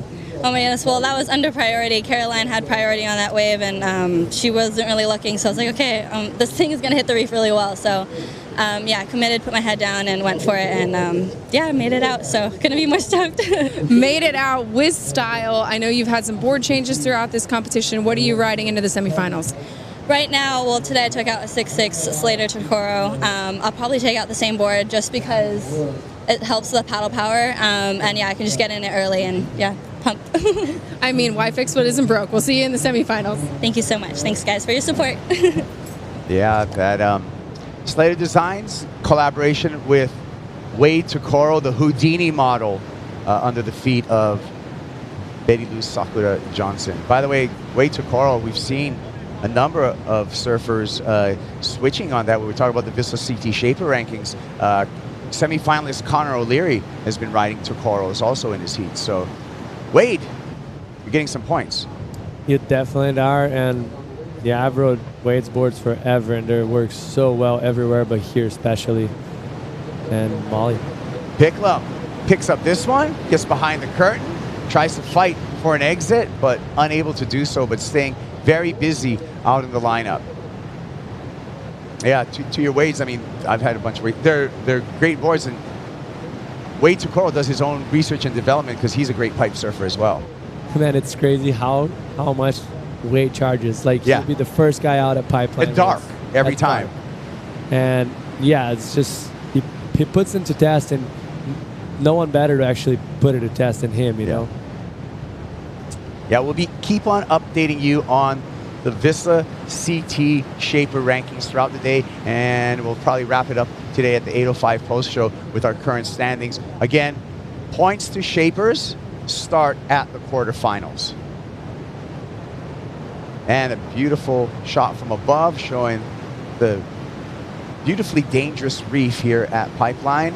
Molly Picklam and Joanne DeFay still both surfers looking to put up some type of meaningful score at this point. We're almost halfway through the heat. Yeah, and they're sitting very close. I've noticed Joanne, this whole heat, has been sitting right by Molly, and that's very smart of her because she, for a fact, knows that Molly has more experience out here, and she tends to find the best waves, mostly for backdoor, which Joanne just knows, like, I'm going to sit by her because she can put me actually in a good wave, you know? Maybe if I'm not seeing something, like, and she sees it, I know it's a good one, and yeah, I'll take advantage of that sitting with priority because she's sitting, look at that, she's right by her. There's a huge lineup and she's just on her shoulder. Just, yeah, I think that's her mind right now. Right. Yeah, good pickup there. Kind of doing two things. You're kind of like drafting off of someone's lineups, and at the same time, you're kind of intimidating them too by being so close in their personal space. Yeah, it's a win-win, right? Or sometimes you could also get sold lemon and you can go on a bad wave that they looked at it just because they didn't have priority. But I think if she plays a smart game, she can take advantage of that. Molly picked them in the round of 16 up against Alyssa Spencer. She got this yesterday. Backdoor barrels, 8.17, 7.33 for Molly Picklam, 15.5 two-wave total. This was beautiful. Yeah, that was just amazing surfing, and even better wave selection. Yesterday was tricky. Like, there's not many good waves, and she found 2 jams. Like, that was impressive from her. And Joanne, on the other side, she's looking at that the whole time. She's watching the event, and she noticed those little things with all the experience that she has. Live action here. Priority with DeFay. DeFay scratching into this one. Backdoor. Stalls off the bottom. Nice tube right there for the surfer from Union Island. Adds a big slash on the end there for a little exclamation mark to finish off. Joanne, 4.17 will take it to the lead. I think she got that. Yes, there is. That was the first complete barrel of the heat so far. And just as I mentioned, you know, like she was right by Molly right there. That perfect backdoor, dreamy backdoor wave came. For today, quite a smaller wave, but just easier entry and easier to ride. And yeah, she did a good job in finding that wave. She got a 4.83 to fade out to the lead. Picklum with priority out in the red jersey. 2.64 will earn Molly Picklum the lead back. We got some sets coming through here. It's all about wave selection and choice. Oh my goodness, Molly Picklum backdoor. Big wall in front of her, lots of foam on the face. Long release section, Picklum gets through. Some troubled waters there, and Molly Picklum. Wow. Are you kidding me? That was great. Like, that wave was beautiful. But as soon as he hit the reef, there's so much whitewash. It was so hard to put your rail right there and keep engaging the fins. And it was a grower too. She took off, it was already 5-6 foot, and the thing grew down the line. That was so hard to read. Like, impressive skills from Molly right there. Talk about hanging on. That was so difficult. Troubled water, sucking up the face, all that potential cavitation to fins, steps in the wave. I can't wait for this score. I want to see where the judges go with this number. Yeah, that was a perfect scenario for everything to go wrong. Like, lose the rails, skip the fins, and fall forward, which are the worst wipeouts you can have. And for her to manage to pull that off, that was impressive. See, like, that's coming kind of in an angle. As she's taking off, you can see the wave down the line is growing. She stalls, and right there, so much water with air, just making it very hard for you to manage engaging the rail and the fins, and she was able to do it. That was clutch from her, and just show how much confidence she has in a wave at backdoor. That was excellent surfing on a very good wave, and she got rewarded. Oh, look at this angle. Yeah, this is what makes it so tricky on this wave. Right there, she's hitting straight, like almost snowboarding, you know? Like a lot of air in the water, just making it very, very tricky to ride, and she pulled it off somehow. She willed herself through that section, and she did it again. She got an 8.17 yesterday. This wave, another 8.17 for Molly Picklum. And just as I felt like it was the first time of the event that she actually had her back against the wall, because she saw that Joanne got a wave right before her, as you can see right here. But see the intensity and difference of the wave. This is just a perfect dreamy backdoor wave. She highlined it a little bit too much, which made her not get as deep as she probably wanted. Nice finish though. But the intensity of the wave was just, whoa, nice wave for Joanne. Live action, trying to fade deep in a backdoor barrel, driving through this backdoor barrel, but gets caught up somewhere down the line, incomplete. Joanne's still in the game, just needs a 5.85 to take the lead off of Molly Picklum. Picklum with that valuable 8.17 needs to get a backup. Yeah, and that was actually, oh, she has her hands. Oh no, she's just waiting for the ski to come. But that actually had the potential of the score that she was needing. The wave just ran a little bit too fast, unfortunately for her. Let's go to Laura Enever on the VIP headset. Laura, what did you think about Molly Picklum's wave? Oh, wow. Everyone here in the Red Bull Athlete area literally just had to dive in the bushes to try to see Molly on that last wave. That was one of the biggest sets that we've seen come through in the last sort of hour. And the first wave was a big pipe barrel. It spat. Molly looked at it, but then she let it go. But then the next one, I feel like she almost saw that it like spat and thought she'd made a mistake. So then the next set, she charges down. That wave was also like much further down towards off the wall, the gnarliest section of the reef, and that's why it had all that whitewash. It was such a bomb, and it was so exciting. And yeah, like you guys said, she was hanging on for dear life and just charging out here. What a show, Laura. Yeah, it's just amazing. And I also like to note, you know, I think out of all the women, Molly Picklum has had the most broken boards out of them all coming here to Hawaii. It means she's not afraid to just get out there, go for it. She wears her helmet. She's got her long john on. She's been rocking that since she started surfing pipe, because she doesn't want to feel like anything's hindering her, and also to feel that safety that she wants. But there's some amazing waves coming through right now, guys, so I'll let you guys get back to it. Thank you so much, world record holder Laura Enever, on that analysis.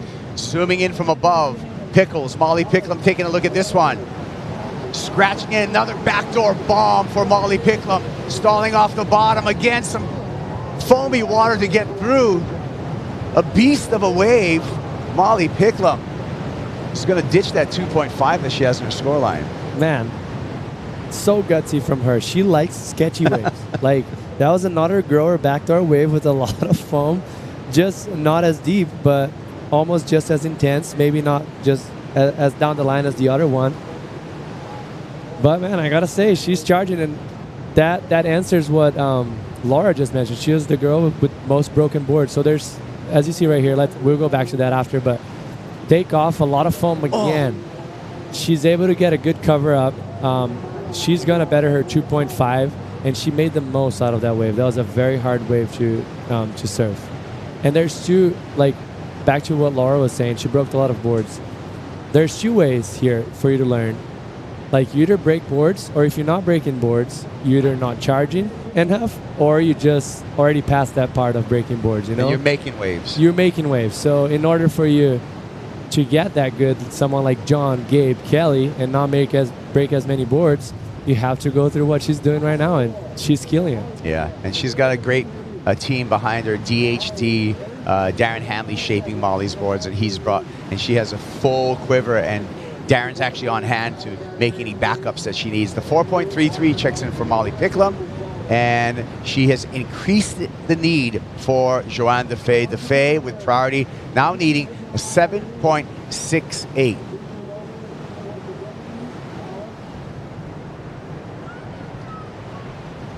Picklum on the paddle back out. 8 minutes remaining for Joanne to answer back in quarterfinal number 4. More lines coming through here. And we'll see if any of them hit the reef in an optimum angle for Joanne Defay.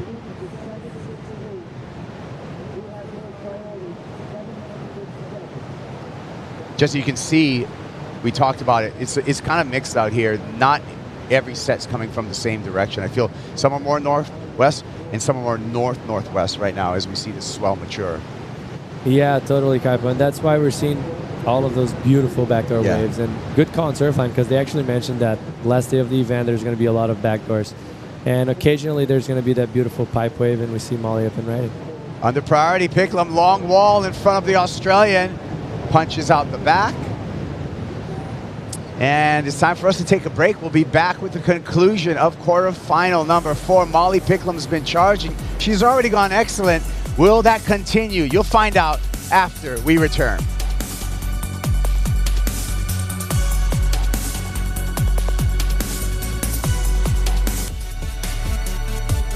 Welcome back to the 2024 Lexus Pipe Pro presented by Yeti. Women's heats are in the water, and nobody is loving it more than these girls down here at Rising Tides. First off, Izzy, I want to start with you. How much inspiration, or how much fun are you having being here, getting to see the girls in and out of the water on finals day? I'm having a lot of fun with all my friends, and it's just an exciting experience. I know, your first time here. Adia, it's your first time as well. What is the most inspirational part about being here on this day for you? It's very inspiring to see the girls just shredding and ripping the big barrels and having lots of fun. There's a lot of good vibes going. Lots of good vibes, lots of shredding, a lot of ripping of the barrels. And then Campbell, I'm going to put you on the spot. Are you ready? Yeah. Who are you most excited to see in the semifinals? Mostly all of them, but mainly Betty Lou. I'm really excited to see her surf in the semifinals. After that last wave, who doesn't want to see Betty Lou back in the water? Are you girls all having a good time? Yeah! So a great time had down here at the beach. Rising Tides happening right now, you guys. All right, well, thank you to Pura Vida and their support of the Rising Tides, an activation that happens all over the championship tour. Back to live action here with 4 minutes remaining. Joanne Defay holding on to priority. Defay needing a 7.68 to turn the heat on Molly Picklum, who's locked in an excellent score of 8.17 earlier in this heat. Under 4 minutes. Lines, Jesse, and opportunity, I'm feeling. Yes, I actually just looked back. The first wave of the set was pretty good, just spat his guts out. They were a little bit out of position, a little bit too out the back. But man, this is turning out to be just a perfect day. It's beautiful and groomed right there. Very consistent too, so there's a lot of opportunities for the surfers which sometimes, you know, pipeline can be perfect, but a bit slow and just a lot of heavy sets coming through, so it makes it harder for them to compete. But today is plenty of opportunities for all of them. Yeah, and a much cleaner swell than we've seen earlier in the event window, where we had that crossing east-northeast swell coming through. Now we just have, you know, a really long period, and from a pretty good angle, northwest, north-northwest, turning throughout the day, finals day. So we waited to the last day of the event window, but it's paying off right now because this is some classic pipeline and backdoor. Yeah, what a way to start the year. First day was firing. We had amazing waves, very consistent day as well. Today, even better. Like, it's cleaner. Like, it's just, yeah, perfect pipeline and backdoor. Great size as well. So nice to kick off that way. Well, the surfer from Reunion Island, Joanne DeFay, down to 2.5 minutes with priority, needs a pretty chunky score of a 7.68. Looks like she may be interested in this one. And just slows her paddle down to make sure that she doesn't show any intent on that wave so she can hang on to that priority. Little wind swirling right now, Jesse. But still offshore. Still offshore, yeah. Probably it's not as southeast as it was like probably 10 minutes ago. Swinged a little bit to the right more, going into the left. So, I mean, it's still pretty good, and I don't think it's going to affect so much because and the good thing about it too, there's no water moving in between sets right there. It's just calm. So every time the set comes, it's actually hitting very flat water. And there's no backwashes or lumps or anything. It's just a typical pipeline, perfect day. So, and we got about 1 minute and 30 left right there. It looks like we have some waves on the horizon coming. Like they're actually stacking up. I'm not sure if they're gonna get here on time. They might. You see this lineup right here. It's beautiful. You can actually check. So what's happening right there? Those waves are stacking up in that area because there's the third reef pipeline. Yeah. The Banzai, which it's word known, and it's the shallower part of the reef that stacks those waves up. If it's a little bit bigger, it would have been breaking there. But today is just kind of funneling all the energy and going into the first reef, and sometimes it's actually missing us and going into the left of the camera right there where those two guys are sitting, and off the wall it has some beautiful waves today as well. Yeah. The more northerly swells will kind of pass by pipe and backdoor and hit, as you see, the top of your screen right there towards off the wall. A break named basically because there's a rock wall there, and all the surfers would sit on top of the wall, and the property owner would say, "Hey, get off my wall." Oh, is that what it is? Yeah. I always wonder why it has that name. Rock. That's interesting. Yeah, they'd hang out all day there in the 70s, and then the guy would come out like, "Hey, get out, get off my wall," and then hence off the wall. Or so legend has it. 5 seconds remaining here, and it looks like congratulations to Molly Picklum. She's going to have to hit the beach, reset real soon, because she's going to be in semifinal number 2 up against Betty Lou Sakura Johnson. Molly putting up an excellent score there with that 8.17 for the victory.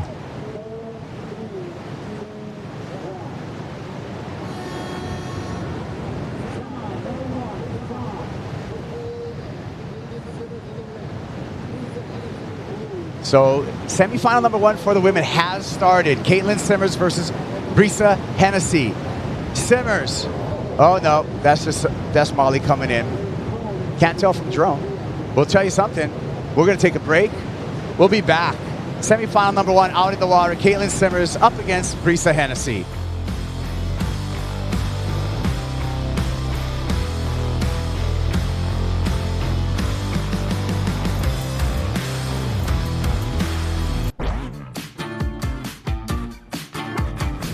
John Florence in the barrel and pipeline. Let's go. Ikagi. In the pipeline barrel, come on, yes! Iggy in the barrel, stalls, double hand drag, out with the spit.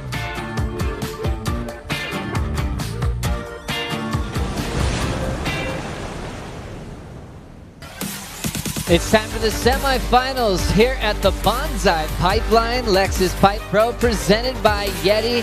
Caitlin Simmers taking on Brisa Hennessy, and we're going to see Betty Lou take on Molly Picklum. Picklum's with AJ. Walking with Molly Picklum right now. She has to get back in the water for the semifinals in just a minute. Molly, though, quarterfinal finish already. Walk me through how much fun you were having at Pipeline in these conditions, searching for those barrels. Yeah, I mean, Pipe's really lit up today, and I'm super happy to be out there. I just hope I get better waves again, but I'm glad to have made that heat. And you got that 8 in that last heat. It seems you've just been so consistent this entire competition. How do you carry that momentum into the semifinals? Let's hope the waves keep the momentum and then we get numbers. So, yeah, I'm really happy we're out there soon. So I'm going to run and drink some water, have some food, and hopefully barrels for lunch. Barrels for lunch. We'll see you then, Molly. Congratulations. Thanks, guys. Thanks, everyone, tuning in. Let's give a round of applause. What a little legend. Molly Picklum even had time for us in between heats. She's got a semifinal to think about, which is coming up right after this.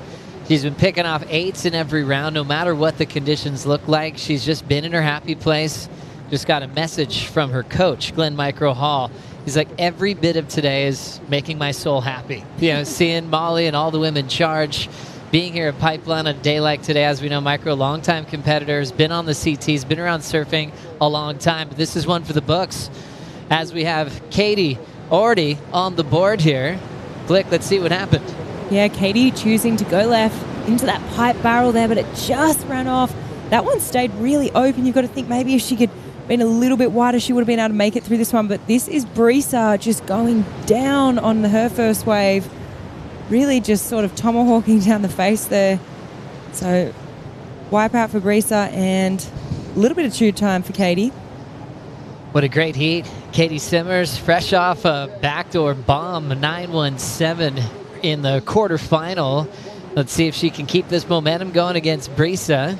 As we know, Brisa's looking for her second career win this year. It could happen today, but she also will be in familiar winning territory at the next stop of the season, just at Sunset Beach, which starts on Monday.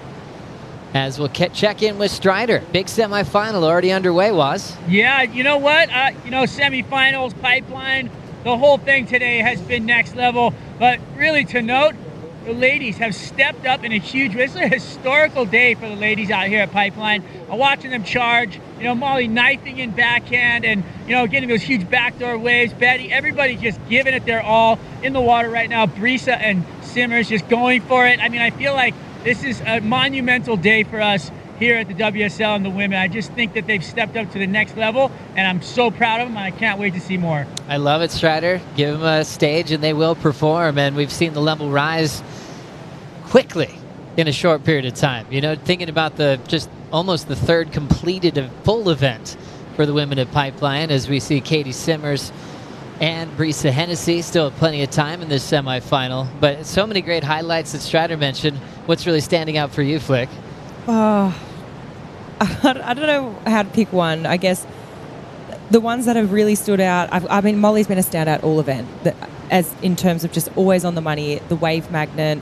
She seems very connected to this wave. I mean, she sort of was a little bit out of rhythm in that last heat and then found that bigger backdoor wave and obviously got through that heat with flying colours. But, I mean, I've got to go back to the first wave of the quarterfinal. It was Katie Simmers with that 917. I mean, that was so beautiful to watch. And I loved her post-heat interview. It feels like she was getting really relaxed and really let us in on her internal dialogue, which was really cool. But I think the best is yet to come. It is absolutely pumping out there.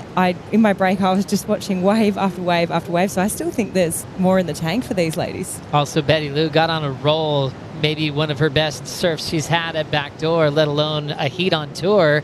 And now she's running into Molly Picklum coming up next. And anytime I have had a chance to interview Molly, she brings up Betty Lou on how Betty Lou is pushing their generation more than anybody. And they've just been waiting for a heat like this in pumping conditions at Pipeline. Yeah, this really is a fairy tale ending. I'm sure that they wish it was the final together, but you think of Betty Lou and Molly Picklum, and they push each other so much. I know this next heat, even Molly then, she absolutely charged, but she would have watched Betty Lou get that 9.7, almost a 10, and been so hyped up and been like, I want to go do that. I want to get a wave that perfect. And even though Molly did her own her own thing and showed us how incredible she is at charging pipeline and backdoor. She wants to get that 10, that perfect ride. So I feel like the next heat is they're gonna be competitive as well out there. Oh, can't wait for that one. This one just getting started with Caitlin and also Brisa Hennessy. We've been talking about Brisa's role in heavy water conditions and her relationship with cloud break, which has grown dramatically over the last few years. And when the world shut down during the pandemic, she was trapped on Namotu in paradise. All she could do was surf perfect waves. It's probably one of the best plans when things go out of your hands, to be in a great place in the world. And all she did was surf, push herself. She's always with her parents, which is really beautiful. Such a tight-knit family crew. Her dad, Mike, is awesome. Really funny, competitive on the golf course, a world-class fisherman as well. So even if they don't have resources like restaurants to go to, he could keep everybody fed on an island like Namotu. Yeah, I love her whole her focus on family and how much she values that. And there was actually a really, really cool moment on social media. It was probably one of my favorite social clips I've seen all year. Brisa took her grandma surfing for the first time. And, I mean, this clip went viral. I mean, you couldn't not love watching this. There's just the joy on both of their faces, and you could just see Brisa, so stoked to share her love of surfing with her grandma. So that was super beautiful. You should definitely go check that out if you haven't already. Oh, it's such a happy moment for, Brisa to be able to share that, with her family. Such an awesome human being and always pushing herself in waves like this. And it's amazing what she's been through in the off season, having a major surgery and going through some health issues. So I think right now we're just celebrating that Brisa's feeling amazing to be out at a big day at Pipeline. Waves on the way, Laura. Priority is with Katie Simmers. Yeah, this is a big set coming through. Let's see if it lines up and hits the reef. Katie Simmers, she's looked right and she looked left in her last heat, so we know she is going to be just taking whatever comes her way. Brisa, I feel, will be looking more towards the rights, and even though she took a fall on that last wave, that would have been a pretty intense slap. But it would have got that jitters out of the way because she didn't really have a moment like that in her first heat. There wasn't a lot of opportunity for her. So I feel like now that she's been able to watch these ladies charge throughout this round, watch them get some high scores. Sometimes just getting that wipeout out of the way just really gives you that comfort level. You're like, cool, that's not too bad. Let's go. That's the worst that can happen. Let's go. Yeah, it's amazing how that can translate to confidence instead of, hey, I'm going to go home now. Yep. Where you're like, I made that. That's the kind of headspace that these athletes have, where it actually gives them confidence knowing they survived that. That was no big deal. They can take it on again. And Katie was smart in her interview, saying how, that closeout was maybe a bit unnecessary for a marathon-type day if she plans on winning this event. For sure, and I think we were touching on it before, but it's all about risk management too. I mean, she clearly had 2 crazy waves and a 9 and I think it was a 6, so she was clearly winning that heat and just identifying probably didn't need to go that one, but sometimes it's hard, the surfer in you just is like, I just want to go, and I'm feeling like, I'm really connected to this wave right now, let's just roll the dice, why not? And the fact that when you're free surfing out here, it is chockers. So when you're sitting out there, there's no one in the lineup. You're like, am I really letting these waves go? Are you kidding me? Katie Simmers is really enjoying putting together movie parts as well. You've got to watch all of them. It's incredible how good she is in slabs. We saw that when we went over to Felicity's home court in the Margaret River region, where some people can go through a trip at main break and never even paddle to the slab across the bay. And Caitlin was really happy to get nice and barreled. And I think our post-production crew is going to make that a thing for Katie. Get barreled first, then we'll do your interview, because when she gets barreled, and she's ready to tell a good story. Yeah, I feel like her, if she gets barreled, you're in for a fantastic chat. If she doesn't, she will probably just say, just can't believe I didn't get barreled the whole entire interview. So yeah, we're very excited to see her get barreled and then have these mental chats with her. 18 on the clock here. It's just small scores, but plenty of swell. All positioning, which is always fun to watch here at Pipe and Backdoor, where they've got to be moving and adjusting on the fly. As you can see, a little one popping through. They're just going to check this out and let it go. Great time to welcome a very special guest on the VIP headset, Dr. Cliff Capono. Thanks for being with us. Hey, hello everyone. Thank you for having me. Oh, of course. It's a pleasure listening to you talk surf and all your knowledge, throughout the last few years on the North Shores. We'll stick with live action for a moment there. I just want to get your take on this beautiful day and the waves that we have for finals day. Yes, I'm how lucky to have these waves today. The period seems a bit short, so it looks kind of like a little clampy on the pipeline, but it seems like there's some backdoor drainers for sure. Yeah, it seemed like the forecast was leading towards maybe more backdoor through the afternoon, and yeah, pipe has been challenging to get the exit, but really impressive to see the adjustments that have been made. John at the buzzer earlier today was one of those magical moments, and also for Molly Picklum knifing that little crazy takeoff. I know you've seen a lot of Molly over the years, really growing her reputation at Pipeline. Yeah, I'm hearing on the beach people are saying, oh, if you don't know Molly, but I'm kind of surprised if you don't know Molly, then I don't know what you've been watching, because she's been really showing people how it's done out here, guys and girls, out the pipeline. Yeah. And backdoor. Exactly. What's your favorite thing about pipe and backdoor at this size, especially when you have a couple of different moves from what we woke up with the morning with and then what we're seeing right now? Yeah, well, we were lucky. A bunch of scientists came out and we mapped pipeline this past winter and the winter before, and we noticed that when the swell period is real long, it kind of pulls into these caves, and pipeline is really magical, and that sucks out the water through those caves and those ravines. But a day like this with less period and kind of stacked on waves on top of each other, backdoor now starts to seem really TP, and you can really get those. It's heavier, but you can kind of not have to worry about the runners as much. You're just getting a real thick takeoff, and you're kind of coming out, kind of like Katie Simmer's wave. I'm sure everyone remembers that thing from this morning. That was insane. Oh, so insane. Well, going deep into the science and the bathymetry of this wave, what do you think kind of stands out as the most interesting fact about this area, pipe and backdoor? The crack, for sure. The deep ravine that's out in kind of that slab section of pipeline. There's a really deep crack where a lot of the photographers sit, and just west of that crack, there's a bunch of other caves there that I think are really responsible for drawing that water off the reef. Kind of we see right here in where it starts to barrel, that's where that cave is. And then it goes into the big crack kind of right here on this wave. So I think from that, the bottom, everyone has their tree and their positioning and lineup. For me, to be able to witness it and kind of almost now start to see people having a relationship with the bottom without even kind of knowing it's all starting to make a little bit more sense. And I'm hoping now people can see these maps that we're creating at the Mega Lab to maybe understand maybe a bit of mathematical calculations alongside with just the sending it over the ledge. Yeah, and maybe like specifically about that cave. How deep is it roughly, and how long is it? Oh, I mean, these caves, they're actually just like these holes that just go straight down, like someone took a cookie cutter and punched the reef.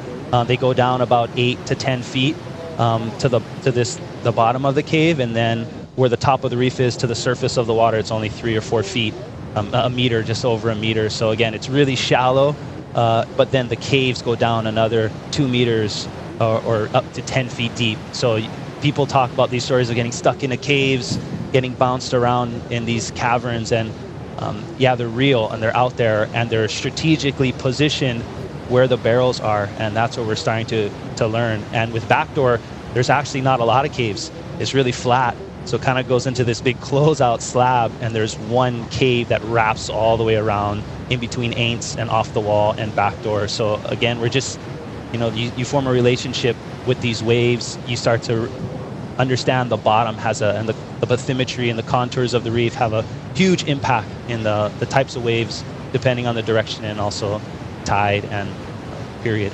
Love that word, bathymetry, the topography of the ocean floor. This is so interesting. And for people out there, Dr. Cliff Capono, can you explain your day job? Because you're a longtime pro surfer, but yeah, what's your day-to-day like? Yeah, I'm lucky that surfing allows me to get to these beautiful places around the world, but the science helps me to start to look at it in interesting ways and develop a data set. We know more about the surface of Mars than we do about the bottoms of our ocean. So with less than 20% of understanding the ocean floor, I use science and data capture to figure out how to map what's the best waves around the world and how can we figure out how we got to protect them. That's really beautiful, and thanks so much for your time. An honor to catch up with you. Thanks. Same. Yeah. Thanks, everybody. Enjoy. Aloha. Awesome. Dr. Cliff Capono, a wealth of knowledge, and I love how he's breaking all that down with what makes this wave work and other venues around the world. It's going to help people get barrel, but have more of an understanding of how it all works. It's amazing how much we could learn about our oceans, including the ocean floor. And it's great to see him in the water as well. Guy absolutely rips. Really big part of the surfing culture here in the Hawaiian Islands. Yeah, absolutely. Cliff's such a legend. And just talking about those caves, it made your hairs stand up on the back of your neck, didn't it? It's a little bit scary. Yeah, getting stuck in those caves, it is a real thing. And that reef is just no joke. It's so true. Yeah, Molly already has a cave story with all the waves she's had out here in just the last few years. And Micro was actually, she talked about that experience so comfortably. He was impressed with how well she handled that scary situation of a wipeout. Brisa Hennessy, meanwhile, on this one, still out in front. Katie Simmers is holding priority. We saw the previous heat where she had a lot of waves by now, so she'll have to adapt on the fly here. Brisa locks in, and she pulls just up and under, just missing the lip to the head. A great effort there, and we'll catch up to Katie Simmers straightening out on the end of the right. So a split peak there. Just a big reminder, we are in the semifinals, so winner moves into the final. Making a big impression on the rankings heading into stop number 2. Everyone in this round will be at least equal third heading into Sunset Beach, as we'll see what happened on the right, focusing on Caitlin Simmers' flick. Yeah, beautiful backdoor wave once again from Katie. Just the hands to her head and a big down carve there. So, wow, she's just so connected, isn't she? But that was just picture perfect. And as we have a look at Brisa, just tucking underneath there, but went really high. And we got to have another look here. She did so good to get under the lip there, but you could just see she kind of paddled in, and I feel like she needed a couple of extra paddles slightly sooner so she could have grabbed her rail and knifed into that pit. Instead, she had to, do the no-hand drop, and so it just put her a bit too late to be able to squeak under the lip there. So unfortunate for Brisa, but, for her it would have been better. It was good that she could get under the lip, because having that land on her head would have been pretty gnarly. You think about defining moments in heats to tell the story. That was it. That split peak. Caitlin getting a 6.67. That was beautiful. What a raid, and just flawless conditions at Backdoor. And you'd probably think of what she went through this morning in some big chunky sections and a closeout. She felt really comfortable on that last wave. Katie takes the lead over Brisa Hennessy. 9:30 on the clock. Sakura coming up next against Molly Pickle. We'll be right back. The Lexus GX is here. It's such a beautiful work of art in an automobile. We've got beautiful cuisine in the bento boxes, and the third generation GX 550 is on hand as we go right back into action with some perfect conditions continuing at Pipeline. Brisa Hennessy just getting a lot of speed, a little far out in front for the barrel, as she's still looking for a nice barrel ride to take on Caitlin Simmers in the back end of semifinal number 1.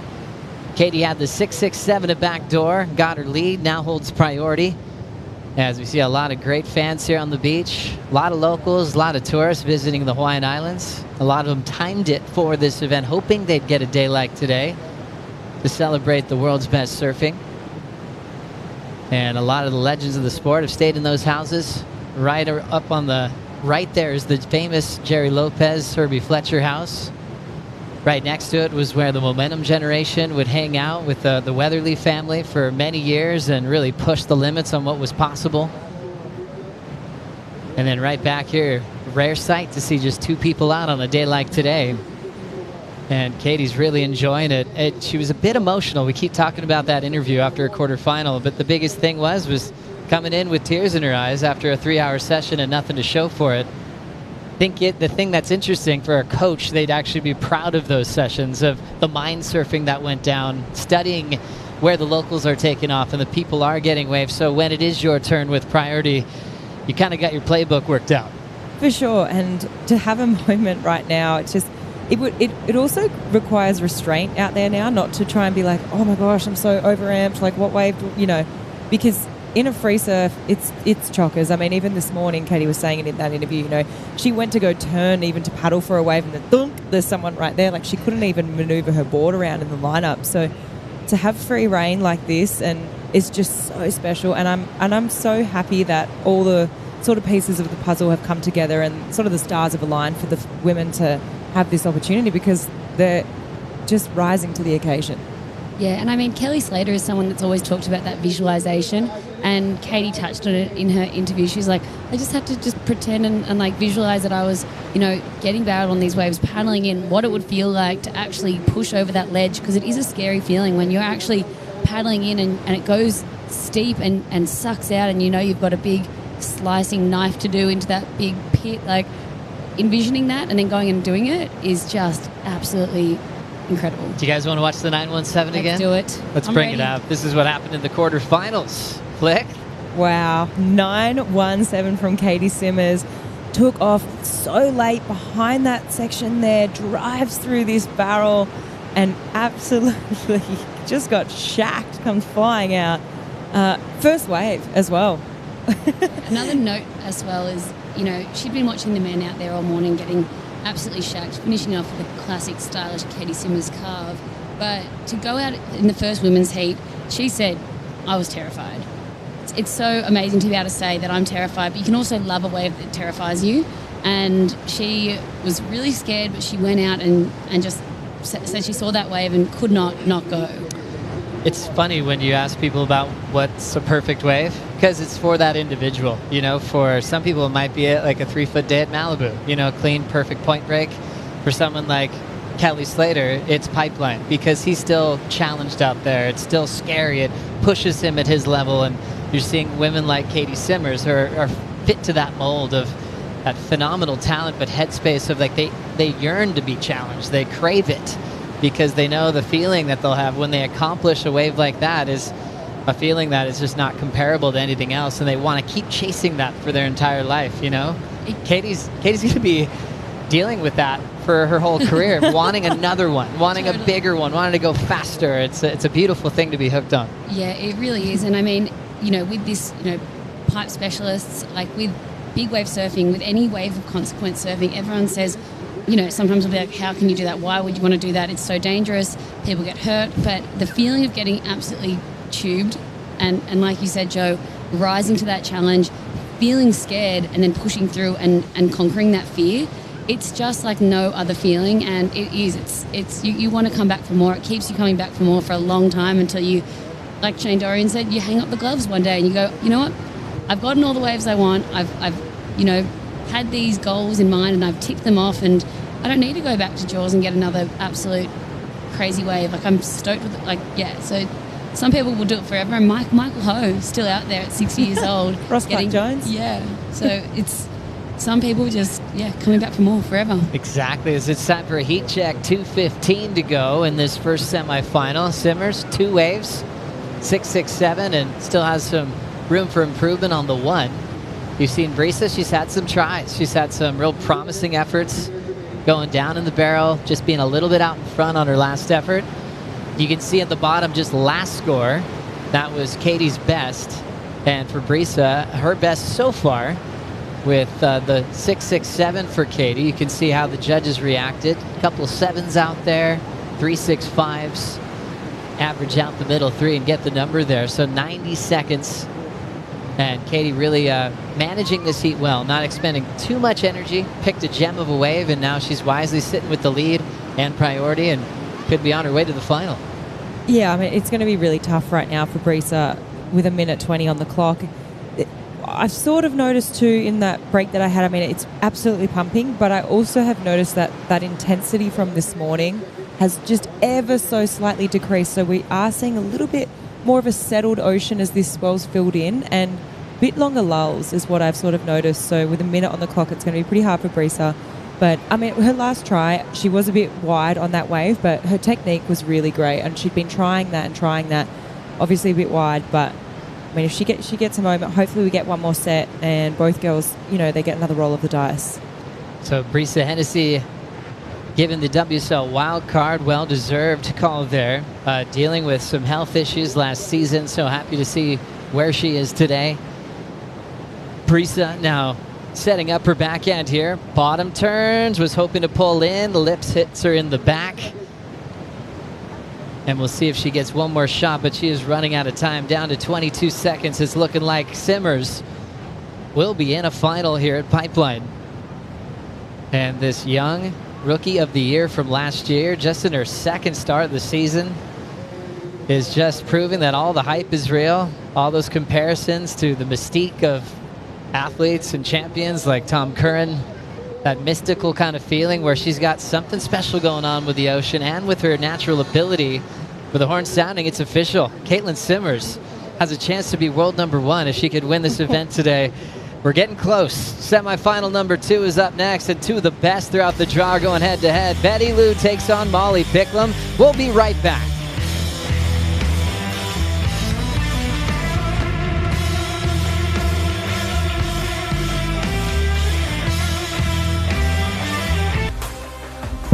Katie Simmers does it again. Now she will feature in the final for the first time at this event, and really just her second start, which is so impressive. She was just joking how she did better than last year. She always keeps it light, but she's been turning in an absolute highlight reel, and she'll be joined in the final by the winner of this heat, Molly Picklum versus Betty Lou Sakura Johnson. Joe Turpel with Felicity Palmatier and Laura Enever for the call, and it's wild. They're going to have to pick their favorite in this heat. No sitting on the fence whatsoever. We'll start with you, Laura. Who's going to be joining Katie Simmers in the final? Oh, this is such a tough one, but I'm going to say Molly Picklum. I feel like, you know, just seeing what she is capable of doing, surfing left at Pipeline and right at Backdoor, her technique and her positioning is just so amazing, and she wanted more after that last heat. Here we go. We've got Molly up. Nice bottom turn into the pit. This one stretched out. She tried to punch free, and she'll end up getting caught there. So Molly Picklum already putting her head down, getting real active to start off this heat. Betty Lou sitting with priority. And what about yourself, Flick? You going to go with Laura's opinion here, or you have a new take? Look, I could say Betty Lou to be different. However, and Betty has been absolutely on fire. I mean, she's had the highest score of the day so far. No doubt about it. She's definitely knows what kind of wave she wants. We'll get back to that. This is Molly's 5.33. Beautiful takeoff there. You can really see her body. She's using that to try and maximize that barrel time. It's a beautiful takeoff, beautiful drop in the barrel, and just got absolutely spat out. This is her second wave here, threading down the line. That one just, she tried to like punch it out through, but not really cooperating with her. But it's hard for me to go past Molly because she's been the person in this whole event that she paddles out and waves have been coming to her. You know, the women have had a hard time out here the last couple of days and when they've ran. And somehow when Molly goes out there, she's been putting together heat totals of 15 points or more, right? Yeah, you'd say that Molly's the standout of the event. However, Betty Lou has been the standout of the day. Yeah. So it's neck and neck. I just feel like it's whatever. If there's going to be more left-hand waves coming through out there this heat, I think Molly will take it. However, if there's some backdoor drainers, Betty Lou has an absolute incredible chance at getting near perfect scores again and perfect scores. As we have an opportunity setting up here, Betty Lou looks like she's going to get her opening ride to the semifinal, just lunging into daylight. What an easy make for the North Shore local. Throws down a carve and kicks out. Pretty solid matchup. I think surfing wins when you have these two surfers in the lineup in these conditions at Pipe and Backdoor. Strider, we were trying to pick favorites at the start of this. Do you want to do that? I mean, do you want to pick who's going to win now, or just want to watch it? His favorites, that's a rough game right there. That's a rough game off the wall on a day like today. That's a rough game. We're over at Backdoor area and off the wall checking this out. So we get to look right down the pipe of these guys. These girls in the barrel, just like, doing all their work that they have to do inside of the barrel. And, watching Betty Lou, she has been on fire. I mean, she really has kind of identified a dominance, I feel like, here at Backdoor. So I feel like she is the one putting in the most time out here. Molly with the helmet and the message on the back of the helmet, a wild heart knows. trust it. I don't know if you guys have seen that, but she's got that written on the back of her helmet. So she's, sending herself messages constantly to win these things. So I'm going to stay on the fence. Whoa. I'm not going to let you. So who do you think's going to win? All right. Okay. I got a little noise in my head. It says Betty. There we go. Uh-oh. And oh shoot, Strider's got to get going in a hurry because there's a lot of sets, or a big set coming through. A lot of waves in it. I'll keep you posted on Strider if he makes that first duck dive, as we have 23:40 on the clock. Betty Lou opened with a 7. Molly had the 5.33. Picklum with priority doesn't need much. It's one of those battles you dream of. I referenced that one-on-one interview I had with her at Bells or Margaret River last year. Time flies. One or the other. I was sitting with her, and just when I brought up Betty Lou, it just, this spark flew in Molly's eyes. It was so cool. She said, wow, she pushes us harder than ever, speaking of Sakura, and she couldn't wait to get a heat like this together with herself. As we go back to the 7, Laura. Yeah, that was such a nice wave. Just a beautiful backdoor drainer. She saw that one coming, and you can just tell she knows what she's looking for out there. Look, you can see she went straight past the boil. She knew she just had to hold her line, pump through that. Really beautiful wave selection and wave to kick this heat off. And you feel like when you see these big lumps coming through that Molly will want to go anything. But Flick, you said the word before, restraint, and it's going to be hard for Molly to restrain and really pick what wave she wants out here to give her the score. But yeah, back to what you said, Joe. As we see Molly having a look. Here we go. Molly Picklum with her head down. Solid, sizable wave at backdoor. Seeing her the whole time. But great wave selection. She knows she wanted to be deeper on that, because she's had quite a few of those where she's gotten super deep behind the curtain. That one just kept her a little bit out front. But gosh, she's put in the time. Even just her takeoff. Sometimes on waves like this, you just enjoy the way she's reading where to be at the right time. And like you guys are mentioning, she's kind of maybe looking more at pipe and backdoor, maybe even more so than Betty Lou at the moment. For sure, I think so. And I've got to echo what Laura said. If there's more lefts that come through this heat, as we have a look here, Betty's sort of looking at that one, sort of maybe forcing Molly to go a little bit, and Molly really double arm drag, really trying to slow herself down. You can see maybe if she was, that few feet deeper, that would have been an epic ride. But what I think is Betty, if I look about differences here between these two surfers, Molly has an ability, she just wants to go on a really big nugget. You can feel it, right? But whereas Betty, I think her wave selection and the quality of her waves that she's been identifying, especially that one in her last heat, was just so crystal clear, blue, perfect tube, right? Whereas Molly's have been a bit more throaty, a bit uglier, a bit harder to go, right? So Molly's really, she's just got that thing in where she wants a bomb, she wants a nugget, and she wants that Hail Mary moment. She wants the 10, whereas Betty's just that bit more, what's the word, scientific with the way she's going, I just have to say that I can't stop smiling every time I see these ladies take off. Right there, Molly, just her technique. For so many years when we come to pipe or backdoor, we watch, John, we watch Kelly, we watch all of the best men in the world to try to, for these younger girls to, go and watch Molly and Betty and Katie. This is the future. They get to watch these ladies and say, wow, this is how they surf these waves, and I want to surf it like them. And, Carissa started it, Moana started, of course, and obviously Rochelle Ballard, all of these women in the past that have paved the way. But watching these ladies surf with this technique today is, it's the future. Yeah, so cool to give Rochelle, Kayla Kennelly, Kate Scarrett a lot of props for being out there and just trying to get a wave off the pack and really pushing barrel riding. And now they're just laughing, looking at what we have today and full events at Pipeline. Now for the 3rd straight year. It was a continuation event in 2021 where we saw Tyler and Riss in the final. Riss was in every final. We had the Moana Jones-Wong story of a wild card showing that she's going to surf out here anyway. She just, if there's no events on, if there's no such thing as a pro surfing career, she'd be out here because of the love of Pipeline. And you still get that out of this wave. There's people that you've never heard of that are out here on every big swell just because they love the feeling of pushing their surfing, and even if nobody was watching, they'd be out there trying to get barreled. And Moana had such a beautiful point today when she was on the VIP headset before. She, as much as she would love to be out there today showcasing what she can do, she's already shown the world. We know that Moana is queen of pipe. But she just had such a beautiful point saying, you know what, these ladies being out there today in Picture Perfect Pipeline, they are just learning so much, and it's just going to keep having the level rise. These ladies don't get to come here and spend as much time. Obviously, Betty lives here; she can surf her in the off season a lot, but it's just the opportunity is incredible. She is so cool, Moana, and I saw her husband moments ago too. And you know how many people are coming up to them going, "Oh, wow, she was out there today, this and that," and they're so quick to go, "Did you see Katie's wave? Did you see?" And they're just going, "Oh, we're loving today," and it was just.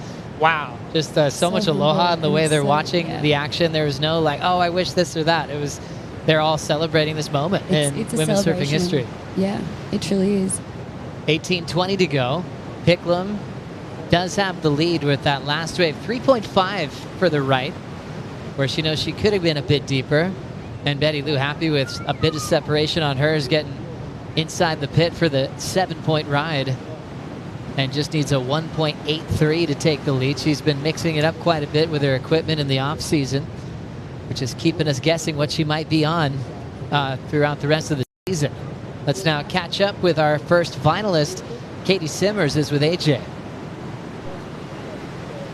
Katie, a really important heat for you. On to your first finals of 2024. What struck you about that semifinals heat?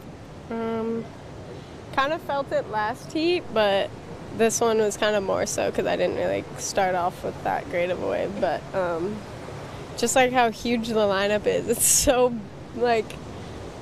much bigger than you think, because I'm so not used to it, because there's usually like 150 people out, and when there's no one out, it's like the weirdest feeling. You don't know how far in you are, out you are. You kind of feel a little lost, but I don't know. Found one, so I'm hyped. Got a little high almond barrel, so I'll take it. And it was a work heat, and we'll go to, hopefully the final is just big stand-up barrels.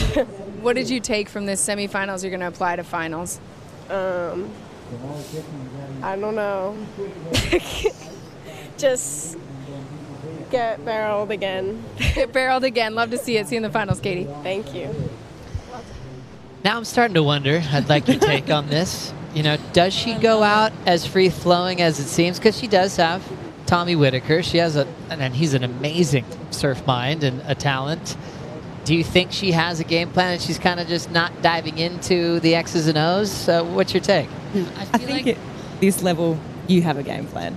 100%. But I can back her up and say that when you're out there, I surfed a specialty event here last winter, and when you're out in the lineup with no one out there and it's just pumping, these swell lines are coming in, it is so daunting to understand where you are in the lineup as we see Pickles. Molly putting her head down, grabs the rail of the pipeline, pulls up and under. She's still going and gets the exit. Oh, goodness. You little legend, you. Molly Picklum spat out of the pit and pipe, showing how well she can go backhand or forehand on demand. That is going to be a wonderful score and extend her lead out front. Wow, wow, wow. Well, we knew that this was coming. We've seen her take off in these pipeline waves all morning, being slightly in front of it, not getting as deep as she would have hoped, but right there, just as we were saying that it's so daunting to be in the right position out there, Molly has it dialed. She is so sure of herself out in this lineup, and she put herself in the perfect position for that pipeline barrel, and I feel like that's going to be near excellent. Flick, take us through this one. This was absolutely insane. Grabs the rail, pulls up underneath the lip, comes flying out with the spin. Wow. For me, that was so technical. So technical. And so hard to do on your backhand. She held that rail for so long. It was just so beautiful to watch. My jaw's to the floor right now. This was just... Yeah, it's going to be near perfect, this. Her technique coming off the bottom there, the way she's able to pull up on that outside rail and just get in the tube, and she was so deep. There we go. There we see it. A 10-point ride to kick off the year. Molly Picklum. She wanted a 10. She wants a 10. And she gets a 10. She is going to get some goodies from Yeti. A big old 110 4 of 10, filled with a lot of Yeti gear as well. We got to give this away in the first event of the season. A 10-point ride. How good is this? Congratulations, Molly. You earned every bit of that. Oh, wow. That was absolutely incredible. I just knew it. I knew. She was like, you know what? I've got this 10 in mind. I've got this 10 in mind. I want a 10. I want the big wave. I want the big drop. I want the hero moment. And she just got it.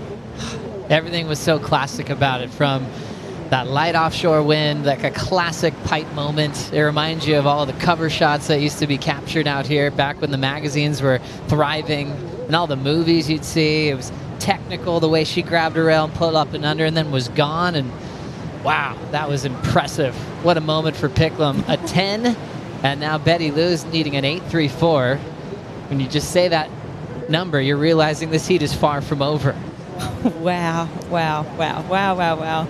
I felt it this morning. I was like, I think we're going to see a 10. It's as good as it gets today, right? Like, yeah, and we just got the word that's her first 10-point ride on the World Tour. So what a moment for her to remember forever. First perfect 10 out cooking Pipeline. She's put in the hard work. She's put in the hard yards. She's broken a million boards, got cuts, scratches. I mean, I'm so stoked for her. I feel like this is just a long time coming. Wow, so her previous high score on the championship tour was a 9.17 that she got at Margaret River Main Break when she beat Tyler Wright with a crazy forehand hook. Now a 10 at Pipeline. One judge threw a 9.7. That hurt my feelings, but we're moving on. Watch this. Yeah, it was an absolute bomb, and it was so clean and beautiful. That was so steep, that drop, and the way she pulled up under. She was so deep, and it went almondy at the end, and she just was able to completely just pick the perfect line and make it through that, screaming so steep on that drop. Pulled up under. That is an iconic wave that we'll remember for a long, long time. So steep, Flick. How'd she hang on there? Oh, she just gets so low. Molly has great mobility, those hips and those knees and those ankles. Wow, I need to take notes. That was just really, really, really beautiful to watch. And visually right now, when she comes out after the spit, there's just something about it. You can't manufacture that. That's just the waves doing, but it just makes it look that extra bit beautiful. She loves her job. We've realized that very early, and she really is really smart with her time. You know, she's done her strike missions to Tahiti. She's done the camps there with Surfing Australia. She's got some out of season, 4 trips with Micro to come over here specifically to go out here in this lineup, and she'd be out there at 5 a.m. in the dark. We were joking the other day saying that she needed Red Bull to put a little torch on her helmet because she literally paddles out in the dark, and yeah, she just puts in the hard yards. She's obviously staying in the house just up on the beach so she can watch this all day, and yeah, it's just really cool to see. 10-point ride for Molly Picklum. We'll take a Bonsoy brew break and finish up semi-fun at number 2 right after this.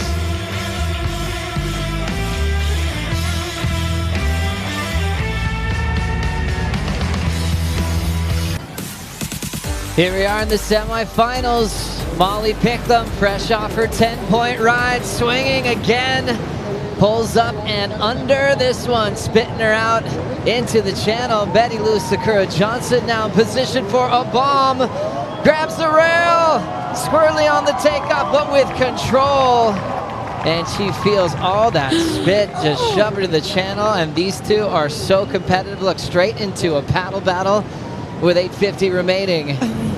This is as good as it gets. Wow, wow, wow. I want to cry, honestly. This is just so epic to see and watch these ladies push their limits and be so competitive while they're doing it. We know that these two want to beat each other more than anything, but also they want to get bombs out Pipeline as well. And I haven't seen Betty catch a big left-hander yet out here at Pipe, so I think that was an absolute moment for her. Scores coming through, but first let's go through Molly's wave flick. Yeah, this was beautiful, just to back up the 10, demonstrating that perfect technique that she has on her backhand.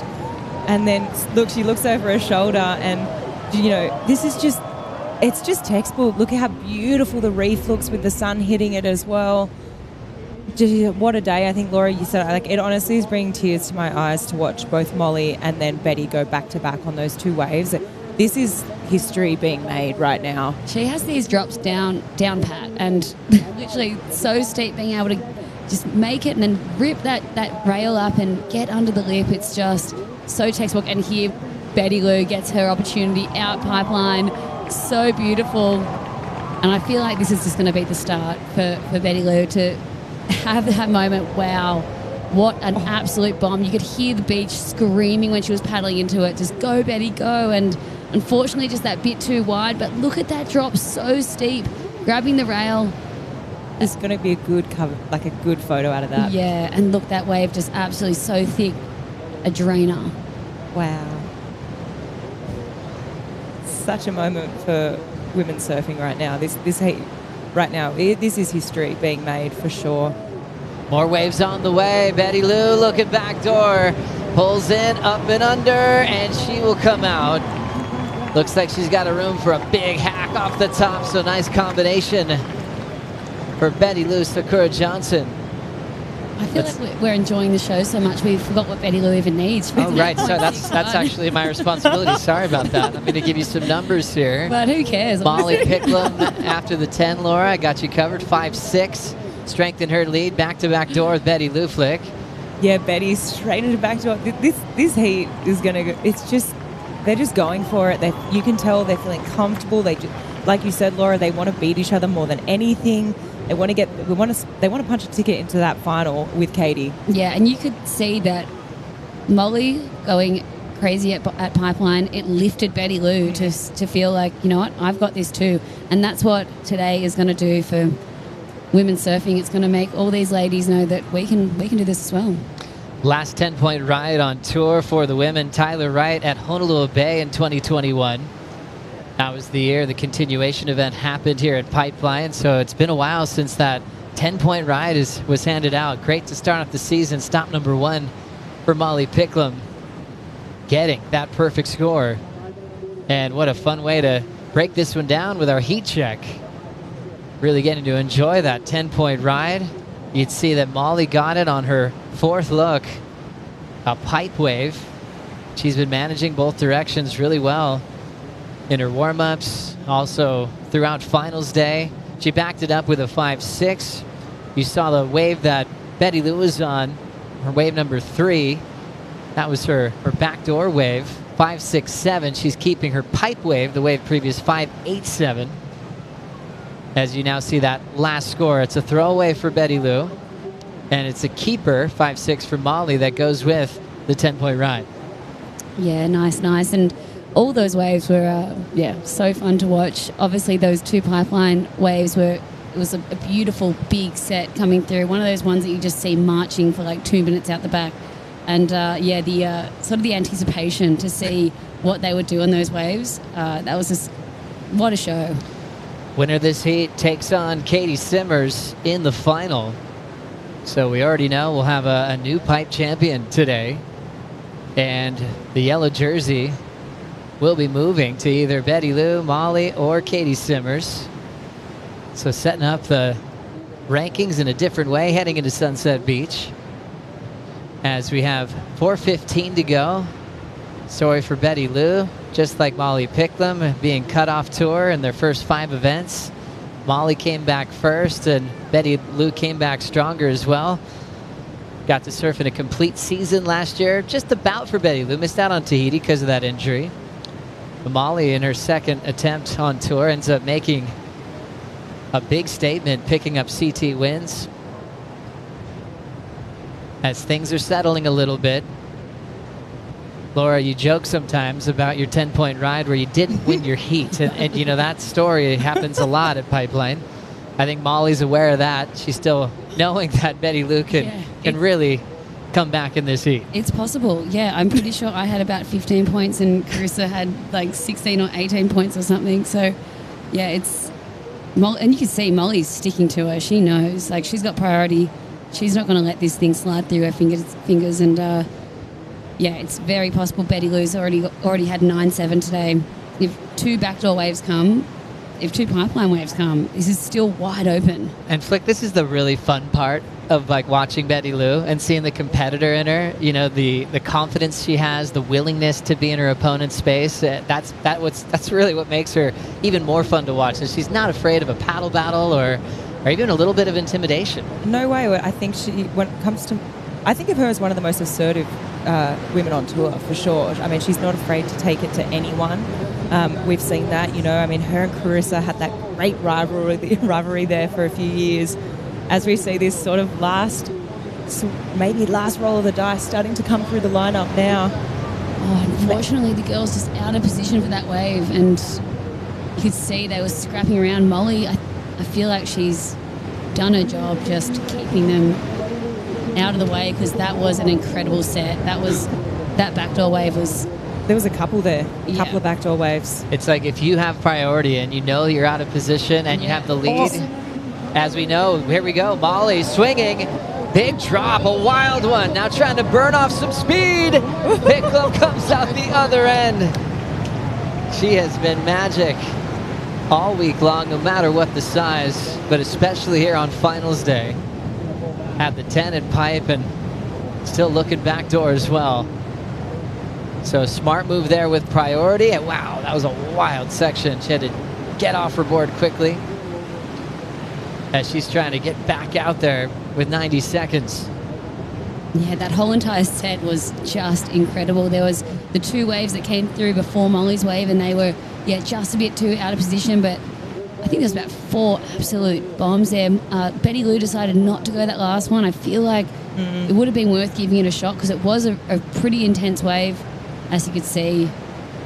Molly just deciding to go there, swoops under, steep drop, double arm drag, and not getting too deep, but that was a really, really nasty backdoor wave. You could see the whitewash, you could see the bump and the gurgle, and she wouldn't have wanted to do any sort of face planting there, but unfortunately the wave behind. Let's see if Betty Lou gets one more opportunity. There's a lump coming at the back.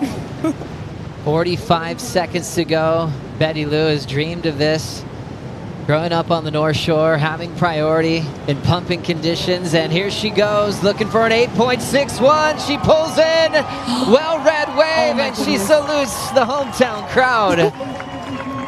What a brilliant performance with still a little bit of wave left. She'll just ride it all the way through, knowing it's her last chance to try to turn this heat on Molly Picklum.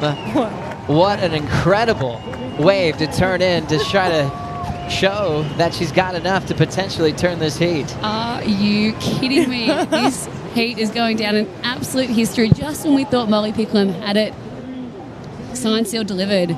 Last score for Molly Picklum at backdoor didn't factor in to her top 2. So it's just coming down to the last wave for Betty Lou, needing an 8.61, and she just got really barreled.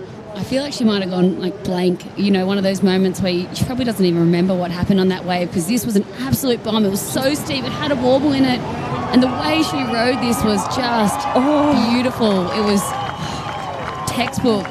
I think it might come just under. I think just ever so slightly under. I feel like it's excellent. Like, I think that's a 9-point ride. Just looking at it in real time over my shoulder, this was an absolute bomb. The takeoff was just incredible. She was disappeared from the whitewash. It wasn't as deep as Molly's 10, obviously, but... I think it's going to be so close. If not, just a little... the drop. I mean, when we look at it here again, drop, super deep, drove through that section. I think it's going to be splitting hairs there. I mean, she needs an 8.61. The judges could give her an 8.5 because it was beautiful, but I just think it's a 9-point ride. I think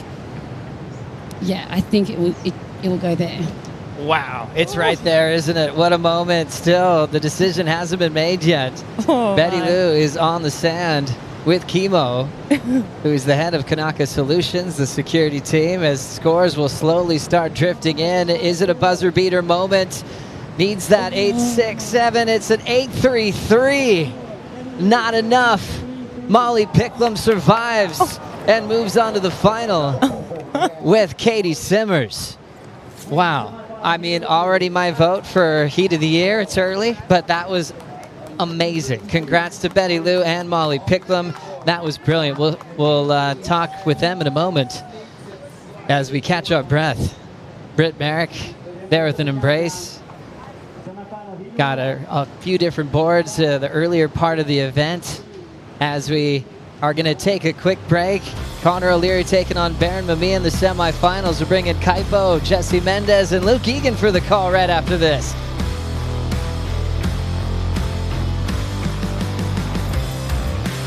Pipe Pro, our women's final is all set, where it will be Katie Simmers up against Molly Pickham in that final. Time to get our men's final set. The road to that final starts right now with the semifinals. Kaipo Guerrero, Jesse Lito Mendez, and my man, Cool Hand, Luke Egan. Thank you for joining us, Luke. We just came off of a women's heat that is going to go down the history books. Absolutely, that was incredible. It's win, lose or draw. All these girls today are learning, being out there with the lineup to themselves. But Molly, Betty Lou, that was just a performance I don't think I've ever seen before in women's surfing. Yeah. Semifinal number 1 out of the water, Jesse. Connor O'Leary coming up against the local boy, Baron Mamiya. This is going to be a dogfight, actually. You know, I'm sure Connor's going to be going looking left. Baron's going to be looking right. Some waves happened during the break. Talk us through this, Jesse Mendez.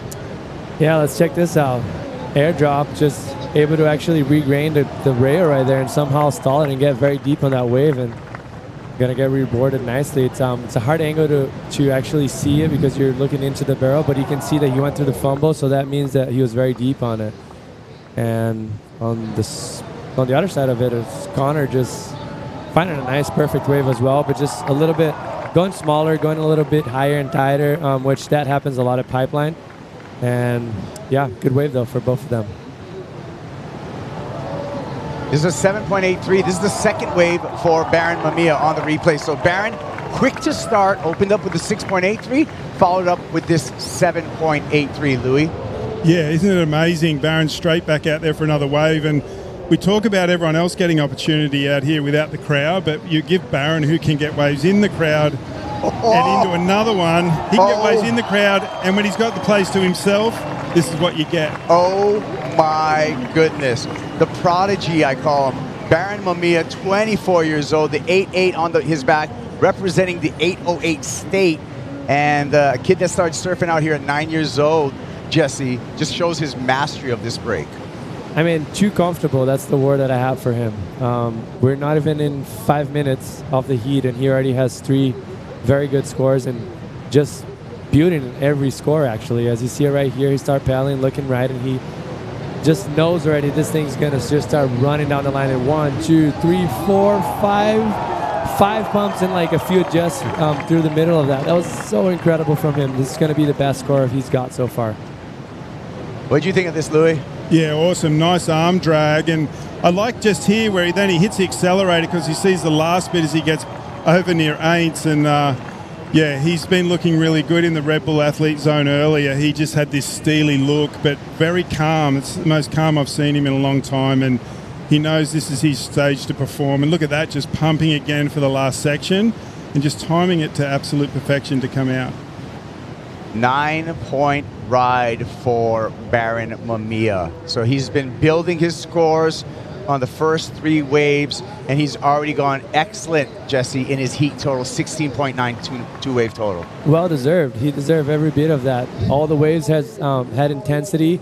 He was as deep as he could get in every wave he caught, read the wave perfectly, and whenever you're doing 4 or 5 bumps in the barrel on a heat, you're going to be looking at an excellent score, like mostly being as deep as he was. So that was, yeah, well rewarded. Yeah, so nice. And what a start to this heat, 24 minutes to go. And here's a nice one for Connor, getting pretty deep on the lefts. I feel like if he's going to have a go at Baron, he's got to go right. He's got to get deep on his backhand. We've seen him do it. I think this morning he got a great backdoor barrel, but I think he needs to go right and take some opportunity off Baron. And this is, look how perfect that looks for a goofy footer. It's all day long, but just needed to pump to come out of that one. Well, both of you guys had competitions out here at Pipeline, but I'm going to go with you first, Louis, on how scary is it for a goofy foot to go backhand at backdoor? Yeah, the scary part is when you're on your toe edge, you can pump and control. As we just saw Baron, it's easier to pump and control when you need to get speed, slow down speed. When you're on your heel edge, some guys can do it really well, but it's a hard thing to do is to pull back up the face and get your board to project forward. That's the hard thing, and it requires, Backdoor absolutely requires you to be able to have that skill, and not many goofy footers have it. Yeah, let's go to another goofy footer out in the lineup. Strider Wazalewski wants to add 2 cents. Thank you, Kaipo. Well, I mean, just watching, you know, the lefts out here at Pipeline and seeing the actual, the depth of the tube. I mean, Connor got as deep as he could, and unfortunately bucked up right at the end of that wave, but I just don't think that the length of the tube ride is there on the left to actually get those huge numbers that we're seeing out of the right, so, you know, with Barron just tagging those barrels, riding him, you know, weaving through there. So I think Connor does have to go to the backhand, going to have to go backdoor, but definitely made a comment when he paddled by and said, I'm only going to go right if I have to. So I think you have to, Connor. Let's go. Well, yeah, and the numbers are alluding to that as well, because Connor O'Leary in a 2-wave combination needs 2 waves 16.9 to take the lead, Jesse. Yeah, I mean, it's a tricky call, like Luke mentioned. It's a barrier breaker for goofies to only look at rights once you're out there.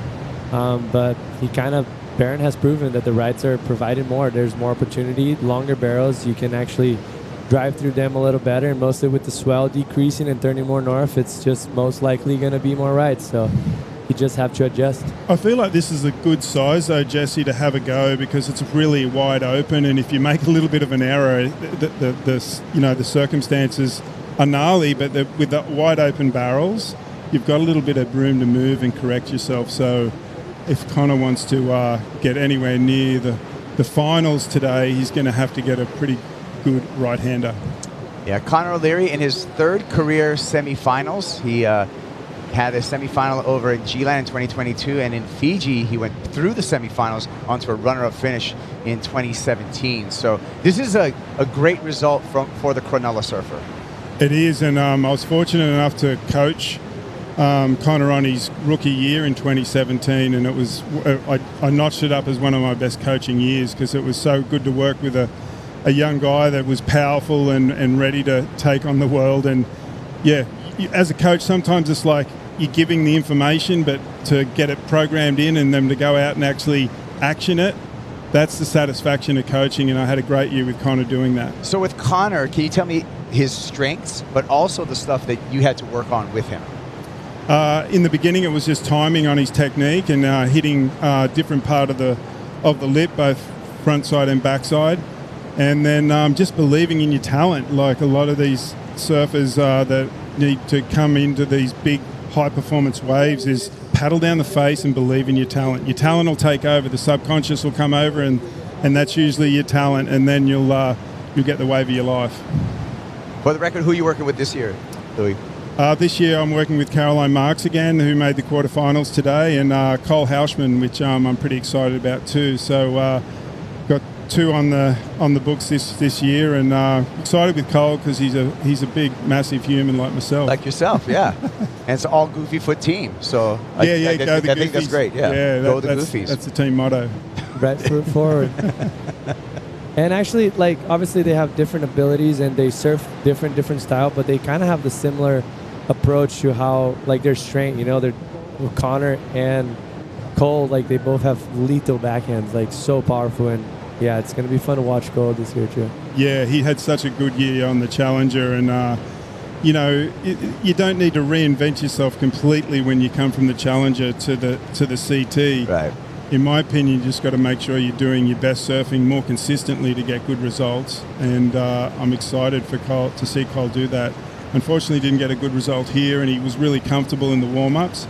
But he's been surfing Sunset every day and looking good. Yeah, that's surfing, isn't it? I mean, everything can look good on the warm-up sessions, the build-up to the event, and then the ocean is always the X factor. I think that's what happened with Cole. Let's hear from Molly Picklum with that 10 on her way to the final. Yeah, down here with Molly Picklum. Molly, coming out of the beach, there's so much to digest from that semifinals. I want to get to your wave. That was a casual 10 in just a minute. But first, let's talk about the back and forth between you and Betty Lou at a firing pipeline. Has it sunk in what this moment is for women surfing? I think it kind of did sink in, to be fair, when I paddled out there. I was just like, saw some crazy waves with Katie in Katie's heat, and I was looking at Betty Lou, and I nearly said, like, this is crazy. As little kids, we would have been dreaming of this, and to be fair, a lot of older women would have been dreaming of that for women surfing, and I'm so honoured to be taking that opportunity and taking the charge with Betty Lou and all these girls who are amazing surfers for sure. And certainly your name deservedly among them. Walking in today, your first 10.0 of your CT career. You're walking home with a Yeti 110 Tundra, but that score, what did you see on that wave? When you heard the score, what was the emotion? Give us the whole thing. Yeah, I feel like for me personally, there's no more fitting place than Pipe to give me my first 10. I'm just so happy. 10 points, it's hard to come by. I feel like, yeah, I don't know, I'm just so happy, and I think Pipeline, yeah, the wave, I was just like, oh, Betty Lou's not going, and I need a score, and I know she's capable of 10s. We've seen her pretty much get a 10 in her earlier heat, so I just took off, and I don't know, I just thought it's got some draw to it, and I may as well roll the dice and try, and then it kind of ran a little bit, and then I came out kind of after the spit or with the spit. I'm not real sure. It was all just happening in the moment. But yeah, 10 points. I love it. I want more. And speaking of more, you do have more ahead of you. On to the finals here at the first stop of the 2024 CT. How do you reel in all this emotion, come back down, and prepare for that next heat? Yeah, I think, like, use the emotion. You want to be at a high level. You want to be moving. You want to be energetic out there to get in and under these solid waves. So I'm just using it for my advantage and enjoying it for what Pipe has. And I don't know, I just feel really connected to Pipe. Like, I've been fortunate enough, Rip Curl have a house over there and they support us, and I've been staying there literally brushing my teeth watching Pipe, eating lunch watching Pipe, dinner, breakfast, and yeah, I mean, Rip Curl having that house there has been really helpful. You had barrels for lunch, maybe barrels for happy hour. See you later. Yeah, let's go. And Baron Mamiya munching on a barrel coming out of that interview there. O'Leary late on there. You could see him get caught up on the bottom and paid for it. But yeah, upcoming women's final, Katie Simmons, Molly Pickham. That's going to be one not to miss. Connor pretty deep then, copping a few on the head too. He realised he had to do something a little different there and got a lot deeper than he had on his previous lefts. And Baron, we were talking him up going right, so he decides to go left. He must be able to hear us, just showing us all the skills he's got here out at the Pipeline. Nice stall, really good pump. That's what we were talking about earlier, Jesse, just getting that pump in just when you need it, as Baron did there. Yeah, and he does that perfectly. And on this, actually, that wave had amazing potential right there. That might have been the best wave of the heat so far, but just getting a little bit too late. And what that pipe does here, usually like doubles up under you, and it's so hard to knife it. And as you saw him right there, like the first third of the drop, he was just like disengaging the rail, and once he caught it again, he was just kind of leaning forward a little bit too much, and that's how critical pipe is, Luke. And then Connor just digging the nose in a little bit too much there, trying to get his drive a little bit too early. Well, that pipe wave for Baron Mamiya added to his heat total, an 8.5, 17.57 two-wave total for Mamiya, and now Baron has Connor O'Leary, Louis, in a serious two-wave combination. How do you coach a surfer out of a serious two-wave combination? Well, it's just go for it right now, especially at Pipeline with all this opportunity out there. It doesn't seem to be backing off, so Connor's just got to try something different. Maybe a big backhand barrel at Backdoor would be the, to get him out of the combination. But Baron is just phenomenal. When I saw it all happening this morning and looked at the draw, I was like, it's his time. He's put so many years out here just surfing and surfing and surfing, and yeah, it's really paying off today. It's looking really good. Yeah, interesting. I saw Baron first thing this morning. Barry, Baron's dad's a friend of mine, so I watched Baron really grow up, so I feel like an uncle status almost. He's walking down the path and he asked me, how's the surf looking? And I just said three things to him. It's your day. And it's just I feel like little encouragements, and then his mom was behind him saying, that's what I told him this morning too. So certainly he's feeling it, and it's showing right now, so it could be. Yeah, I love a comment that Ross Williams made in here on the broadcast earlier. He's like, everyone gets out there to survive, but Baron goes out there and toys with it. He's been sitting under that ledge for so many years that he's just not only taking off deep and late, he's there and adding everything else to make sure he gets the longest barrels, and he's putting on a clinic today. Well, we're going to step away for just a bit. We're at 13 minutes remaining in the semifinal number 1. Baron Mamiya with a chokehold on semifinal number 1. Semifinal number 2, John Florence, Ian Gentile. That's going to be coming up.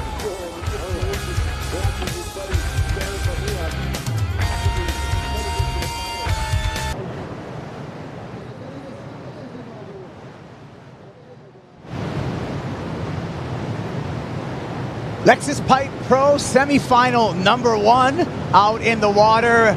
Baron Mamiya with the lead over Connor O'Leary. Baron backdoor. Baron drags through this in a cavern, disappears. Second section from Mamiya. And Baron comes flying out. He's already gone excellent. Can he top the 9.07? We're going to find out. Kuiper Girl along with Jesse Mendez and Luke Egan. Luke, wow. Wow, that was incredible. Just when we gave him all these accolades of just bringing everything out of the book. Look at this from right over on the left side of the wave and pulling through. And look at this control in the barrel, getting more speed just when he needs it and just coming flying out. Even he's impressed, and he's yeah, look at so sick. Yeah, what's most impressive for me on that wave was just the beginning of it, how he was able to control that speed and get so deep in that first section. Feet way in front of the board, just helping him out drive through that thing. But check it out, this both arms stalling, kind of has that little airdrop feeling on it. Engage the rail again. It gets so deep in that first section. It's so hard for you to control the speed through all that, those powerful waves. And right there is just paddle to the metal and just going for the win. 9.77, nearly a 10 for Baron Mamiya. And the crowd, his shaper, Britt Merrick, Matahi Drolet, Sean Ward, his manager, love that. Britt, pretty happy that 6'3" pipe rook that he shaped looks like it's a great number underneath the feet of Baron Mamiya, Luke. It's the next thrill under getting a barrel like that is watching a surfboard that you've walked around in a blue room for a couple of hours and designed, and someone's on it just getting a 9.7 out there. Britt just looks so stoked then to see that board shoot through that backdoor barrel. Yeah, he forged the sword for the warrior, Jesse, and what an exciting heat. Except for Connor O'Leary's probably not that excited right now because he needs a 18.84 two-wave total to get out of combination. He does have priority, so he needs to first break that combo. Yeah, but Connor wasn't far from actually getting a 9 just a little bit ago, which that's a good thing. He knows what to look for. It's just a matter of putting it together. And if you're looking really like at Baron's heat, he has 1, 2, 3, 4, 5, 6 waves, and 3 above excellent, 1 very close to it, and another very good wave. So like it's just has to be the heat of his life so far.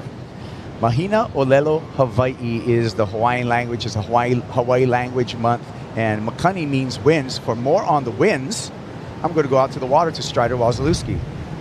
Thanks, Kaipo. That's some beautiful Hawaiian right there for the wind. And you know what? The wind is absolutely beautiful, perfect, absolutely just straight offshore east winds. You know, here usually trade winds are kind of east-northeast with a little, side chop on it. Today, it is absolutely perfect. I mean, it's like stepping onto a perfectly cut, putting green and just taking a shot and just watching the hole and just watching the ball drop right in the hole. These guys are absolutely having one of the times of their lives out here. And I don't know, this is a tough go for Connor. The last goofy foot left in the event, and I must say it kind of hurts to watch him kind of fall out of this one, but Baron is on a heater, and it's so fun to see the local boy absolutely dominate.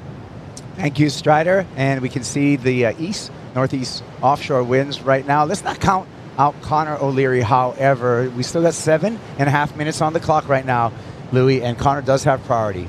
He does, and he's been putting himself in the right positions, just a little bit deep on that last left, just edged in a little bit on the front foot too much. That could have been up in the 9, so all he needs is that opportunity to come. It's still being consistent this afternoon. As Strider was saying, the wind is just corduroy. Like, you couldn't ask for anything better than that, and it's just making it absolutely look like the the drawings you used to draw in your textbooks at school, just when you were dreaming of being at the beach and not in the schoolroom. Yeah, just beautiful conditions. We waited for the last day of the event window to have this finals day. Luck has shown upon us, and the Pacific Ocean has provided as well. But Jesse, I feel Connor right now needs to get a 9 to really have to break, not just break the combination, but really mathematically to give himself a chance to get out of this heat. Yeah, totally. And no matter what he does right now, he's still going to need a very big second score. Even if he gets a 10, he's still going to need an 8.84. So he's in a big trouble, but in his sides of things, he got priority, and it's the best pipe it's been in like a few weeks. Yeah. So it's as perfect as he gets. And I don't think he should only keep an eye for lefts, because even Barron's waves, they're actually, like, me looking as a goofy, I'm not saying it's easy, but they had potential for goofy footers to make that wave. Like, they're running down the line, but they did have that slow start, which is good for backhand. You can kind of put like your leg on the water, slow yourself down, and then start driving through. So I think there are good waves for backhand. It's just a matter of him finding those and actually rolling the dice. We're going to roll into our heat recap right here and see how we got to this point. Semifinal number 1 for the men started off. Connor O'Leary in this barrel. Yeah, nice wave there for Connor. Just not the intensity that we're looking as the backdoor waves that Barron had, and even his pipe wave. But check this out. This wave is running down the reef perfectly, pumping down. I mean, that's what you want, and the judges eat that every day. Like, that's excellent surfing for him. And this is the first wave from Connor right there. Almost stood tall too much, thinking that he was going to make it, and then he realized it was actually kind of deep, and that FOMO just ate him alive, and we got some more coming. And then this one, the arm drag as he takes it down the face and then controlling the speed in the barrel so perfectly. I feel like Barron is just the repertoire of backhand tube riding and frontside. He's doing everything in the book right now. Sure is. And let's take a look at our heat check for semifinal number 1, where we can see the top scores on the bottom for each of the surfers, along with all of the individual judges' numbers. Your right-hand corner is the live time, and you can see all the waves written underneath that. The unabridged version, you can see Barron Mamiya as the busiest with 5 waves written, but look at the numbers for those 5 waves: 6.83, 7.83, a 9-point ride, an 8.5, a 9.77. What a run for Barron Mamiya, Jesse, in this semifinal 1. Yeah, that's so impressive. Like, it's hard enough to get 1.9 in the heat, and he threw away a bunch of massive scores as well. He's just having a dream of a run right there right now. Strider. Yes. What's happening out there? Well, just looking out the back, you can see some corduroys coming. You kind of get that feeling that Connor's going to get a chance here. And if you look out along the horizon, you can see the big black lines coming in, just corduroying out, getting ready to stack up. I mean, that feeling, that anticipation of sitting in the lineup at Pipeline, looking out the back, you get that kind of warning shot across the bow, because those sets rise up on those outer reefs when it's big, and that's what it's doing right now. So hopefully we'll get to see some massive sets come through and these guys take some more swings.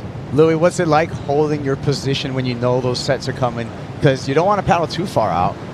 Well, at Pipeline, it's one of the best feelings in the world, because you know you've got the whole lineup, the next wave is yours.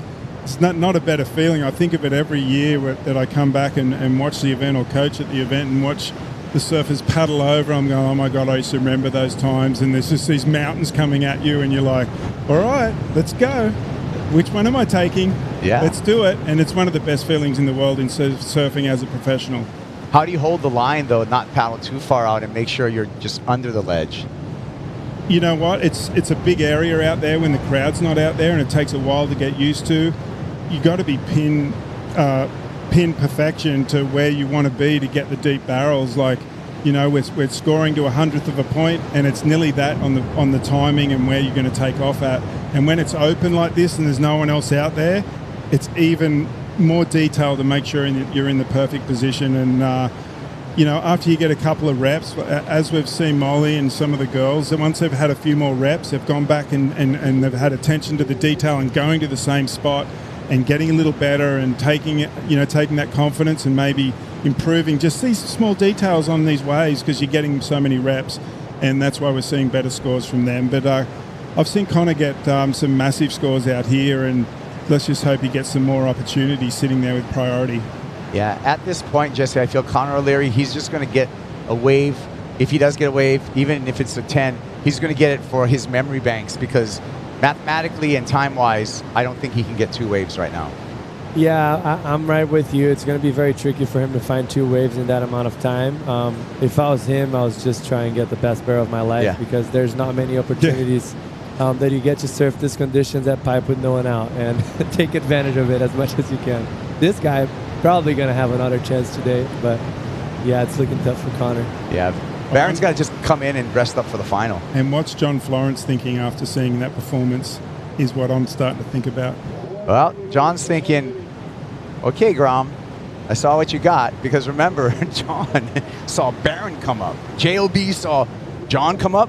John saw Barron come up. So it's that lineage right there that we're witnessing.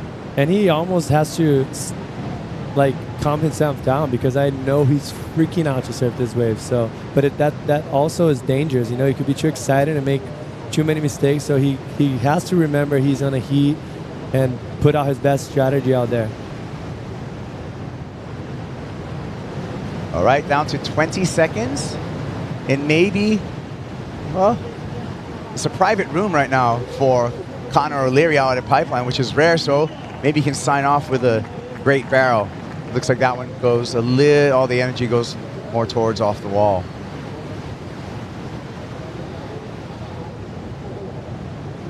You can see Ian Gentile and John Florence scratching into the lineup for semifinal number 2. There's the numbers from Baron Mamiya. Ginormous. 18.84 heat total. Brian Mamiya's on into the final. We're going to step away. When we come back, it's going to be John Florence versus Ian Gentile.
Lexus Pipe Pro presented by Yeti, semifinal number 2 out in the water to set our finals for today.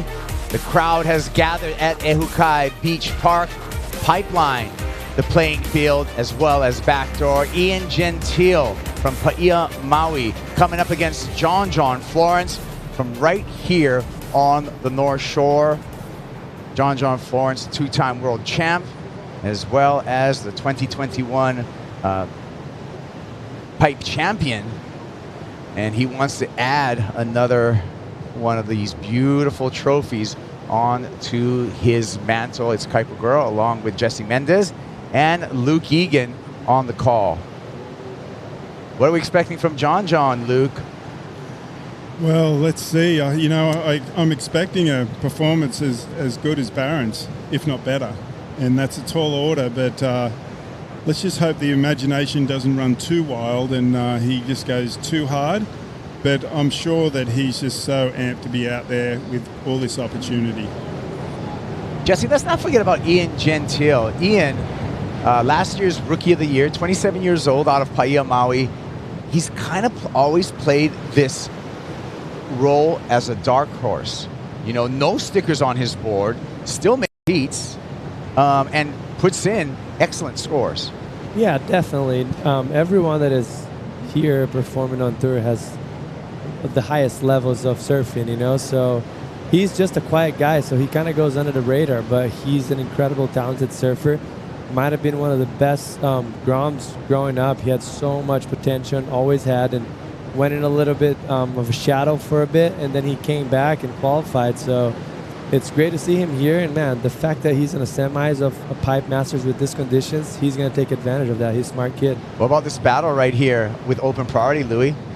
Yeah, they're both moving around in the lineup, trying to get in the best position for this medium-sized set. Just on Ian, I've so loved watching his heats in the past couple of years. You always go and sit down to watch him because he's always getting better at something, and he always surprises you with something that you probably didn't think that he had in his arsenal, and then he'll pull it out. And then it's been one of my favourite competitors to watch the last couple of years on the tour. Yeah, he's been very impressive. He's already equaled his CT best with the semifinals appearance. He made the semifinals last year in El Salvador. A finals would be another level for him to take in his career. Second year on the championship tour. And you got to feel that when Ian Gentile, with the coaching of Leandro Dora, I'm sure the coach says, hey, this is just an opportunity, Jesse. This is not like a challenge that you can't match. This is actually a giant opportunity. Yes, definitely. It's what I said. He knows that he's in the semifinals of the Pipe Masters in the best conditions you can ask for. He's such a smart kid that I know he's going to make the most of this heats. It started a bit slow, but I'm sure we're going to see fireworks in a little bit. Hawaiian Language Month, we say "Oh my ka'i." It means congratulations. Congratulations to Baron Mamiya, because he's going to be in the finals. Baron coming in all smiles, and the first thing he said was, it's so fun out there. How are you living in this moment, punching your ticket to the finals here at Pipeline? Yeah, that was definitely the best heat I ever had on CT. I just felt like, I don't know, it was just like, I just felt like every good wave was coming to me. It was pretty sick. I felt like I couldn't fall, so yeah, it was fun. That's got to be a good feeling, especially at Pipeline. Walk us through your wave and just how you saw it develop, the vision that you had, and how you trusted all those hours out here. Yeah, I just, I kind of seen the line on the first couple, and then, yeah, my 9, I stalled into it, and then I started to pump, and then my second 9, I was like, okay, I'm going to try and get as deep as I can, and I started racing super fast because I stalled into it, and then had this like next section, and yeah, it was pretty crazy. They all felt very similar. You said that winning the Pipeline event here would be the pinnacle for you, and now you're one heat away. How do you keep the focus and get ready for that next heat? Yeah, just you know, keep the same focus, same goal. Just one more heat. One more heat. We'll see you then. Thank you. Yeah, Baron Mamiya into the final. We're going to start with Ian Gentile, Pipeline Barrel, and Gentile's going to put the first number on the board in semifinal number 2. Looks for something, throws it away on an air. But back to Baron, it's funny with his focus. As an amateur in like the boys division, if he didn't win the final in the boys division, I used to work these events, and I would call him to grab his trophy, and he wouldn't want to grab a second place or a third place trophy. That's how competitive Baron Mamiya is, as we take another look here at Ian Gentile on his opening ride. Yeah, just a nice start for him for what we're expecting for this heat and for what we've seen today. It's going to be a small score, but still something to work on it. Get your feet on the wax, get the nerves off, and yeah, that's basically it. Nice little rhythm wave for him. It seemed like he was nearly holding John off the right, and then last minute decided to go left. So maybe a few tactics there to keep John in the lineup. Yeah, and you don't want to give too much room to those guys. When they get comfortable, it gets too sketchy. Mostly in these conditions for John, it matches him so well. But yeah, smaller score coming from Ian, but something to work on. 4-3-3 for the opener for Gentile. JJF in a Pipeline Barrel, spit out once again. So early advantage again to John. How does he do it, Lou? The waves just come to him sometimes. He speaks to the ocean. He does. Well, he just knows how to take advantage of every barreling wave out there. he just puts himself in that perfect position. He goes at the right speed, and just the paddle. I love the paddle. Look how late to his feet, pulls the backside into the wave, pulls the drive forward, comes out after the spit, which is really important for the judges. The judges will look at that, grinds it down there. Just that stall was just perfect, and coming out after the spit, John's got that one down. He's probably in triple figures of doing that right there. Look at the water angle, Jesse. Yeah, what's most impressive is just that foam bone glide right there. Like, there's so much energy going in the bottom of your board, and for him to be able to keep the control, it's very impressive. And like Luke mentioned, those pumps down the line, like, it's so tricky to do once you have your once you're holding the rail, because you're very compact, so it's hard to extend and like actually get a drive through. And he did it very well right there, and he's going to get rewarded. Wave coming through here. We're waiting for the score for John Florence.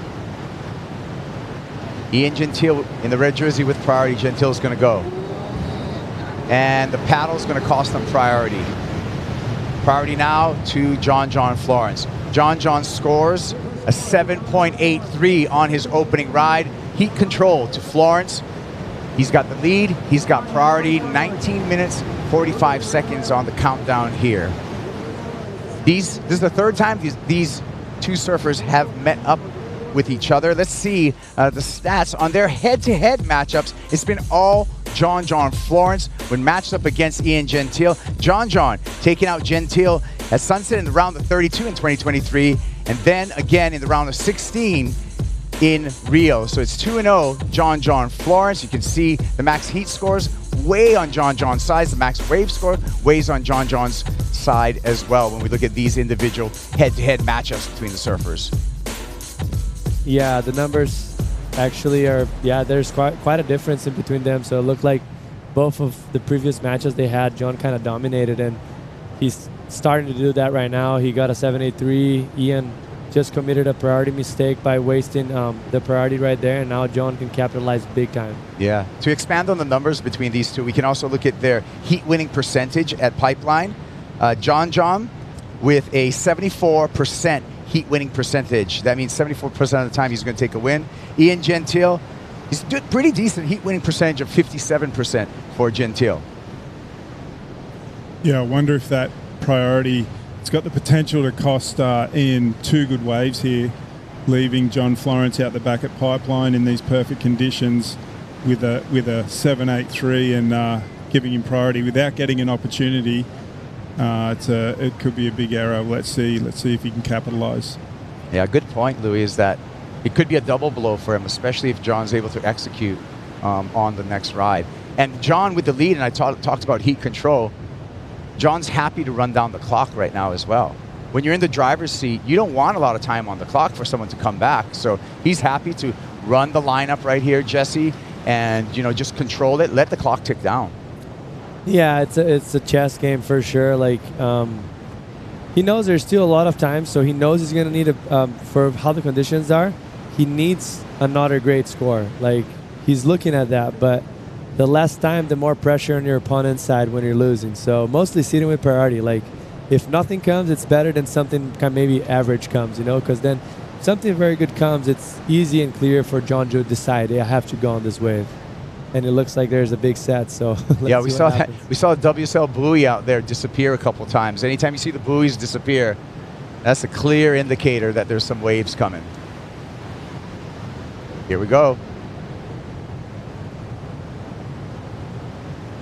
John looks interested. John's going Pipeline. Drops in, knifes the rail, pulls up on the Paizel surfboard. Second section, and just busts through the door. John Florence. So, what you predicted, Luke Egan, just happened to Ian Gentile. He lost priority, and now John's going to get another good score. That's the thing with this. The guys that are really good at some locations, as John is here at Pipeline, you give them an inch, they take a foot. And that's what we just saw there. And now John's going to be two solid waves ahead of Ian. So, yeah, John getting real comfortable. And as Jesse said, now he'll go out and pressurize Ian into taking a wave that maybe he normally wouldn't, putting the pressure on, and then get control of the heat and change the tempo, run down the clock. So some smart surfing there by John by taking advantage of that priority mistake. Yeah, let's go out to the water with Strider Wazalewski. Hey, Keipel. How you guys doing?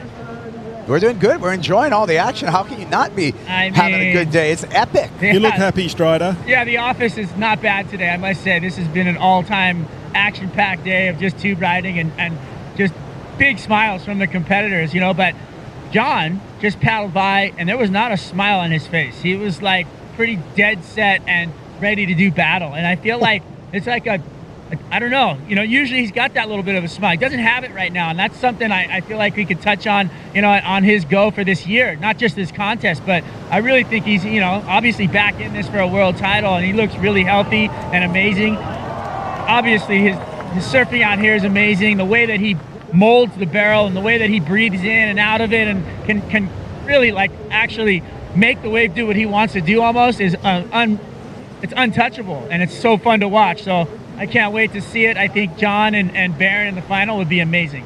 Well, we're getting close to there because John, we're checking out the replay, just scored an 8.27. So John has now gone into the excellent range when you look at a heat score, 16.1 for John Florence.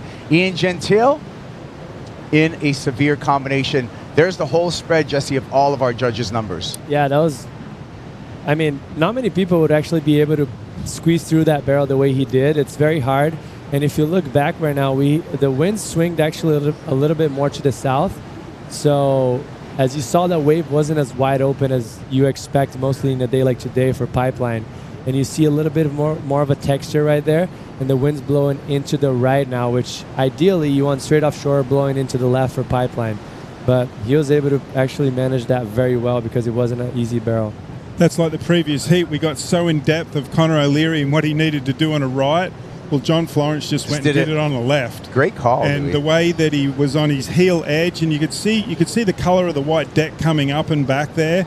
That's because he was pumping the board. That's so hard to do on your backhand. That wave wasn't a perfection wave. Yeah. There was some bits and pieces that he needed to get around, and the judges deemed the distance he went to get around all those different parts, imperfections of that barrel, was deemed to get into the 8-point range. Yeah.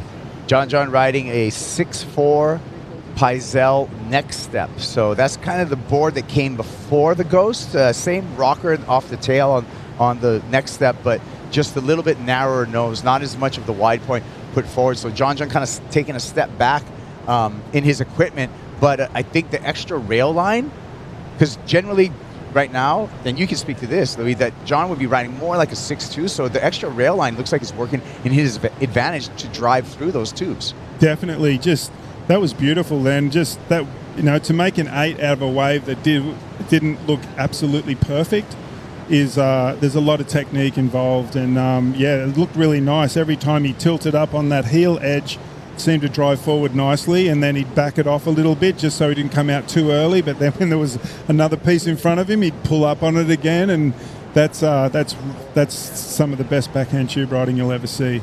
Well, I'm going to froth it up a little bit for a Bonsoy brew break right now, you guys. We're going to sip on some Bonsoy, come back to 8.27. This is John's 5th excellent wave of this event.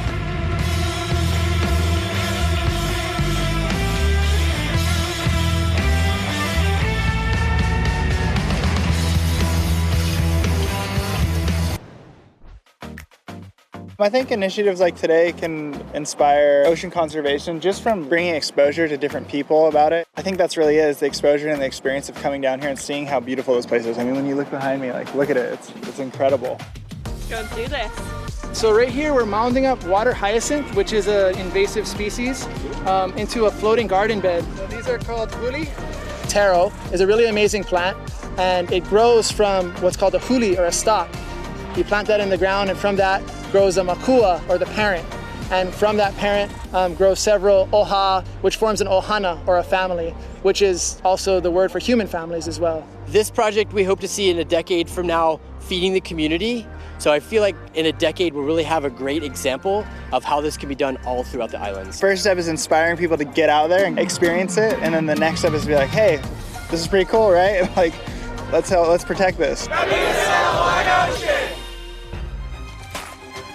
Back at semifinal 2 here at Lexus Pipe Pro. Ian Gentile needs to make a comeback. And here he goes, the Maui boy. Tucks high, gets a little bit of a bubble there, has to fight for an exit. Looking to get out of a two-wave combination put on him by John Florence, Kai Guerrero, Jesse Mendez, and Luke Egan on the call here. We're waiting for that number for, and it comes in. Ian Gentile just at a 2.83 for this, Jesse. Yeah, and that's, there is no intensity on that wave. The barrel was pretty small, nothing against what he did, just that wasn't there to offer to him. And as we see right now, the wind's actually getting a little stronger. So as you see right here, there's a lot of chandelier coming down in the barrels, and that's not ideal for tube riding, but yeah, it's what we got right now. And John is actually probably pretty stoked because it makes it much harder for Ian. Again, Coach Luke Egan, 16 points, 2 waves, Ian Gentile, and he's under the priority of John Florence. What's the go? What's the play right now? I like that he just caught a wave and just kind of, it's like the wheels are falling off, so he's putting the wheels back on and, okay, I've just got to feel it out. I've got to get to my feet, just feel it out and see what's going on, and maybe just start catching a lot of waves and just trying a few things out. John's, put him in a pretty heavy position, but as long as the wind doesn't get too strong and we see some sets coming, he's still in this heat. Yeah. Like John, he's still there. We'll take a look at the waves coming up. But during the break, we actually saw a switch of priority right here where this is Ian with priority. John kind of sold him Jesse on a lemon. Yeah, that was kind of a lemon. See, that wave kind of clamped, and the wind's not helping that much right now, mostly for pipeline. It's just kind of making everything crumble. But I saw actually that wave coming when I looked back, and it was coming very deep, and what that does, it kind of misses the main reef at pipe, and if it's not big enough, it'll go way inside, and it runs so fast that it doesn't really let you get the speed to drive through it. So that's what kind of happened in that wave with Ian, unfortunately for him. And John was smart enough. He knows every single wave of this place. Yeah, and just, it gives John ultimate heat control again. Priority, he can dictate the pace of the heat, Louis, but also the fact that he's got his competitor in a two-wave combination. I mean, John's already looking towards the final right now. The other thing I like, Copo, is we actually haven't had as many good waves as we did in the first semi-final. Right. And John's really taken advantage and hasn't got the heat total of Barron, but he's taken advantage of what's come his way because there hasn't been any big backdoor barrels yet, and his heat totals not far off. So impressive with the way he's been able to get the scores out there. And just what John's been able to do today in the quarterfinal against Leo Fioravanti. John turned the heat in the final 32 seconds. It went Leo's way, and John hung on there. And talk about a clutch performance at a key time. That just shows it's not a coincidence. We see the numbers over and over again with John Florence and how he's able to do it. Yeah, and that wasn't easy, first of all, because he was with his back against the wall. Pressure was on him. He had to win that heat because he was the favorite. So in his head, he has all of that. And not to mention, we saw him paddling the last 5 seconds and maybe even less and getting that barrel, which was a perfect wave. But that wave was so hard to read coming towards you because it doubled up, and he was actually able to just kind of put himself in the perfect position as he always does. So props to him because that wasn't easy to do. Yeah, it was either the score if he made it, but there was a big chance that he didn't. That would have been the end of his run. But that's just the kind of magic that John Florence does as we look. He's had such a great history over here at Pipeline throughout the years. He's won in 2021. He's won 4 of the QS events here as well. Taking a look at the past 10 years of John's finishes here at Pipe, really impressive, Louis. They are. Took him a while to actually get the win, but once he did, he's just he's heading off in the sunset. But for so many years, he's been one of the best guys out here. I remember seeing him so young out there, just so small and young. I'm like, what are you doing out here? You're going to die. And then he'd take off and just drag his backside and get barreled like one of the inside ones. And all that time, it just goes to show all that time out here, just learning, attention to detail, and it's put him to the top of the pack. Yeah, Grom John. When he won his first QS out here, he was just a grommet. In between heats, he was on the beach building sandcastles just to kind of keep his mind off it. He was a full Grom with a full Grom attitude and just took out the entire field. And that's when I think the surfing world, Jesse, knew, okay, there's something special about this kid and Pipeline. Yeah, definitely. It's a match made in heaven, and just how comfortable he looks, it's what's most impressive. You know, you have guys that are as good as him here. Maybe Kelly Slater was one of them, Barron's one of them, but they have more intensity in their surfing. Like, he makes everything look too easy, you know, it's almost not fair, you know. It's impressive how he can do that and how comfortable he looks on a wave out here. Yeah. Cruisy style of John Florence, raised on the beach here at Ehukai by his mom, 2 younger brothers, Nathan and Ivan, and Baron Mamiya with eyes on the lineup right now, paying attention to every second, because this could be a breakthrough event, Louis, for Baron Mamiya. I love it that he got himself on the tour a few years ago by getting a great result at Sunset Beach, and he just kept making it to the next CT, to the next CT. But this is just proving that he belongs here. He's in the final again here in Hawaii, and in his backyard as well. So 3.5 minutes remaining in the heat and the water. I'm excited to see the 2 grommets from Pipeline bash it out in the final. If it ends up like that, it's going to be a spectacular end of the day. Yeah, we just saw that in the lineage out here. We saw, you know, Jamie O'Brien as a youngster back in 2004 took a win out here, and he was just kind of the new Pipeline kid. And then Jamie had another guy under his arm, which was John. John rose to be where he is today. John inspired Baron. And so you just see this tree of growth of these Pipeline superstars, Jesse. Yeah, and there's almost like the same, I would say, like probably pretty similar difference gap of age right there. Like from Jamie and John and Baron, like it's going to be fun. It's almost like John is the uncle, even though he's pretty young. Like what's going to happen, you know? Well, we're down to under 3 minutes, and the door is slowly closing on Ian Gentile, but Ian can walk away with his head held high. He's going to match his best result in a championship tour event with this semifinal appearance. And for the sophomore on the championship tour, that's a great start, Louis, to the season. When we look at that mid-season cut, he's already got a nice keeper result. Absolutely, and just receiving the trophy of Rookie of the Year last year, sometimes that can be a bit of a voodoo for the people in the next year. A little bit too comfortable. Yeah, I was the best on my first year, but not for Ian. He's just out there ready with a fantastic result to start the year, and he's been putting the time in and surfing really good. Yes, there's a term. It's called the sophomore jinx, and oftentimes, you know, where they call it, use it a lot in music, that the second album is not as good as the first album, but and it happens with athletes too. After just outstanding rookie career, having that sophomore jinx in the second year. But Ian Gentile is not jinxed at all. He's got a keeper, and he's going to take away an equal third. 90 seconds remaining, and just a little bit of paddling around the lineup between John, and Ian. Here goes John with priority.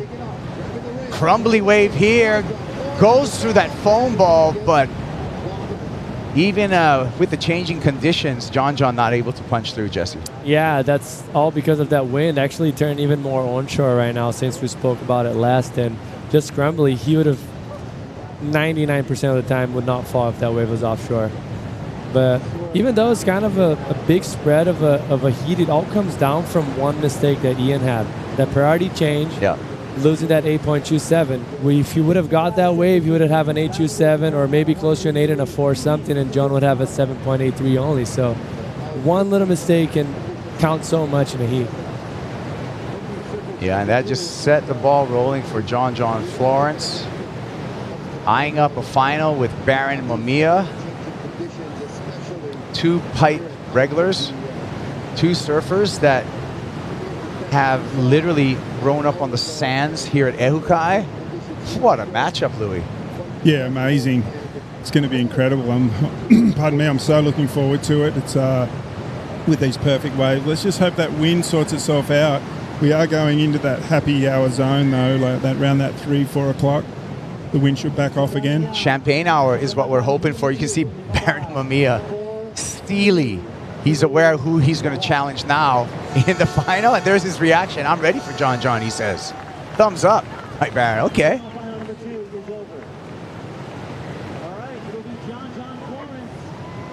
The numbers were excellent for John Florence. He's going to be into the final with Baron Mamiya.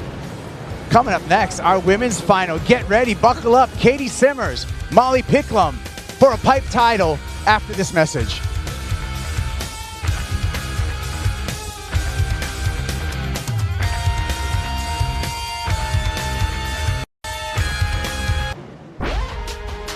Molly Picklum survives and moves on to the final with Katie Simmers. Wow. Katie Simmers getting things started with the women's quarterfinal. Molly putting her head down, grabs around the pipeline, pulls up and under. She's still going and gets the exit. It's time for the final. Caitlin Simmers taking on Molly Picklum. We've got Australia versus the USA, and it's all coming down to this 35-minute heat scored on their top two. Not only to be a pipe champion, but to kick off 2024 #1 in the world. The stage is set. Katie's been setting the mark at Backdoor, that 917. Then Molly went pipeline and got a 10, two of the best in the event. Going head-to-head here in the final, the most prestigious event on the calendar on the World Surf League Championship Tour. Joe Turpel, Felicity Palmatier, and Laura Enever here for the call. So many highlights from these two, starting with Katie Simmers. What's been the most brilliant about her performance on finals day? For me, it's got to be her first wave of the day, the 917, just taking off, and then the post-heat interview, actually getting to hear about her internal dialogue, and she hasn't even caught any waves like that whatsoever. So to be able to have the ability to go out there, maintain composure, and then pull it off with the 917 was incredible. And we got to hear a lot from her because she was stoked, so that was good. So true. AJ McCord brought up a great question to Molly Picklum after the 10. It's like, how do you settle down after such a highlight moment for your career and then prepare for a big final? Totally. I mean, that was obviously a highlight moment for Molly, and it will be forever. Her first ever 10-point ride. But I think what was even more, something she needed to calm down from more was the fact that Betty Lou almost got the score on her last wave. And so that whole entire heat was just so intense, back and forth. It was so competitive, and it almost looked like she could have lost it at the end there. But she's made it into the final. She's had her first 10-point ride. And yeah, she would have had to have gone back to the house and just chilled out. Gosh, not had a Red Bull.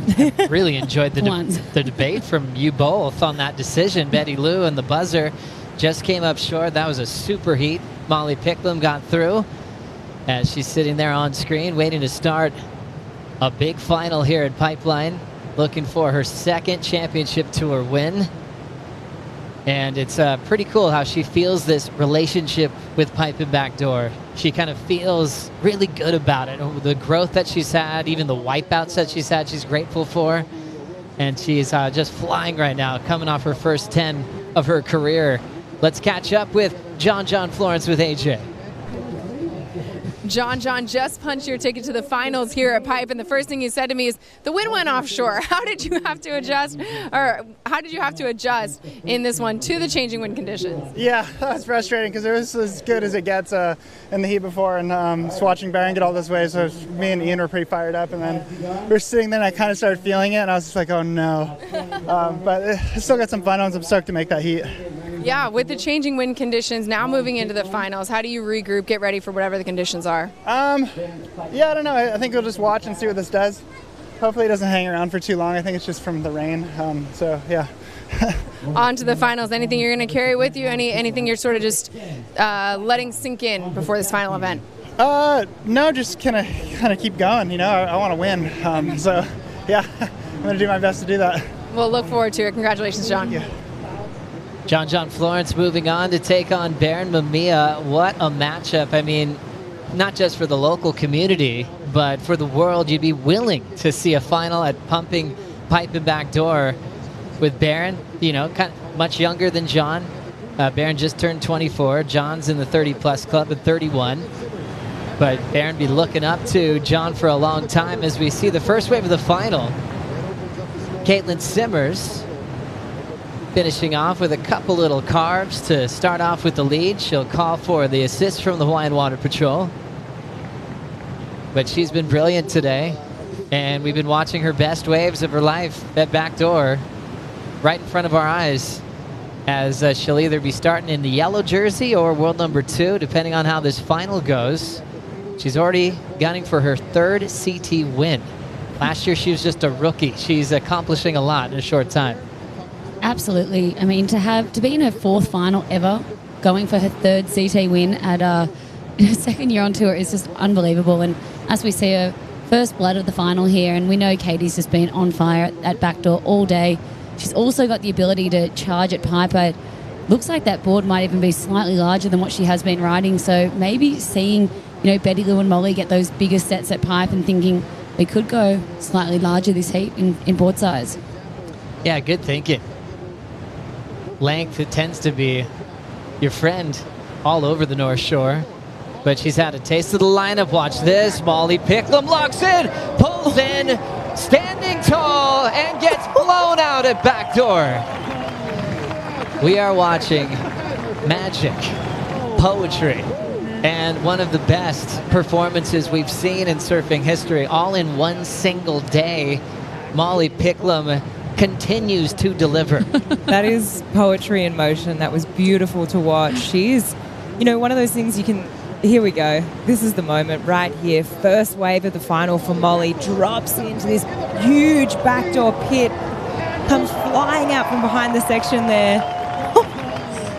I just can't believe that she's had the ability to maintain this momentum the whole way through this entire event. It is super incredible. Yeah, she has been the absolute standout of the event. And look at this. This was really hard to ride. She almost had to wait for this chandelier, get underneath it here, and this is where the whole wave just unloaded on the reef there. And look at her just screaming through that section.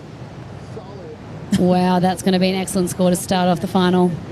Molly Picklum has something really special going on at Pipe and Backdoor. She can go both directions. Her technique on her forehand is solid. She's using arm bars when she needs it. That one just opened up and gave her quite a view. Scores are now in for Molly Picklum, a 9.27 on her first wave of the final. I don't have any words. I don't know what else there is to say. It's just... This is just incredible. She just keeps raising the bar. I mean, I just thought that last heat against Betty was the greatest women's heat I've ever seen in competition, especially at a wave of consequence like Pipe. But Molly has just continued with this momentum into this heat, and that's a really, really hard thing to do. Keep a lid on it. Be like, okay, I just got a 10 in my last heat. Let's refocus. The job's not over yet, We've still got a final here, and I've come up against Katie, who is also in form, also dropping 9s. Well, her 10 broke the internet. I just tried to catch up with a little bit of the posts that were happening, and one came from Pipe legend Liam McNamara. He was going, hey, that is the best ridden wave at Pipeline he'd seen from a woman on her backhand at Pipeline. Just hands down. He's seen a lot of waves. He's ridden a lot of waves at Pipe, some big ones. And so right there, it's just that just kind of matches what we're seeing. When we call it, we're seeing history in the making as we watch Caitlin Simmers get a little bit caught up on that running right at Backdoor. Board pops up. There she is. She had the 2.5 start. Another wave where she'll end up incomplete. You start questioning now, what would the fatigue factor be like today, especially with Katie's approach. Along with the 9.17 she had in the quarter, she also took maybe one of the worst wipeouts she's had out there as well, Laura. Yeah, she did. She had a bomb this morning that she even said in her interview she probably shouldn't have gone. But yeah, all that fatigue, we're coming up to 2:30 in the afternoon here. And look at this. Looks like a nice wave. If she'd been able to get a few more pumps, she could have snuck through that bit of texture on the face. It is pushing the lip down probably a bit more than these ladies are used to. It's been so clean all day, so hopefully we can see those trade winds kick up and clean up this lineup that little bit more, because that would have been a bit more open, but it seems like that just shut down on Katie there. There you can see Katie getting the lift for the Hawaiian Water Patrol. We can't thank them enough. The best in the business, making sure everybody's safe, especially the best surfers in the world, all led by legendary human and water safety man, Terry Ahui, working closely for many years with Brian Kealana and teaching a lot of people internationally about water safety. And their crew is unbelievable. 23:55 on the clock. Molly Picklam's been all over this event with big numbers, but this the best. 10-point ride on this one. This was so incredible and such a moment for women's surfing. It was history, this heat. I was so impressed with Molly, just her ability to get so low on the rail there, grab, draw on the bottom. There's her claim. She's heard it to 10. But, Molly did amazing in this heat, but so did Betty. It was just incredible to see. I mean, there's the scores right there. Molly, 10. Betty Lou, 9.7. And for me, they were just inspiring each other, equally as they were inspiring each other, they were also wanting to beat each other, right? So they just kept raising that bar in that heat, and yeah, it was so exciting to watch. These are the top 5 waves of the entire event. Looking at Molly's name so many times, you can see what round she accomplished those numbers. There's 8s that we couldn't even count. She's been on such a roll, but an 8.5 is number 5 best score, number 3, and also number 1 with a 10. Katie Simmers, big cave at Backdoor, and she makes it. The teenage phenom from Southern California is a very gifted human being. She has been getting the waves of her life today. And right when you see Molly start with a 9.27, Caitlin does have an answer back at Backdoor. Yeah, Katie's coming to the party now, and I mean, we all knew it would be another incredible battle, and these two are longtime friends. I mean, they're so young. I mean, they've probably been friends for, 5-10 years, but yeah, this was Molly first, just ejecting there, so just pin dropping. Hopefully she snuck through the back of that wave, and this was Caitlin Simmers behind, taking off, just negotiating that chandelier section so well. That was such a technical, hard-to-read barrel, but she did so well to hold on there. So Caitlin Simmers, a wow factor. That was a hard wave to ride.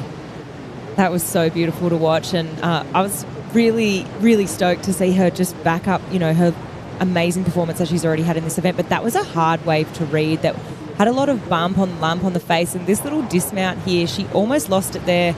But this moment here, I don't know if this was just a no-claim or a bit like, oh, I'm a bit tired after this many heats. Oh, here we go, Molly Picklam.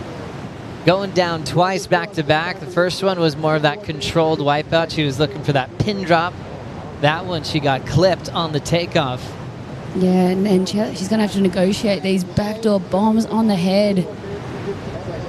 Oh, that one there, she was trying to go deep, but she didn't quite get underwater, and you saw her get picked up and sent over the falls. So now we'll see what her decision is. Well, Hawaiian Water Patrol already right there to grab her. This is the classic pipeline rinse cycle right here. But yeah, all day we've seen it be super clean, but that little bump on the face is proving to be a little bit more difficult for the ladies, and just those lumps that they're just not used to. You even saw Katie Simmers' wave before. She hit a bump and her foot almost moved on her board, and she was just trying to hang on at the end of it. So the ladies doing so well to negotiate this, but I'm sure Molly's got a bit of water up the nose after that. Just ran into Lakey Peterson. She's like, I can't miss any of this. She came back down. She's preparing for the finals. She had so many great things to say about all the competitors, but she went on to say this final is just so fitting. She's like, for her being on tour, and this is her peer group, now that she's out of the event, seeing Carissa out, and she named a couple of her favorites, but she's like, this was the final she'd always want to see. As the scores are coming through for the backdoor wave of Caitlin Simmers, it's an 8.83. And not much separation to Molly's 9.27. Now it's going to be the battle of the backups. We've got a battle on our hands. Wow. This is so damn good. And, their last battle, WSL Finals. Katie got the upper hand. Molly's still looking for her first win over Katie. Yeah, it's kind of been all about Katie Simmers, even in the regular season events. She's gotten the jump on Molly, including a heat in Tahiti that Molly really wanted to win. And then, like the WSL Final 5, that was that first match as we break down their best scores, Flick. Yeah, this is just splitting hairs here. As you can see, Katie's was a little bit shorter barrel. Molly in the barrel for a lot longer time there, and that's that just under a point difference there between the two scores. But yeah, Katie's barrel a little bit shorter, a little bit faster. Molly's just that bit longer travel time. The drop was maybe a bit steeper. The wave visually as well was a lot more beautiful to look at. Yeah, I think where they went high with Katie's was the way that she was able to slice into the barrel off the takeoff, which is so hard to do, to engage the rail and really sort of stand tall into that first section. Molly, you know, steeper drop, but she came to the bottom and then pumped up into that section. So kind of different. Like you said, Katie's a bit shorter, but probably more technical. Molly's cleaner and, yeah, had that sort of throatier section down the line.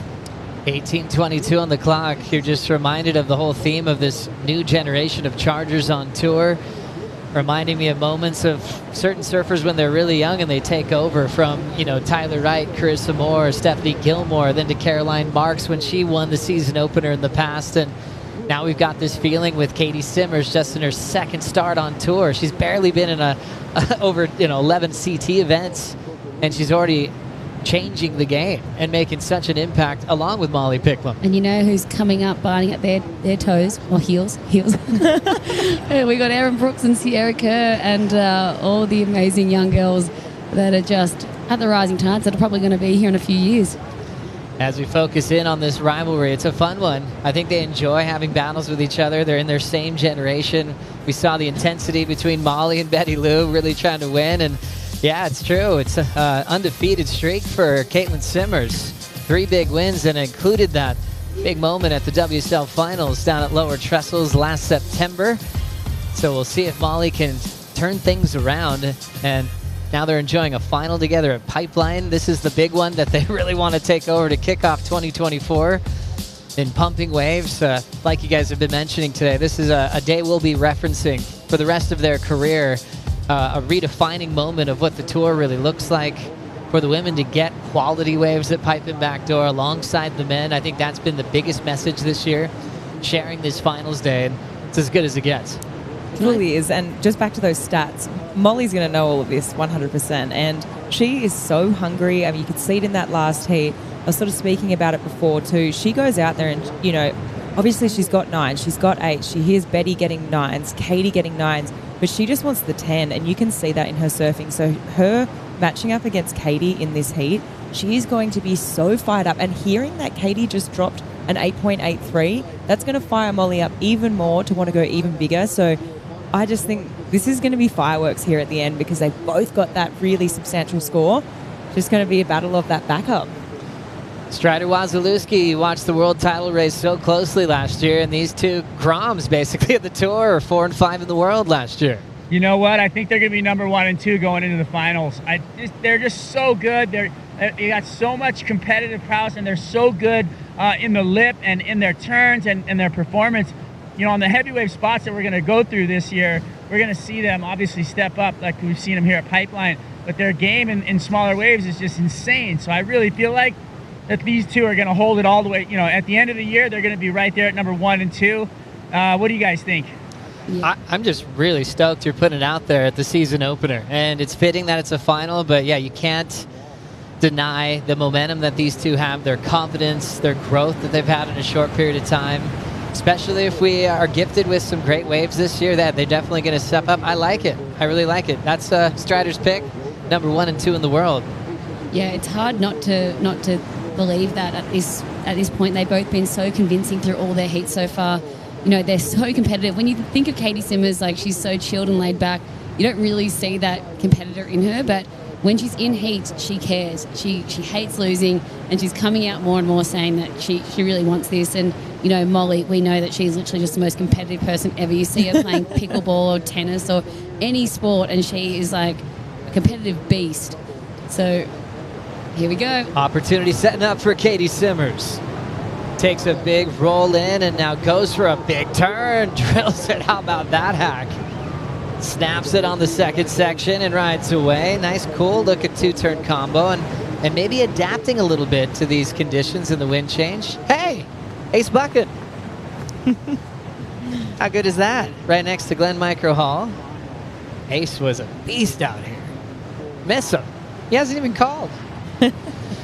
So cool when you see one of the established guard returning to the tour. He was one of the most reliable surfers on tour, had great longevity, great at pipe, win in Tahiti. And watching this one closely, I actually tried to get a comment from Micro after the 10. He just said, "Are you kidding, brah?" That's all I got from him. As we look at Katie Simmers on the replay flick. Yeah, Katie just choosing to go to turns here. And as we see, you can see there's a tiny little bit of rain falling right now, and there's a bit more texture on the face of these waves. They're a little bit more crumbly. Look, at the moment, I mean, she took off on it. She rolled the dice. She may as well go to turns and complete the wave, I reckon. I was standing next to Chris Gallagher at the end of the previous round, and we saw the sky get overcast, and he said, uh-oh, this is a little bit of a concern. Sometimes you have that prevailing, beautiful trades offshore all day, but there's that local weather system that can kind of change things around and maybe can go a little bit onshore. It can change back. We'll just see what this system does if it's passing. Yeah, well, good news. I can see some blue sky coming to the north over there, so I reckon hopefully these variable winds will just stuff off soon. Yeah, it's cool to see still quality waves on an incredible day to kick off the season. 12:45 remaining in the women's final. Katie Simmers with the lead, still standing by for Molly Picklum to see if she'll make a comeback in the back end. We'll be right back.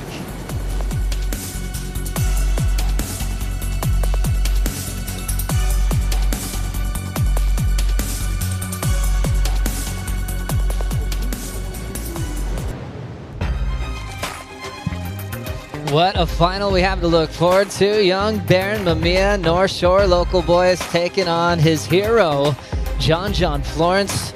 As you see, Baron's support crew right behind him there. Eli Hanneman came down to support. He's under the same management of Sean Ward there. Chris Gallagher's not on the tools right now for Baron, but they've done so many events together. He was the coach for his win at Sunset. It's a small community here, so he's still down here just to watch a big show go down. Baron Mamiya taking on John Florence in 10 minutes and 20 seconds. You're trying to think of the last time we had a final where all surfers were representing Hawaii. It's about 2 decades have gone by. Jamie O'Brien, Garcia in the final. That was like 2004. We saw that in the WSL Vault. So that's what we've been waiting for. Coming up next. Yeah, wow. 10 minutes on the clock. Oh, everyone would be getting down here. It's Saturday afternoon. Come and find a spot on the beach to watch the local heroes just go head to head, and it's going to be a cracker. It really will. You can see just the way they've earned their spot in the final. For Baron, it's just been having a highlight reel of like surf movie parts where he's taking waves with or without priority, where he's actually just getting close to 10s. It looked really easy for what he can accomplish. John's had a little bit of a surprise showing here and there. Buzzer beaters, almost lost to Leo. Wind kind of shifted. He got nervous, against Ian Gentile. So it's kind of cool how they kind of had different ways to get to the spot in the event. For sure. I think you just got to think back to, John over the last few years. I think he's had a lot of those moments where, things quite don't just go his way. He's obviously had injuries. This year he's back. He looks really focused. He's got a little bit more purpose maybe. He looks a bit more driven. And, those moments where it could go either way, or if, clock's counting down, he needs a score, those waves are coming. And it's so exciting to see two guys that grew up here, and this is their backyard. They're just going for a surf, and I just cannot wait for this final. It is going to be absolutely incredible. Yeah, I saw Paizel in the Red Bull Athlete area before, and he was just saying after that heat where he had the buzzer beater this morning, just finally, I feel like he just said that there's been so many times that John has needed a score and the opportunity just hasn't come. There hasn't been a wave, and he finally got that, and you could feel that, that momentum shift. As soon as he had that, he was more emotional and I guess, than ever. North Shore community is going to be split in this next heat. You've got Baron with, the younger generation, surfing with guys like Makana Pang, Kalani Rivero, Noah Beshin. They're putting together movie parts all the time for fun, hanging, getting really barreled. You got John, who's, with his brothers, of course, Nathan and Ivan, Eli Olsen, Koa Rothman, just a bit older. It's classic. There are two solid crews on the North Shore. Now it's all going head-to-head for a chance to be a pipe champion.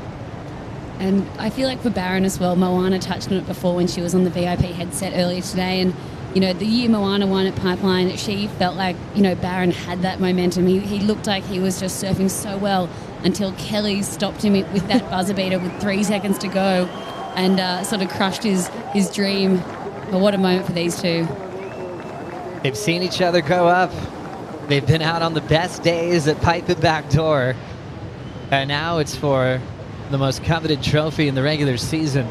7 minutes till we get there. Katie Simmers still in the lead of this one. 883 at Backdoor. Has a better backup than Molly, so is out in front. Picklum sitting with priority with her 927. She just needs a 3.39 for a lead change, and we know quite well Molly's not looking for a 3. She's looking to pick a wave that would help her put this one away. Obviously, she wants to be barreled, right? But Katie's having a look here. Katie Simmers up and under, and the nose will poke, and she's straight down. Yeah, obviously Molly is looking for the barrel. There's no doubt about it, right? But time's ticking down in this heat, and she's sitting out there with the highest single wave score, that 927. She only needs a 3.39. You've just got to hope that hopefully, the ego sort of doesn't get in the way a bit, because this is a heat, right? And of course you want to win with 2 major barrels. She only needs a 3.39, and I mean, it's going to be very interesting to see how this pans out. I want her to get a barrel. Of course, we want to see barrels, but we just hope that ego sort of doesn't get in the way, and she keeps looking for it. I feel like as well, this local weather system, the wind, so it looks like Molly might be having a look at this smaller wave here. Is she going to roll the dice? Looks like she might. Molly Picklum needs a 3.39. She's looking to burn off some speed, pulls up and under, and just saw her go down quickly. Right when she looked like she set her rails, something threw her off. Getting boards from Darren Hanley. She's been breaking quite a few on this trip to the North Shore of Oahu. Katie Simmers went to the 511 earlier today, which are normal boards of 5.4. As we look at Molly's approach again here, Laura. Yeah, she double arm dragged into that. It looked like it was going to be awesome. It looked like she was going to be able to fly through that section, but unfortunately, it looked like she just went a bit high in that wave, sort of clamped, and didn't really have the opening that she was hoping for. But yeah, when we were watching it happen live, we really thought we were just going to see her fly on out of that. And so unfortunately for Molly, she's 4 minutes and 50 seconds. That's going to be a bit of pressure on. I think that would have been the score too. Comes flying out. Absolutely, big cutback, and now she's going back out the back with under 5 minutes, and Katie has priority, right?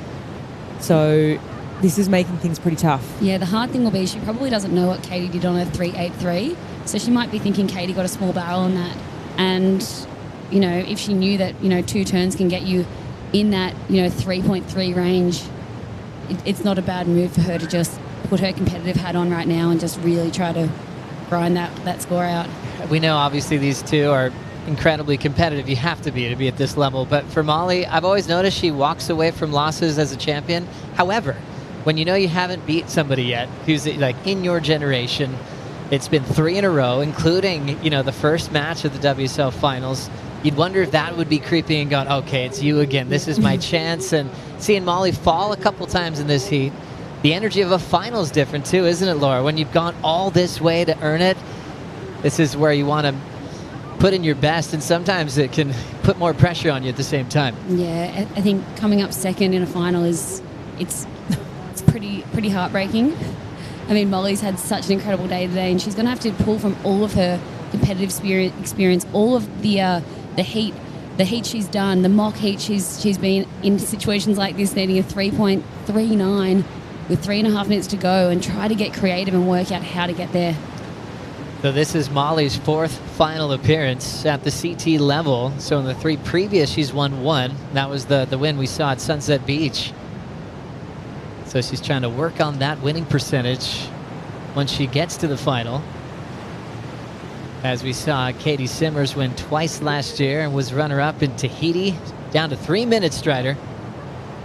Yeah, we have just enough time for a wave to come through, and the only thing that is going to be on the benefit of Molly at this point is she just needs to drag Katie into a wave. She needs to get her to paddle for one. So basically, she's going to defend her priority at the moment, but it's a small score, and Katie knows that. So she's going to probably try to take whatever wave that Molly looks at, and that's what she's got to do. She's got to sell her a wave as quick as possible and then hope for one behind it.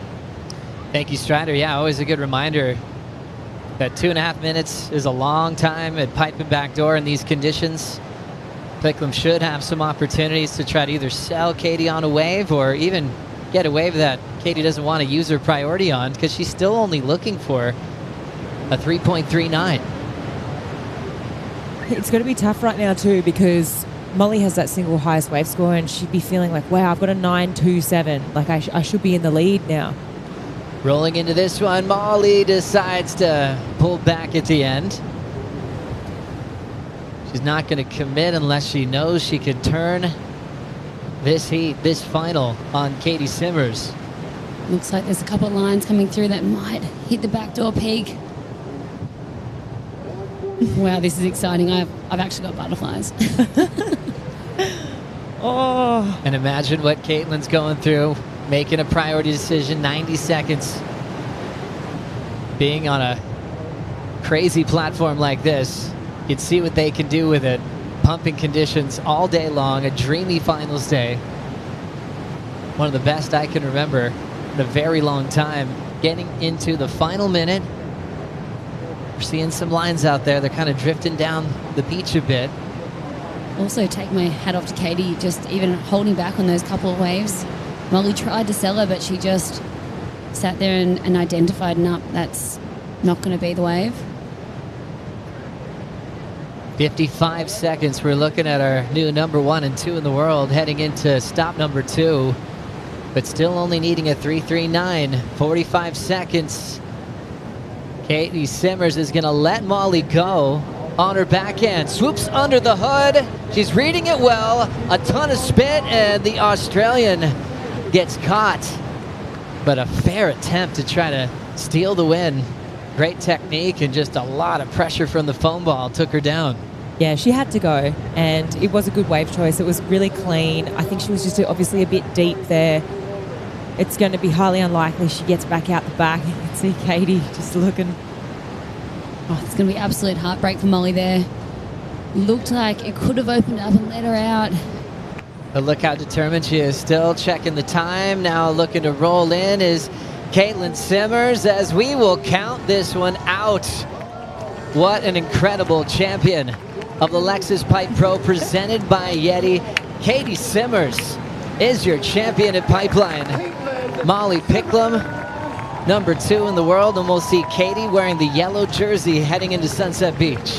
Wow, what a moment for Katie. I mean, from when she came out of the gates firing this morning with that 9-point ride, she set the tone, she set the mark, and oh wow, these two are just, what a show between the next generation. I think there's going to be plenty more battles where this came from. Yeah.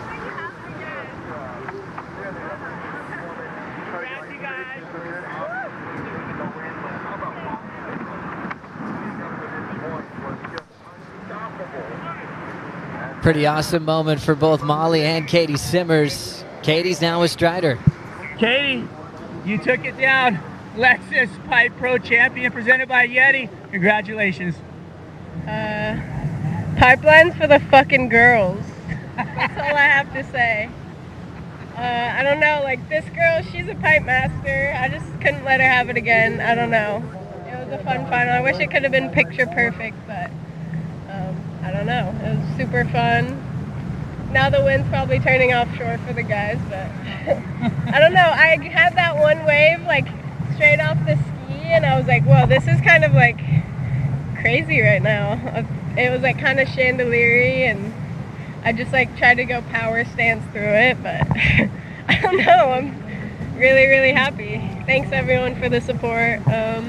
This wave's terrifying. I respect everyone who wants a part of it, and I respect everyone who doesn't want a part of it because it's friggin' freaky. But yeah, I'm really thankful for this wave right here. Both sides in the house. Congratulations. We love it. Simmers took it down. She showed up all day. Congratulations, young lady. And congratulations on graduating as well. Thank you so much, Strider and Katie Simmers. You are a hero. Thank you so much for all that you do. That was just beyond impressive. There's going to be some time. We've got to really soak this up and take in what we've witnessed live today in surfing history. And for Katie Simmers to get her best waves in front of us was nothing short of special. Jaw to the floor. I am so impressed and so proud. Katie took the words right out of my mouth. He certainly did. We'll be quoting that for a long time. Hell yeah. One of the best. What a day. History. She's a true champion. Thanks so much. We've got one more final coming up next. It's a big one for the North Shore of Oahu and the world. Baron Mamiya taking on John Florence right after this.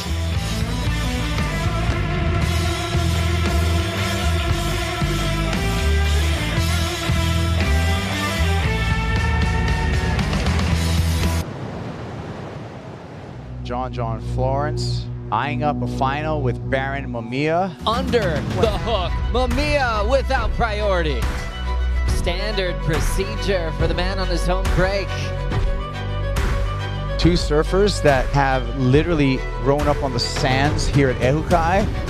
Here comes John Florence.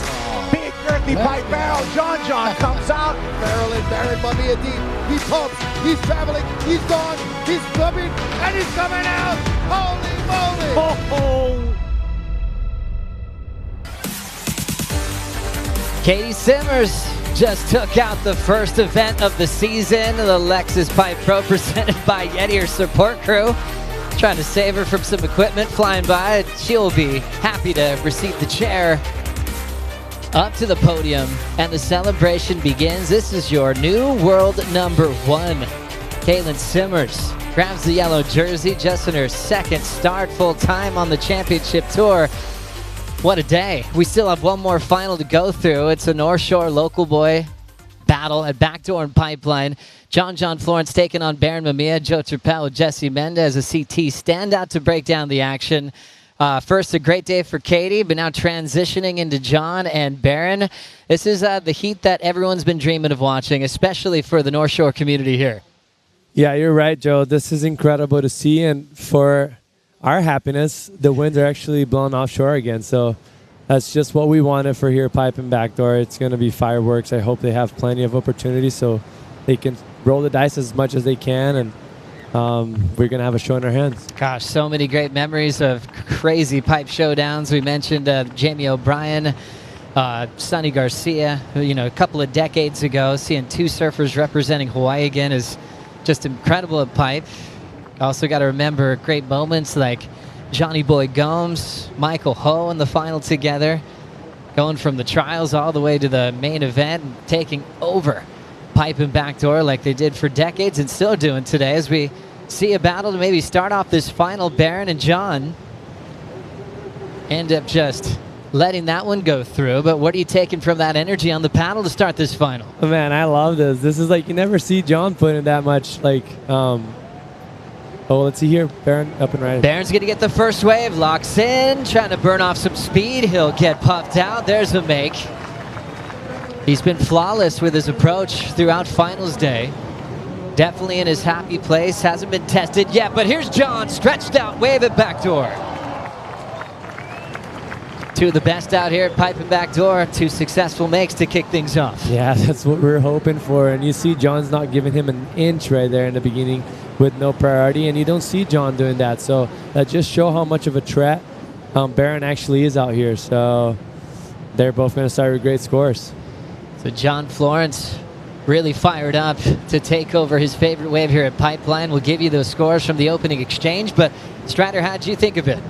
You know what? I love it. It's like a dogfight. You don't want to get in the middle of it. Sometimes you just got to let it play out. It's going to be amazing to watch. They're just going to be swinging. Now that priority's set, now that they've got, some posturing done, and now we can watch this thing play out, it's going to be amazing. I feel like this wind is going to switch around. It's got the surface is looking great, and I'm just so excited to watch these two local boys go at it. I think, the heart's with Baron, and the numbers are on paper are with John, so it's basically a split decision at the moment. Strider, can you separate them with their approach at Pipe and Backdoor, or is it just too similar?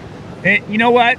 You cannot separate them. I feel like, Baron has learned and he's gotten a little bit of longer board. He actually talked about it in a post-heat interview where he was riding bigger equipment to make himself more successful here in his heats, and his IQ has gone up with the heat IQ. And the thing that's going to be hard, I think, is John obviously has the most experience, so he has that little tiny bit of a separation, and that's it.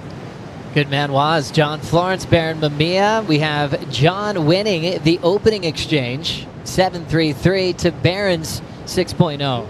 Yeah, we're going to have a look at right now. That was actually a very critical takeoff, but look how comfortable he is under those circumstances. Stalling as the wave was going through right there. As you see, he sits on that board and just slow himself down, but he was a shorter barrel. Got rewarded a 6.0, which is a great start of the heat. But on the other hand, we're probably going to see it coming up pretty shortly. Is John going on the backdoor, as you see right here. Just pretty similar job as far as being underneath, but John had a little bit more length. He had 1 or 2 bumps, and on the other hand, Baron was slowing himself down. So the judges like seeing you coming from behind and doing those bumps, and right there going through the fumble as you see it. Just barely touched him. It wasn't that big of a fumble, but just on the sweet spot, just deep enough to get rewarded a great score right there, Joe. So well positioned at backdoor. John Florence probably can't even count how many times he's done this in his lifetime. His favorite wave in the whole world, but it's also given him some pain in the past. Broken back when he was a kid. He absolutely charged well beyond his years. And he's been in this event for a long time, but he's also felt the pain of losing in finals out here, losing to Kelly back in 2013. And then maybe the most heartbreaking loss when he was sewing up his second world title, and then Jeremy Flores got the backdoor wave on the buzzer, which kind of changed the script for his celebratory year and that world title dominance. But it was personal because it was pipeline. It was the wave that he wanted to win on. He finally got his first title over Medina in 2021. But going through those heats of losing when you want to win at this venue more than any other on the calendar, that's going to help John's experience on how he's going to take on Baron today. Yeah, I pretty much watched every finals out here since John has been on tour. And I remember actually the Kelly one as well a few years back that he ended up losing to Kelly. And it was kind of the same thing. Like Kelly got a 9. I was actually already on the channel waiting for the event to finish, and I saw Kelly getting shacked. And it seemed like everything was going against him, even though he was doing everything perfect and just doing what he does here just on a daily basis. He wasn't working his way, and he just was able to pull it off in a few years back. And now probably all that weight comes off his shoulder, and he's just, being able to free himself a little bit more and enjoy more. And that's a dangerous combo, Yeah, you can tell John when he's lost in the quarters the last couple of seasons out here, he's just not satisfied. That's just not enough for all he wants to accomplish, for his relationship with this wave. Out in front with the lead and priority, Baron's got a little bit of space. Baron's been crafty because he knows the reef better than most of his opponents, but these guys are matched basically in every discipline. With priority, John pulls in at pipeline, and he'll get puffed out. There's that casual look towards his friends and family as he will have a solid number, but Baron's going the same direction, knifing it super deep. Mamiya comes out.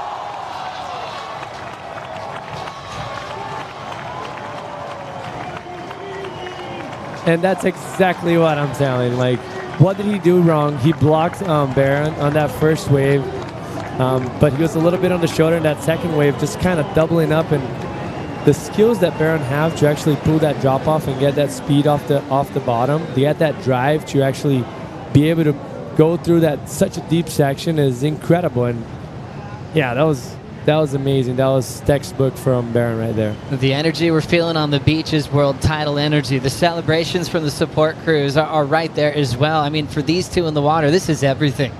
The two of the best at pipe and backdoor going blow for blow. This is the decision for John to go first. All right, that's what I mentioned. He wasn't deep enough on the takeoff right there, but because he's so good at slowing himself down in those waves, he was able to actually drag and wipe all the speed he had and actually get a very good barrel out of that. But then on the other side, you see Baron already scratching, battling deeper. But see right here, front angle. As much as that was incredible, it wasn't as deep as Baron's wave. And yeah, I have no doubt that Barron's going to have a better score than John on that exchange. That was beautiful. John Florence, he paddled with Barron. Barron pushed him deep, and then Mamiya locked into this one. Yeah, and that's what I was saying. He was so late. Are you kidding me? How did he stick that drop? And not just that, usually 99% of the people just get stuck on the bottom. And he was able to just drive through those sections like it was a 2-foot wave. That was impressive. So check this out. There's a lump right there. He airdropped, and straight as soon as he hit the bottom, he did that big pump down the line and somehow managed to, do what he did. It was impressive. And he would not be celebrating like that unless he had a very special feeling. Check out this number, a perfect 10 for Barron Mamiya at Pipeline to take the lead over John Florence. Yeah, that was incredible. See the wave after, it had so much energy on that pipe reef right there that after it disappeared, it's literally flat in front of him. He actually got all that energy and synced in towards that reef, that part of the reef, and he took the most of it. And John is scratching for a wave right now. John's looking to answer, slides in beautifully, running for an exit at Backdoor, and that one is going to knock him down. But what a great read, jump start on that first section. However, he'll be incomplete. Let's take another look. Yeah, the wave just, he knows the task of the heat right now, so he was trying to slow down. The wave ran very fast, and he ended up closing out right there in the end. So as he took off on that wave, you see him slowing down right there, because he would have probably be able to come out of that barrel if he would have started pumping, but you wouldn't be anything that would change that much of the heat, you know? So he knew he had to put himself in that very deep situation in order to actually get a score. Wow, Yeti's been busy today. 110 for a 10 all season long. This year, the Yeti is going to be filled up with all sorts of goodies from Yeti. And we got one for Molly Picklum and now one for Barron Mamiya in the final.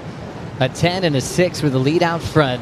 John Florence now needs an 8.01. And this is honestly as good as it gets. You know, we kind of saw Barron earlier with priority against Jordy, where he noticed that Jordy was out of position. And just, they sat in the channel, and I saw Barron after. He's like, yeah, we were watching perfect waves go by, but he was being really smart. You know, the younger Barron probably would have been back in position trying to get more barreled. He was able to sit there, get that win, moved on to the next heat. But now it's like you got two of the best who knows every part of this reef. They know each other's strengths as well, but they want to beat each other more than anything right now, Strider. Nobody wants second place. It's all about the victory out here. It's all about world number one. And to be honest, they both have as good a chance as anybody right now. I mean, there's this, even though there's a 10-point ride on the board at the moment, I feel like this thing is still wide open because John's in the water. So for me, this thing is just getting started, and I can't wait because, you know, John is so conniving on that inside. He just knows exactly where all those waves are. I do have to say, I loved watching Barron's kind of him educating himself throughout the years and now finally settling into a place to where he's got that calmness about him in a heat, and watching him walk around the contest area. So he is deadly right now. He's dangerous. He's got an understanding of what's going on, and he would love himself to be a pipe champion at the moment. Strider, you're pretty close to all the executives, you know, up in the office upstairs. Could you add about an hour to this final? I would love to add the rest of the day, please. Gosh, I don't think anyone in the world would complain. This is one of those dream moments. Two of the best at Pipe and Backdoor going head-to-head to also to kick off the season in the yellow jersey. So much on the line in this final with these two local surfers. John raised right here on the beach, just like Barron. They're well aware of their reputations on this venue. Now 22 minutes to go. John will need an excellent range number to come back and to try to calm things down. Barron's letting a lot of energy out. He's flexing. He's feeding off the crowd.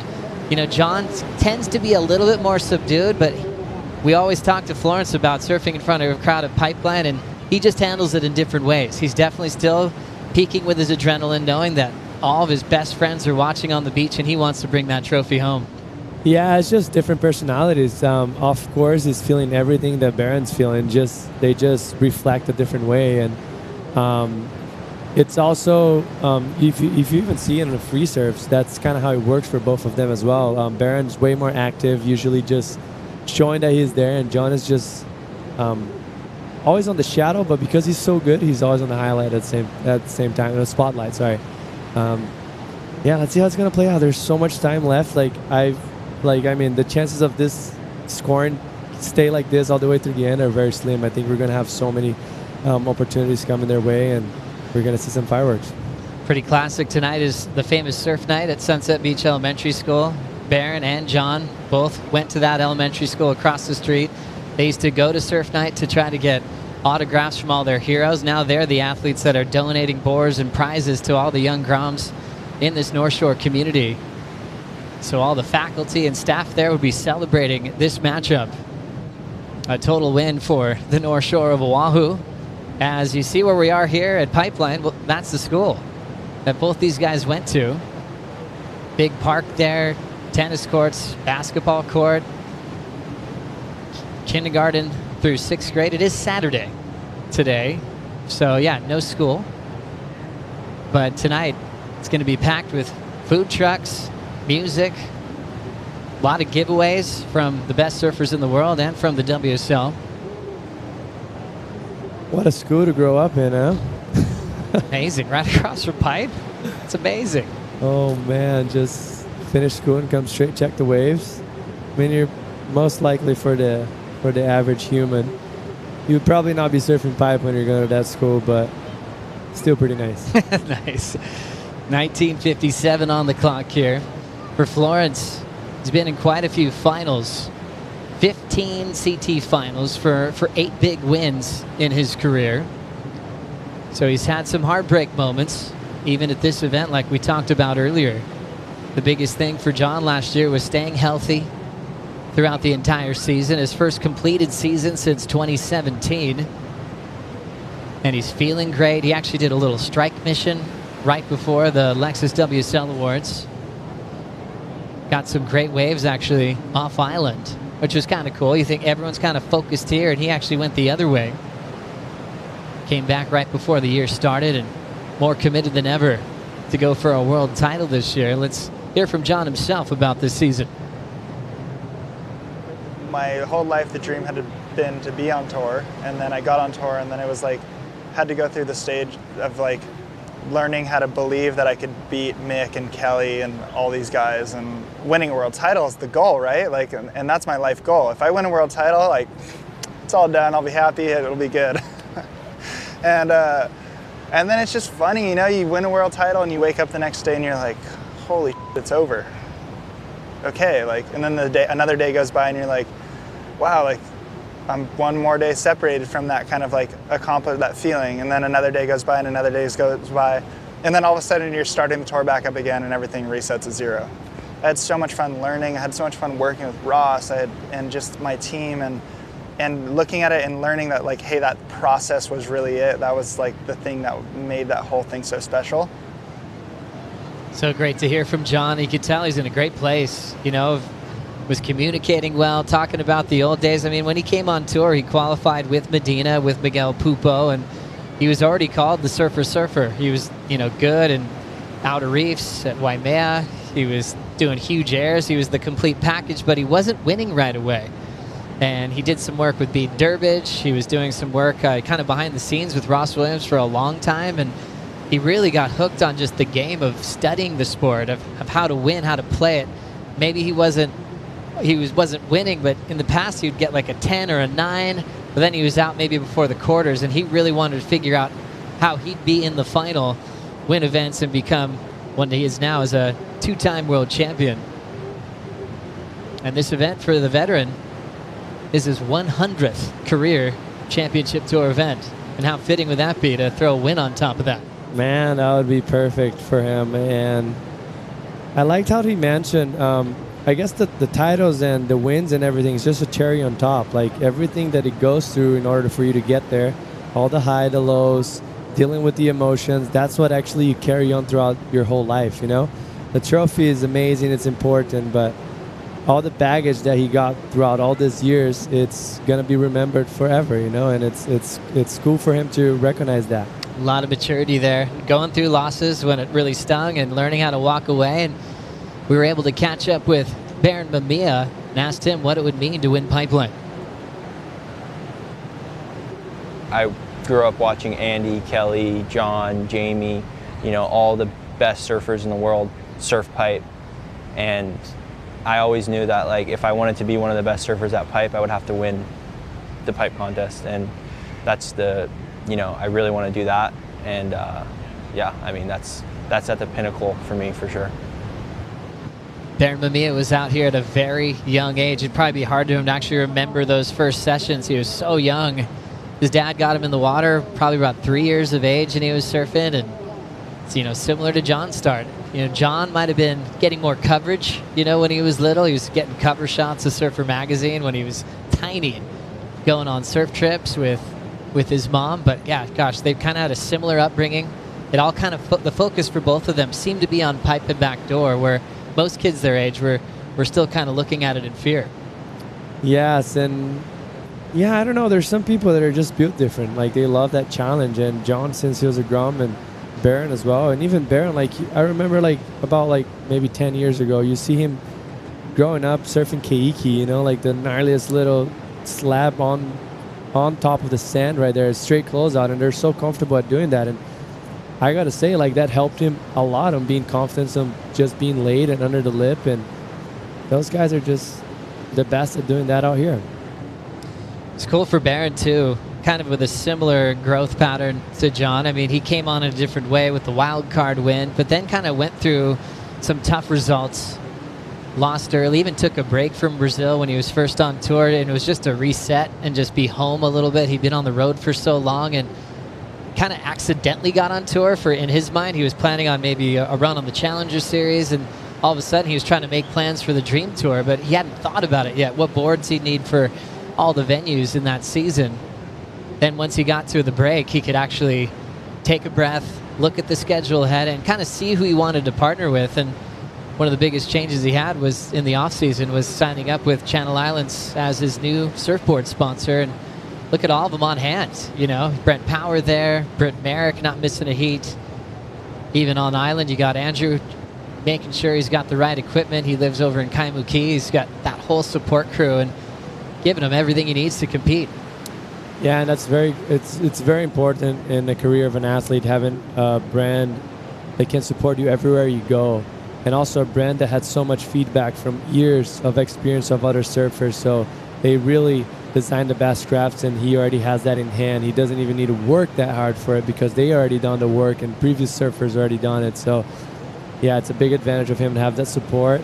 And obviously he would work on his own, what he likes best from each craft. But yeah, it's a step ahead of people that maybe don't have that support behind him. This heat got going immediately. We saw John get the 7.33. Baron had the 6. Florence had the advantage at that stage. John got the 8, and Baron got the 10 right behind him. Ever since then, we've had a bit of a lull. It kind of reminded me of that heat with Kelly and John in the semifinal heat, one of the greatest ever in Tahiti, where there's a lot of action when you watch a highlight reel, but there was actually probably 20 minutes where they were actually just sitting there, which just added to the drama of that day. Yeah, totally. And it gets the nerves going too when you're sitting for too long. You start thinking too much. You start thinking, like, is this it? Like, is the swell dying right now? Like, is this over? So in Bear's advantage, the time is running out for John, but then, yeah, we still got some time, and yeah, we're going to see more waves. We see some lines approaching right now, and hopefully it comes more towards pipe and backdoor instead of going off the wall. A lot of sets are moving a little bit further down as the swell turns more north. We'll see how that plays out. Yeah, that's right. They just want to put their names on this amazing list of champions for this event. John's on there in 2021, but all those heroes they would have grown up watching compete out here. Obviously, Kelly, the GOAT at pipe. They witnessed all those first hands when they were little kids growing up on this stretch of beach. Let's go positioning with these two after quite some time just sitting. Strider, what do you think? You know what? They're not leaving each other's side.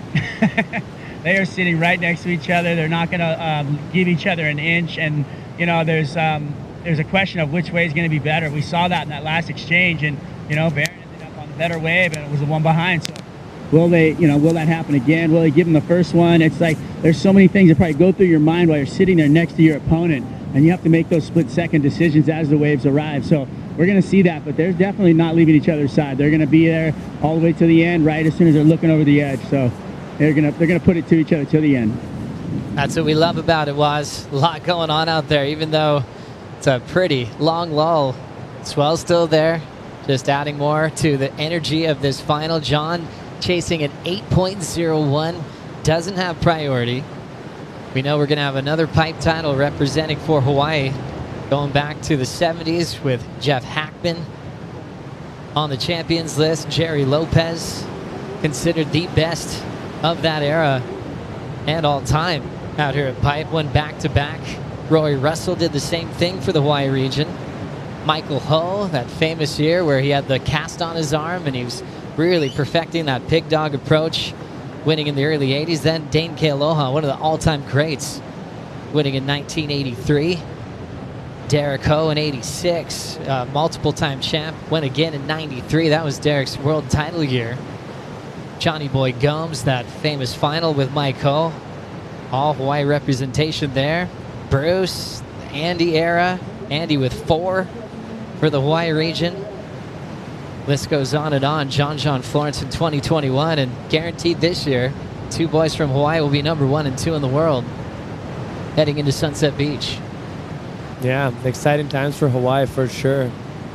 It's nice to see that, and nice to actually have another athlete from Hawaii to be with John together with Imai, together with Ian. They got a full force going on right now. Surfer Magazine used to have the Surfer Pole Awards. That was often at the Turtle Bay. And I'll never forget one of the presentations. Baron Mamiya got honored by the Irons family, and Bruce Irons was up there. It was the coolest speech from Bruce. The way he looked at Baron, just knowing what his big brother Andy would have been saying about this young kid from the North Shore. Baron was just beyond words. He couldn't believe these idols of his were recognizing his talent, to be in that similar conversation, and he was still so young.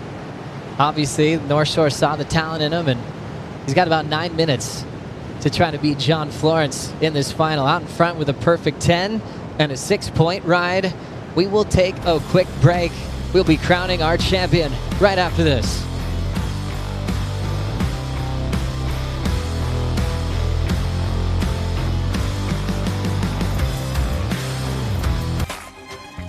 Welcome back to the final. John Florence looking as he's still searching for an 8.01. Baron Mamiya still holding priority out in front of this one. Looks like John's inspired to maybe pick up this wave under Baron's watch. Pulls up and goes down.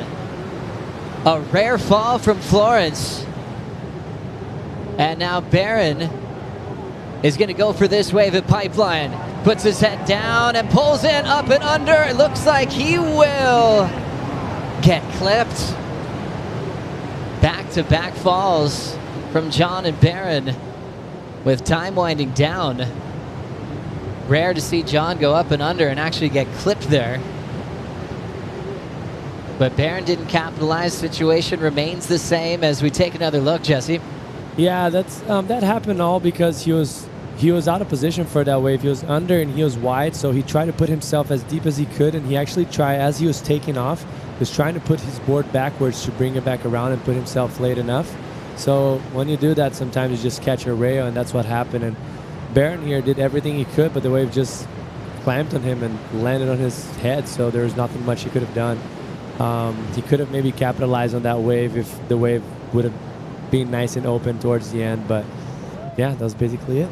Thanks, fans, for chiming in on WorldSurfLeague.com for the Pacifico fan picks. 74% of you going with John Florence for a win, and 26% is feeling pretty good about their call. Baron Mamiya is still out front with a perfect 10 with 5:30 to go. And that makes sense. John's accomplished a lot.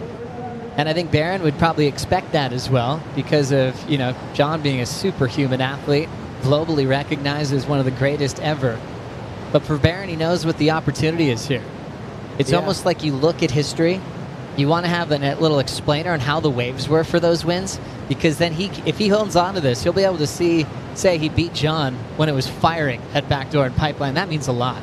Yeah, definitely. I don't think he wanted to picture any other way, like have a final with John in perfect conditions. And yeah, if it plays out the way, let's see what John's saying right now. Pulling it up and under, super deep is John Florence, trying to survive the foam ball. And that's a wipeout for John, but you could tell what he was thinking there, wanting to make that as dramatic as he could for what wave he had to deal with under priority. He knows Barron's getting first pick right now. Let's have another look. Yeah, just way too behind right there. Try to, like, that first kind of whitewash that broke in front of him, just slow him down probably in the barrel. As you see it right here, he does that pump, and that whitewash that went through, just Tube Monster just ate him, like gave him no chance.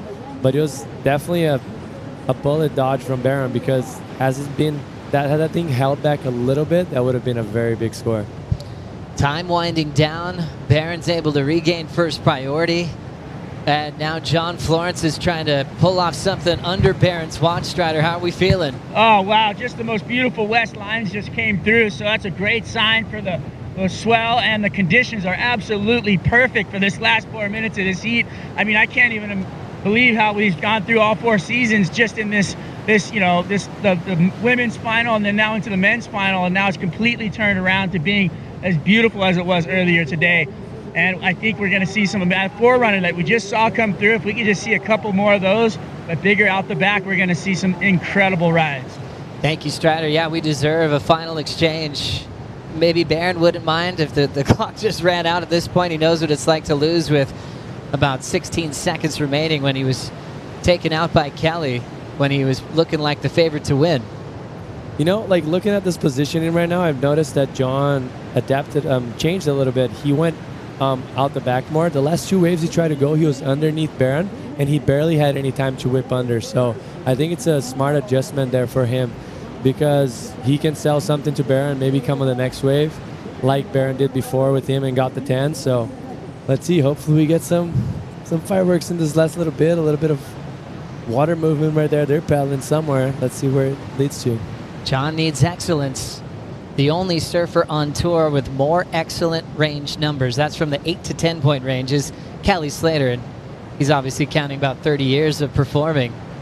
So even though John doesn't have the most world titles, he's always providing giant numbers. Needs an 8.01 as we think about the heat check for this final with 2:15 to go. Before we get there, it looks like John's going to try something at Backdoor.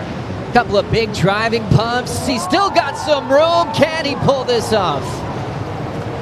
Did so much incredible work, and the end section just didn't have an opening.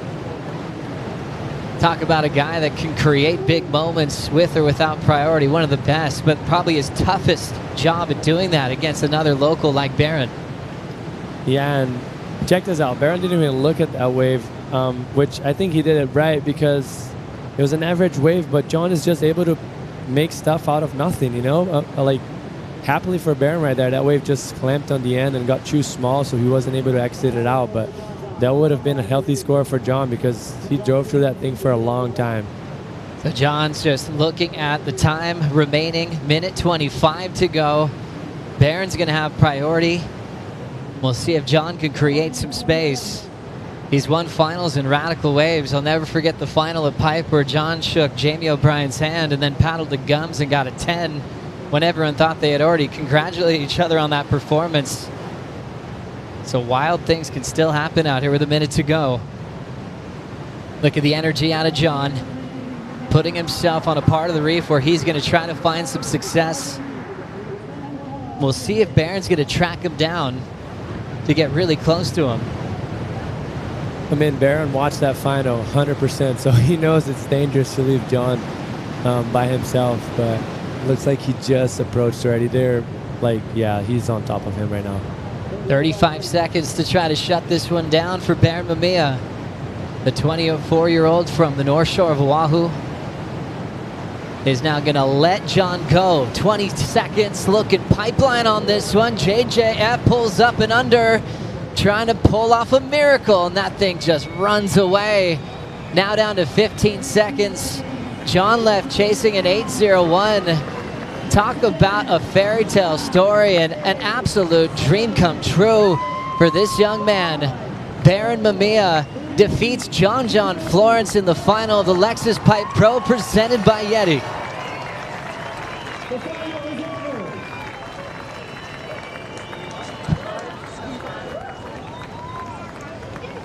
A 10-point ride along the way with a 6.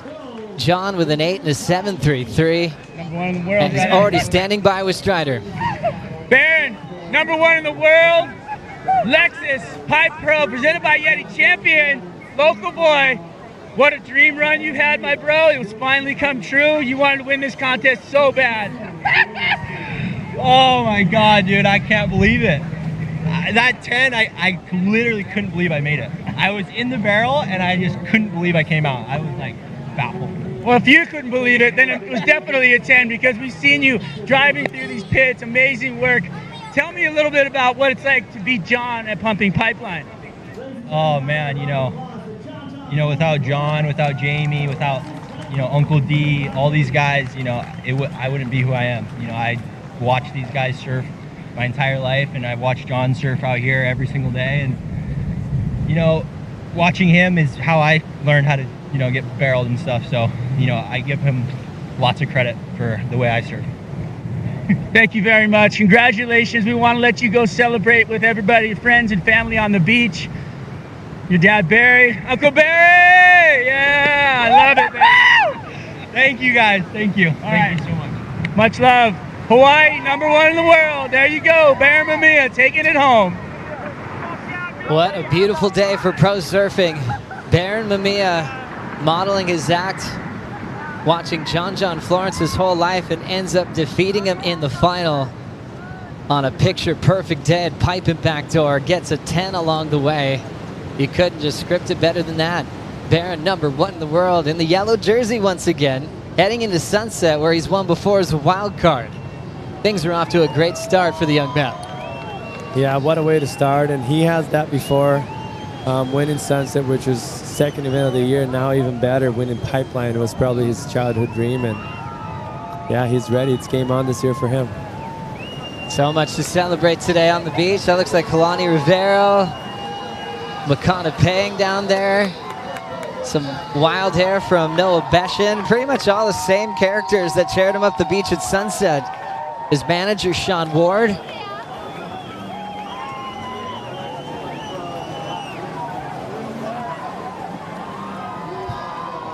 And now literally on top of the world, your new world number 1, Lexus Pipe Pro presented by Yeti, champion, Baron Mamiya.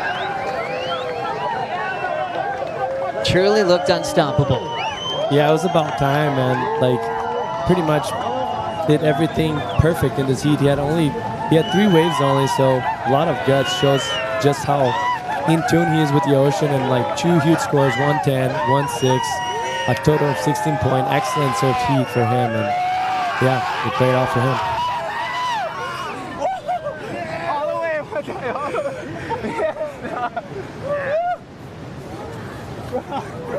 One of Baron's best friends, Matahi Jolie. They've been staying together for a long time. And Kala Grace as well. And now Noah with the embrace, Makana. Got him back for you, brother. And now here comes Britt Merrick and then John. This means a lot for these guys. They put in a lot of work, but especially for the North Shore. It's a pleasure to be out there with you.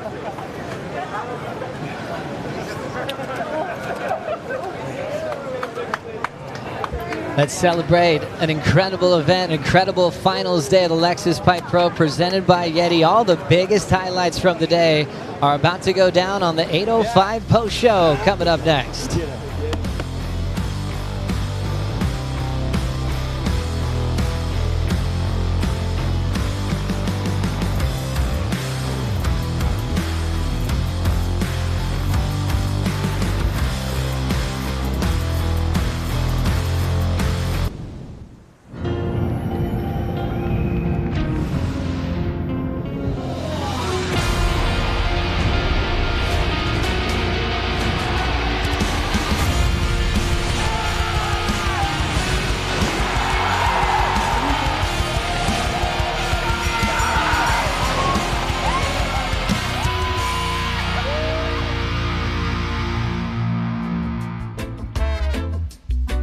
Crack them open. It's the 8:05 post-show finals day. Lexus Pipe Pro presented by Yeti. And oh, what a day it was as we descend upon our contest site.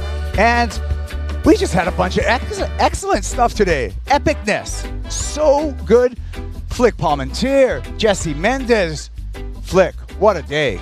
It was incredible. For me, it goes down in the history books. I was blown away, jaw to the floor multiple times. I don't know what else there is to say. Jesse, we had 10s today. 10s in the lineup. I know, more than one, which is impressive on a day. It's hard itself to get a 10 in an event sometimes, and we had 2 just today, and yeah, that was an incredible day. Can't wait. I can't wait for sunset. I can't wait for sunset. Let's keep this ball rolling right now because we have been on a roll. We waited till the end of the event window to have this happen today as we take a look at our champ, Baron Mamiya, and his road to the final. This morning, he had to overcome Jordy Smith in the quarterfinals, Jesse. Yeah, that was an incredible takeoff right there. Check this out. Every drop he did today was so intense. Just couldn't be later than that, and airdrop it in the sky and just get him spit out. Just put it on a clinic all day today. Then in the semifinals, coming up against Connor O'Leary. Connor looking left. Baron Flick keeps on going right and keeps up putting big numbers up. Yeah, Baron just, for me, just looked like he was just so connected today. Obviously, growing up here, he spent so much time, but sometimes you just have a day where you're on, and Baron was on today. It's like he couldn't put a foot wrong, like really literally. Just against Connor, he's just wave selection. This one was just so long, and it just kept on giving. You can see that he's just sort of in disbelief himself. On to the final, where Baron meets up against John Florence. Gotta say the favorite in this comp, John. Baron hugs on the beach, battle in the water. Mamiya. Yeah, that was impressive from him. I think the most clutch moment, obviously the 10, that was a clutch moment, but actually sending John in that first wave to get the 8-point ride. You see John here in a 7.33, but you see right there, he sold that wave for John. First wave of the set, John gets an 8-point ride. They were a little bit to the shoulder of that wave, and then just to swing on the next wave after as late as you can get, disappearing. He even mentioned that he doesn't know how he even came out of that wave. That was a clutch moment. A perfect 10. 10s across the boards from all 5 judges for Baron Mamiya. A pipe title for the North Shore. Mom's happy, the crew's happy, the Shaper's happy. I saw Baron this morning. I gave him 3 words. It's your day. And Flick, it turned out to be Baron's day. For sure. I'm so happy for him. You know, obviously he's already won at Sunset once before, and it's probably been a dream of his since he was a little kid to win here at Pipeline, and now he's done both. It's just, and so young. 24 years old on the North Shore. I'll take a look at the brackets, how he got there. We went through the video. You saw him over Jordy Smith, over Connor O'Leary, and finally the big W over probably the toughest competitor you could possibly draw at Pipeline, John Florence. Let's hear from our champ, Baron Mamiya. Baron, you just got chaired up here as the men's 2024 Lexus Pipe Pro presented by Yeti champion. Andy Irons, Kelly Slater, Derek Host, some of the names that have won this event before you, and now Baron Mamiya. What does that mean to you? I literally can't even believe it. Growing up on the North Shore, you know, this is always an event that you want to win, you know. It's the most prestigious event in the world. And, yeah, to finally win it, you know, I can't believe it, especially with John out there. And to get a 10 in the final, it was just the whole thing is just I'm literally at a loss for words. I still can't believe I made that 10, too. Like, I just can't believe everything that happened today. It was just a very special day, and I'll definitely never forget this day for the rest of my life. I want you to try and take us inside that 10, because I know from the very first time cartwheeling down this wave at Pipeline, every moment that you put in here counts. How did it all come to fruition to create an opportunity for you to get a perfect 10 in the finals? I don't know. The first wave that came in, John went, and I was like, okay, that was a good wave. He's probably going to get, you know, an excellent score. It's John. So then I was like, okay, I'm just going to go as deep as possible on this next one. And then I realized I was so deep when I took off, and I like did this huge pump at the bottom or something, and I felt like the lip of the wave like hit me, and I was like, whoa. And then I like, the whole barrel was white. and I was like, oh, I was about to jump because I was like, oh, this is kind of sketchy, but then I just like stayed on, and then it just pushed me through, and I was like, whoa, I came out and I couldn't believe it. I still can't believe it. I don't blame you. As you let this sink in, the other thing that we talked about so much is the imposter syndrome that you sometimes felt last season. You won the very first event of the 2024 championship tour. How much confidence does this give you in all the work you put into this off season to be ready to prove you are here and you belong? Yeah, I guess the imposter syndrome's out the door, right?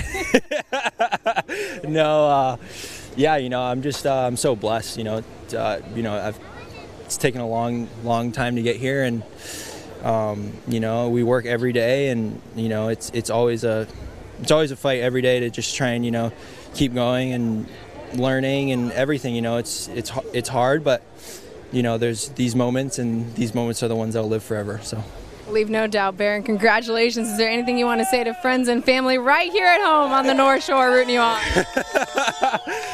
Yeah, I love everyone that came out. Thank you, my family, my friends, you know, the whole community, and it's an insane thing. Thank you.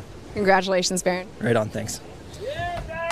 Let's take a look at our CT rankings. After the first event, Baron Mamiya, he's on top. He's going to be wearing yellow at sunset. Now, Baron's wore yellow before. He knows how it fits. He knows how it feels. In 2022, exiting sunset, Baron Mamiya earned the yellow jersey with a win there as a wild card flick. Yeah, his surfing there is just so beautiful to watch. He was just unstoppable. I mean, he obviously has a special connection with Sunset, which is just down the road. So I am really excited to see what he can do. He's obviously already worn that yellow jersey. He knows what it feels like. He's competing in front of all his friends and family again. And I'm excited to see him take this momentum just down the road. I feel he can do it. He's done it before. And we're going to find out in a few days if he can do it again. Baron, the prodigy, Mamiya. Let's celebrate our champions. Let's make it official. For that, I'm going to throw it to the awards presentation. Take it away, Joe Turpel.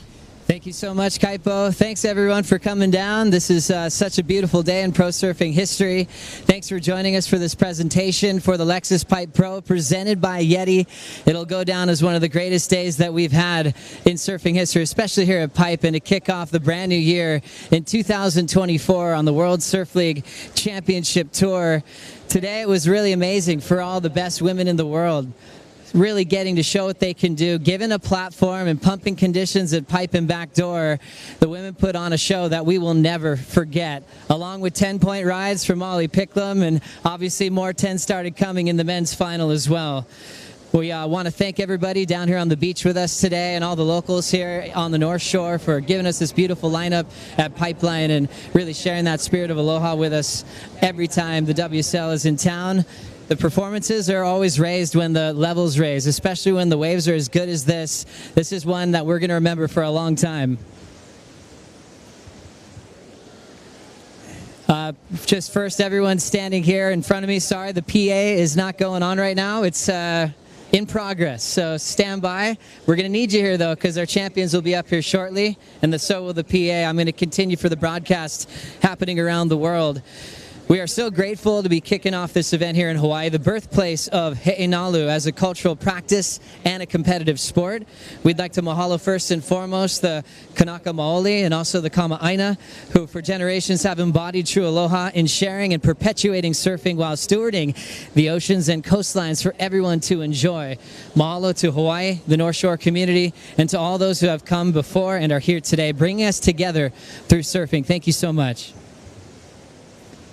Big special thanks to the DeSoto family, Liana Kanoa Wong, for organizing and leading the opening ceremony. It was one of the best I've ever been a part of. Thank you also to Kaipo'i Kelly, coach of the Kamakau surf team, and Liana Kanoa Wong of Kumau Productions for hosting the opening ceremony as well. Of course, we'd like to thank the City and County of Honolulu, State of Hawaii, the North Shore community, and the committed Pipe local community for sharing this incredible wave with us. Thank you so much. Big thanks to our title partner, Lexus, coming on board this event, and our presenting sponsor, Yeti. You guys are incredible. Also, our amazing event partners, Florence Marine X, Vista, Red Bull, 805 Beer, Bonsoy, Cup Noodles, Pacifico, Sambazon, Turtle Bay, Lulu's Lei and Bouquets for the beautiful lei you're going to see on our finalists, Shiseido, Spectrum Hawaii, True Surf, Surfline, Apple Watch, Mananalu Water, Eventbrite, Pura Vida, and Hawaii Tourism Authority. You guys are all incredible and make this dream come true for all of us. We got some great people up here on stage with me to help me with the awards presentation. Our WSL Chief of Sport, Jesse Miley Dyer, and also our WSL Senior Manager of Tours and Competition, Travis Logie. Great job, you guys. Well done.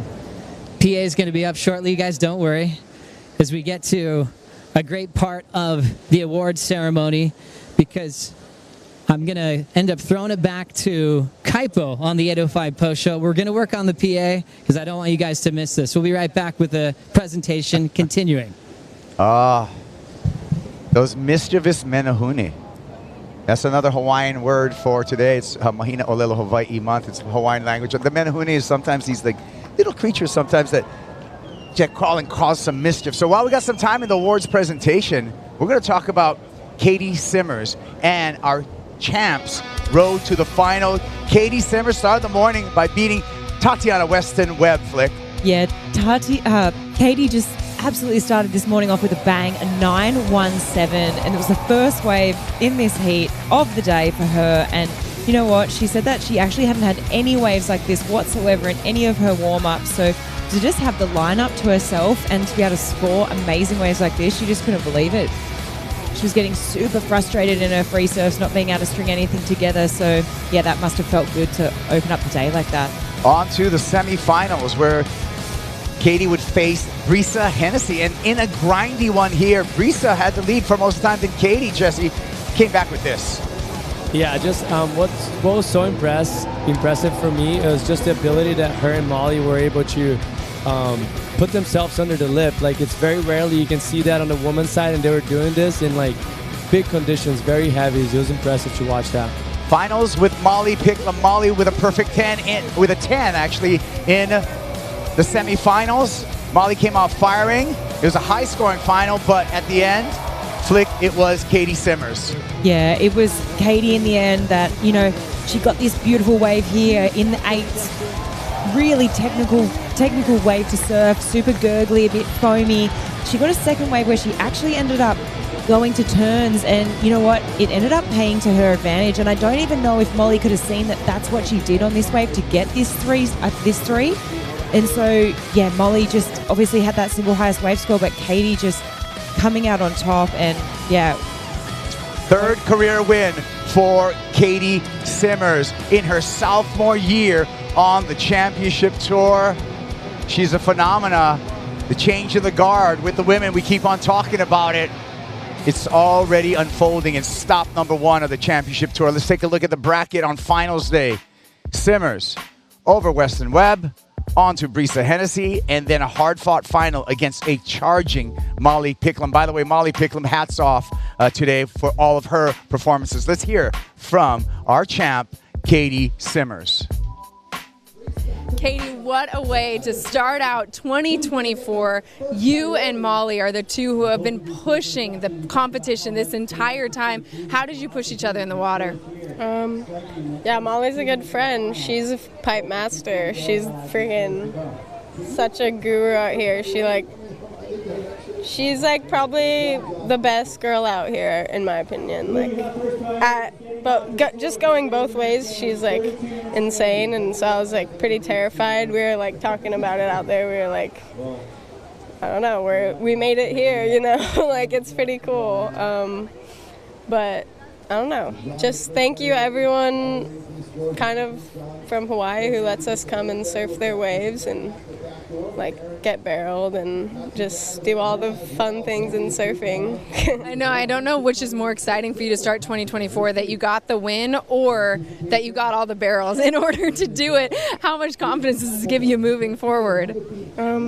Yeah, I feel like one heat out here is like months of experience out here, so it's just, I don't know, just fun. It's kind of like the craziest thing in the world, best thing in the world to get barreled in a heat, and with no one out and with your friend. Like Molly's one of my good friends, and I don't know, just try to, this is always the weird part. You're like, oh, you did it, and now what? I don't know. Well, now what? I want to talk about what you already know is true, which is that this moment in women's surfing is massive. To be showcased when Pipeline is firing and you guys exchanging barrels, Backdoor Pipeline. What does it mean to you to be a part of this movement that has been so long in the making? Yeah, I guess it's just like starts with all the girls that were like battled all the guys and barely got any waves, and I mean everyone kind of barely gets waves out here. It's so crowded and hard to get a wave and just terrifying, and it's just, I feel like it's always been known kind of that the girls can like surf pipe, but I feel like in the last couple months it's been really, really clear, and I hope this event shows everyone like the girls can do it. Like Molly got a 10, Betty Lou got friggin' 9.7. Like we're getting spit out all day, and it's pretty cool to see. I'm really happy to be a part of it, but I'm just proud of all the girls who like are even out there and friggin' hearts racing and really scary. Really scary, but doing it. Anything you want to say to friends and family coming off your first win of the 2024 CT season?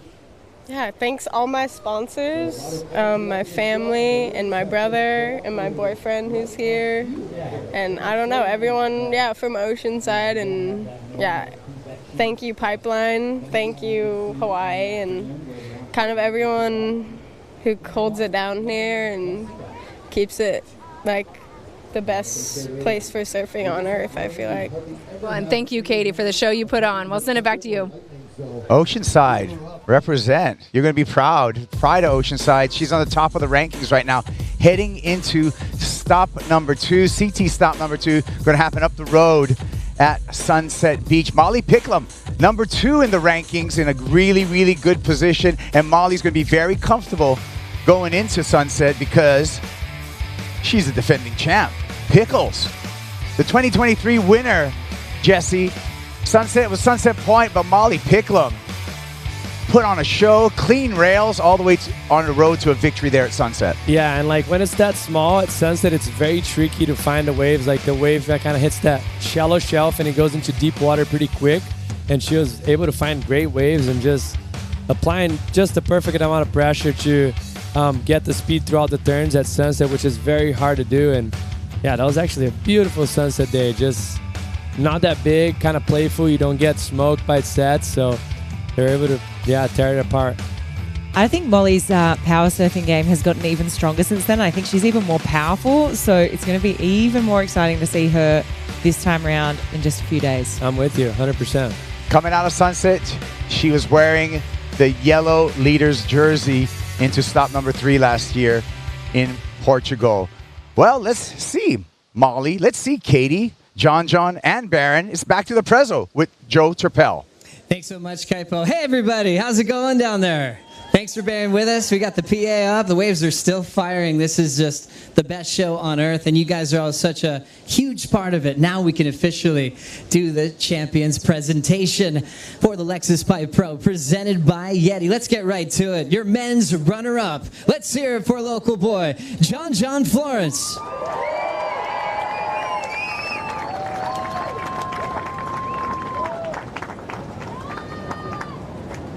Congratulations, John. It's amazing to see you turn in all these amazing performances year after year, but more specifically at this wave, your favorite wave in the whole world. Put into your words what this place means to you. I don't think I can put it in words. I don't know. It's more of a feeling, and just growing up here and I don't know, getting to surf this wave my whole life, I just feel like that's a huge privilege, and I feel lucky. And also just being in the final once again here at Pipeline and being with a guy that looked up to you. He said it multiple times this event. What did it mean to have Baron Mamiya in the final with you out there? Yeah, that was awesome to have Baron. I see these guys out here all the time when the waves are good, and Baron's such an amazing surfer. That 10 was so crazy. Watching the drop and looking into it, it's being the competitor on the other side, you didn't want to see that, but it was pretty sick. Kind Kind of tell us how you feel now, because sometimes people wonder where you're at with motivation. But being in a final like that, coming close to winning, what are you digesting right now? Because I know you're always here to win. Yeah, I would have loved to win that, but I don't know. I'm stoked. I learned a lot, and I really can't wait for Sunset. I don't know. I feel excited for this year, and I was having a lot of fun competing, so I really can't wait for the next heat. John, you're number 2 in the world. Best of luck, best of waves at Sunset Beach. Thank you. John Florence, runner-up in the men's final. Now let's hear it for your runner-up in the women's final. This young lady also turned in her first 10 of her career. Let's hear it for Molly Picklum.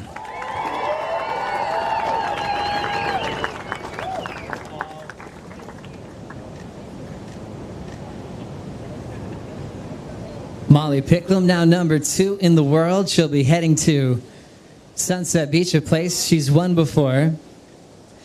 Molly, this was sensational.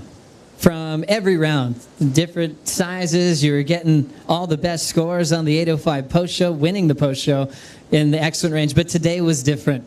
It was big, it was pumping, and you got that perfect 10. Can you even sum up what happened today? Oh, I mean, it's so hard to put in words. I think what an opportunity. I mean, Women Out Pipeline, it's obviously been evolving every year, and we were so blessed today to have Pipeline in its absolute, best day of days, and to be out there with Katie. It was amazing, and yeah, I don't know. I just was enjoying every moment and just enjoying the rides. You've been talking about this feeling that you have with this wave, a connection. Can you describe that? I don't know. I just think it feels like my second home here, and I'm so grateful for all the locals. That I feel like they're really encouraging of us women, and they show us around and show us the spots, and they also show us how it's done. And yeah, I don't know. I just feel really grateful to be here and to start it off here in such a challenging wave. It's like a love-hate relationship, but I kind of like that challenge. Well, you're a part of surfing history, a day that we'll never forget. You got to be proud of what you accomplished and that 10. Enjoy that number 2 seed heading into Sunset Beach. Thanks so much. Thanks so much for everyone coming down and cheering us on. We appreciate it all. Thank you. Molly Picklum, number 2 in the world heading into Sunset. And now let's get behind your men's champion, another local boy here in the 96712. Let's get behind Baron Mamiya.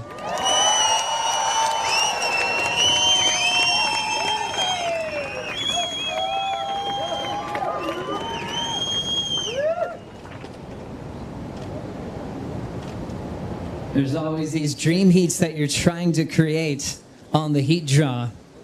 We got it today. And also a man that turned into 10, Baron. This seems surreal. I remember the time you won Sunset. You called that the best day of your life at that time. What are you calling this now? Oh yeah, this is for sure the best day of my life. I mean, winning at Pipe with John in the final is a insane thing. Did you have a feeling this morning when you woke up? Did you visualize this coming true? How was the pace on finals day? Yeah, I just woke up and the waves looked like they were really good, and it was just kind of fired for us all day, and it was an insane day. At the opening exchange, when John started taking the lead early, did you doubt yourself at any point? Because you seemed confident from where we were sitting. Yeah, I kind of figured, I mean, you're surfing against the best guy ever out here, I think, in my opinion, and I kind of figured, he's going to get good waves. I kind of just stuck to what I was doing the whole event and just tried to pick the best waves. What's your plan with your friends and family tonight? Probably a big party. You deserve it, Baron. Enjoy the moment. This is a dream come true. You're number 1 in the world heading to Sunset Beach. Yeah, thank you guys so much. Thanks for everyone coming out, my family, my friends. I love you guys. Thank you.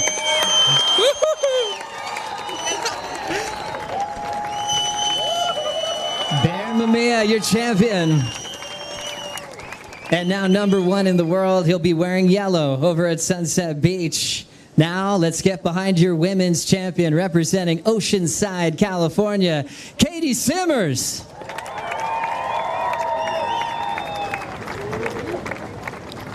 Katie's had some great battles with Molly in a short period of time, including match number 1 at the WSL Finals. This time it was solid pipe and backdoor. Got a lot of great things when you win events, Katie. Come on over. Here's the trophy.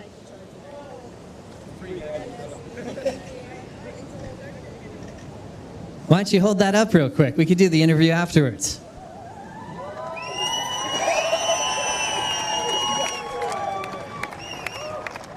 That's perfect. Katie, we got to thank you for all you do in the water and on land. You're one of our favorite personalities to chat with. From your 917 this morning, I think you called that the best wave you had at Pipe and Backdoor. Did you add more of those as the day went on? Yeah, this is a pretty difficult place to get waves, so probably all my waves today were my best waves I've ever gotten out here, so yeah, it was a good day. I don't know. This is the best wave in the world, I feel like, so it's pretty cool to go out there and just surf with your friend and surf with the pipe master and friggin' enjoy it. I don't know. We're talking about this monumental moment for surfing history, having a day like that, given the stage and seeing you perform, and also to do it alongside your peers. Was it a different type of energy? Because you've surfed in a lot of heats. You know, what did it feel like? What were the conversations like with your peers on tour? The last couple days were kind of just get through so you can have a day like this. So I'm glad I kind of got compy and did some backside turns, even though you kind of want to wait for the barrel. But I guess even in our heat, it kind of turned stormy for the 30 minutes that our heat was out. And it ended up coming down to like a backup score, which is like, sometimes that happens out here, and I just did 2 snaps on a wave, and I guess it kind of it worked out, but I wish we had that picture-perfect pipe for our last heat, but, I mean, Molly got a 9, and I got a pretty good one, too, so, I don't know. It was Molly's, like, one of the, like, funnest people to watch out here. She freaking got a 10. Enjoy that Yeti cooler.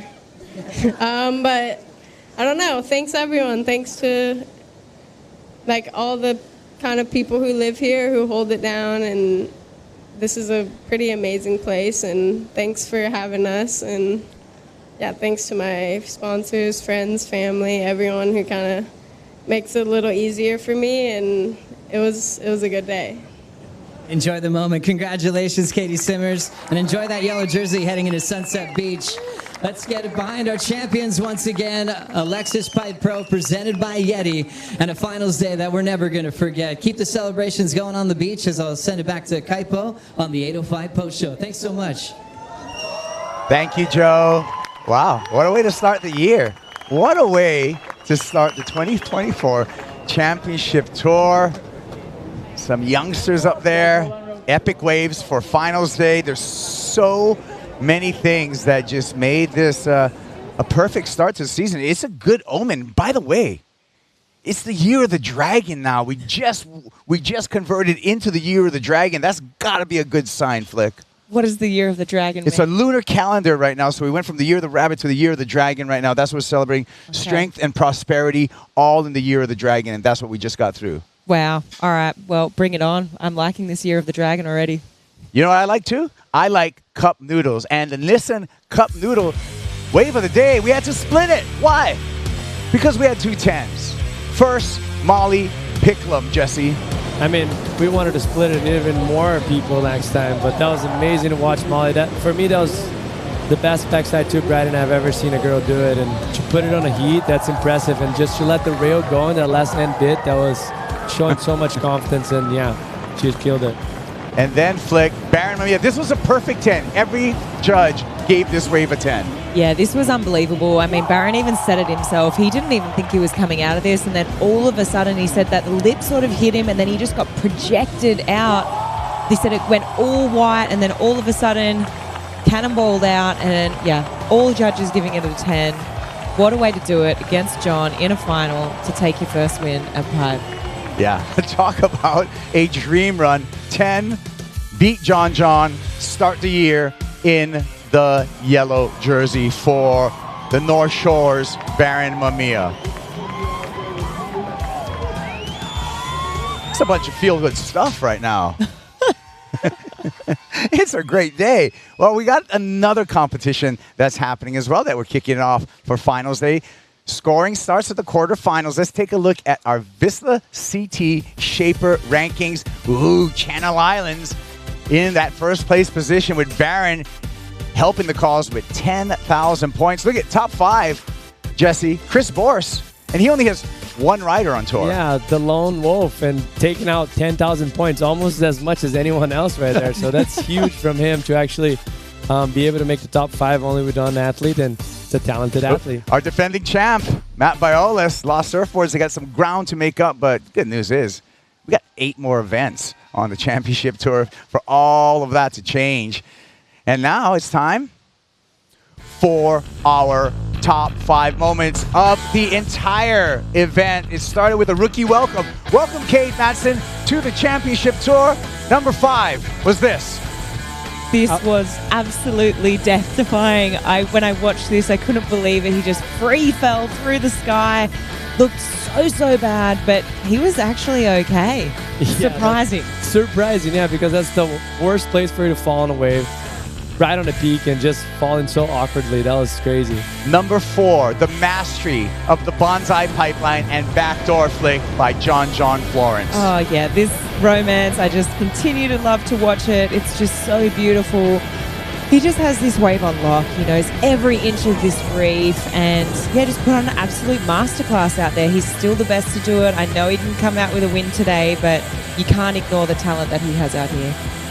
Incredible stuff, Jesse. I know, it's like non-stop. It almost like everything's on repeat. Like everything he does looks effortless, and yeah, it's just that buzzer beater right there in the quarterfinals. That's one that he's going to hold that for a long time. Number 3, flick, Molly Picklum, a 10-point ride. Yeah, this 10-point ride was incredible, but the semi-final itself is even worth more of a highlight. I think this was a moment in women's surfing history. It will go down as one of the greatest heats ever. In my opinion, and I just loved how they just kept inspiring each other to push even harder. And yeah, Molly with that 10 was just incredible to watch. She deserves it. She's been on the money all week. Number 2, our men's champ, the 808 prodigy, Baron Mamiya, Jesse. Yeah, nothing more fair than actually getting a 10 on a finals against John Pipeline, and if there's someone that could have pulled that off, that's Baron. Like a standout for the past 7 years here. You just see him catching barrel wave after wave and always outperforming everyone in the water. So it's good to see him win. He deserves that win more than anyone up here. What a feeling for a local boy, fulfilling a lifelong dream here at Pipe. Number 1, 18-year-old Oceanside, California surfer, Katie Simmers is our Pipe champ for the women, flick. Yeah, I absolutely love it. It's just so cruisy. She just has this really casual demeanor. It's just like classic Katie, you know. She was surfing these waves with consequence with this cruisy kind of attitude, which I absolutely loved. She got the job done in the final, an excellent ride, then backed it up with this one, going to turns, just kind of identifying that, you know, that little bit more texture on the face, and she got the win. It wasn't easy either because Molly had that 9, so yeah, hats off to Katie, and we got a lot of great dialogue from her this event, and I'm here for it. I want more. I want more. And we are going to get more because we went to the end of the window. We're going to do a quick turnaround here, and we're going to start all over again. February 12th is going to be the start of the event window for the Hurley Pro Sunset Beach next Monday. Check worldsurfleague.com for updates. Thank you, Flick. Thank you, Jesse. Let's get together at sunset, and all of you enjoy our end of event highlights. I'll give you a big aloha.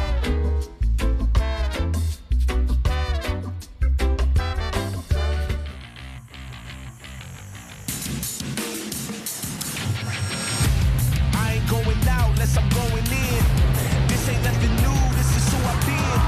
Greatness takes sacrifice of few friends, but I'm an outlaw, the art of war, I'm fluid in. Up on top, I cannot stop, I'm a monster. Who am I? Bowing to the odds, so imposters. Chin up to the sky, chest out, that's my posture. Survival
This copyrighted event broadcast is produced by the World Surf League for broadcast around the world and may not be retransmitted, reproduced, rebroadcast, or otherwise distributed or used in any form without the written consent of the World Surf League.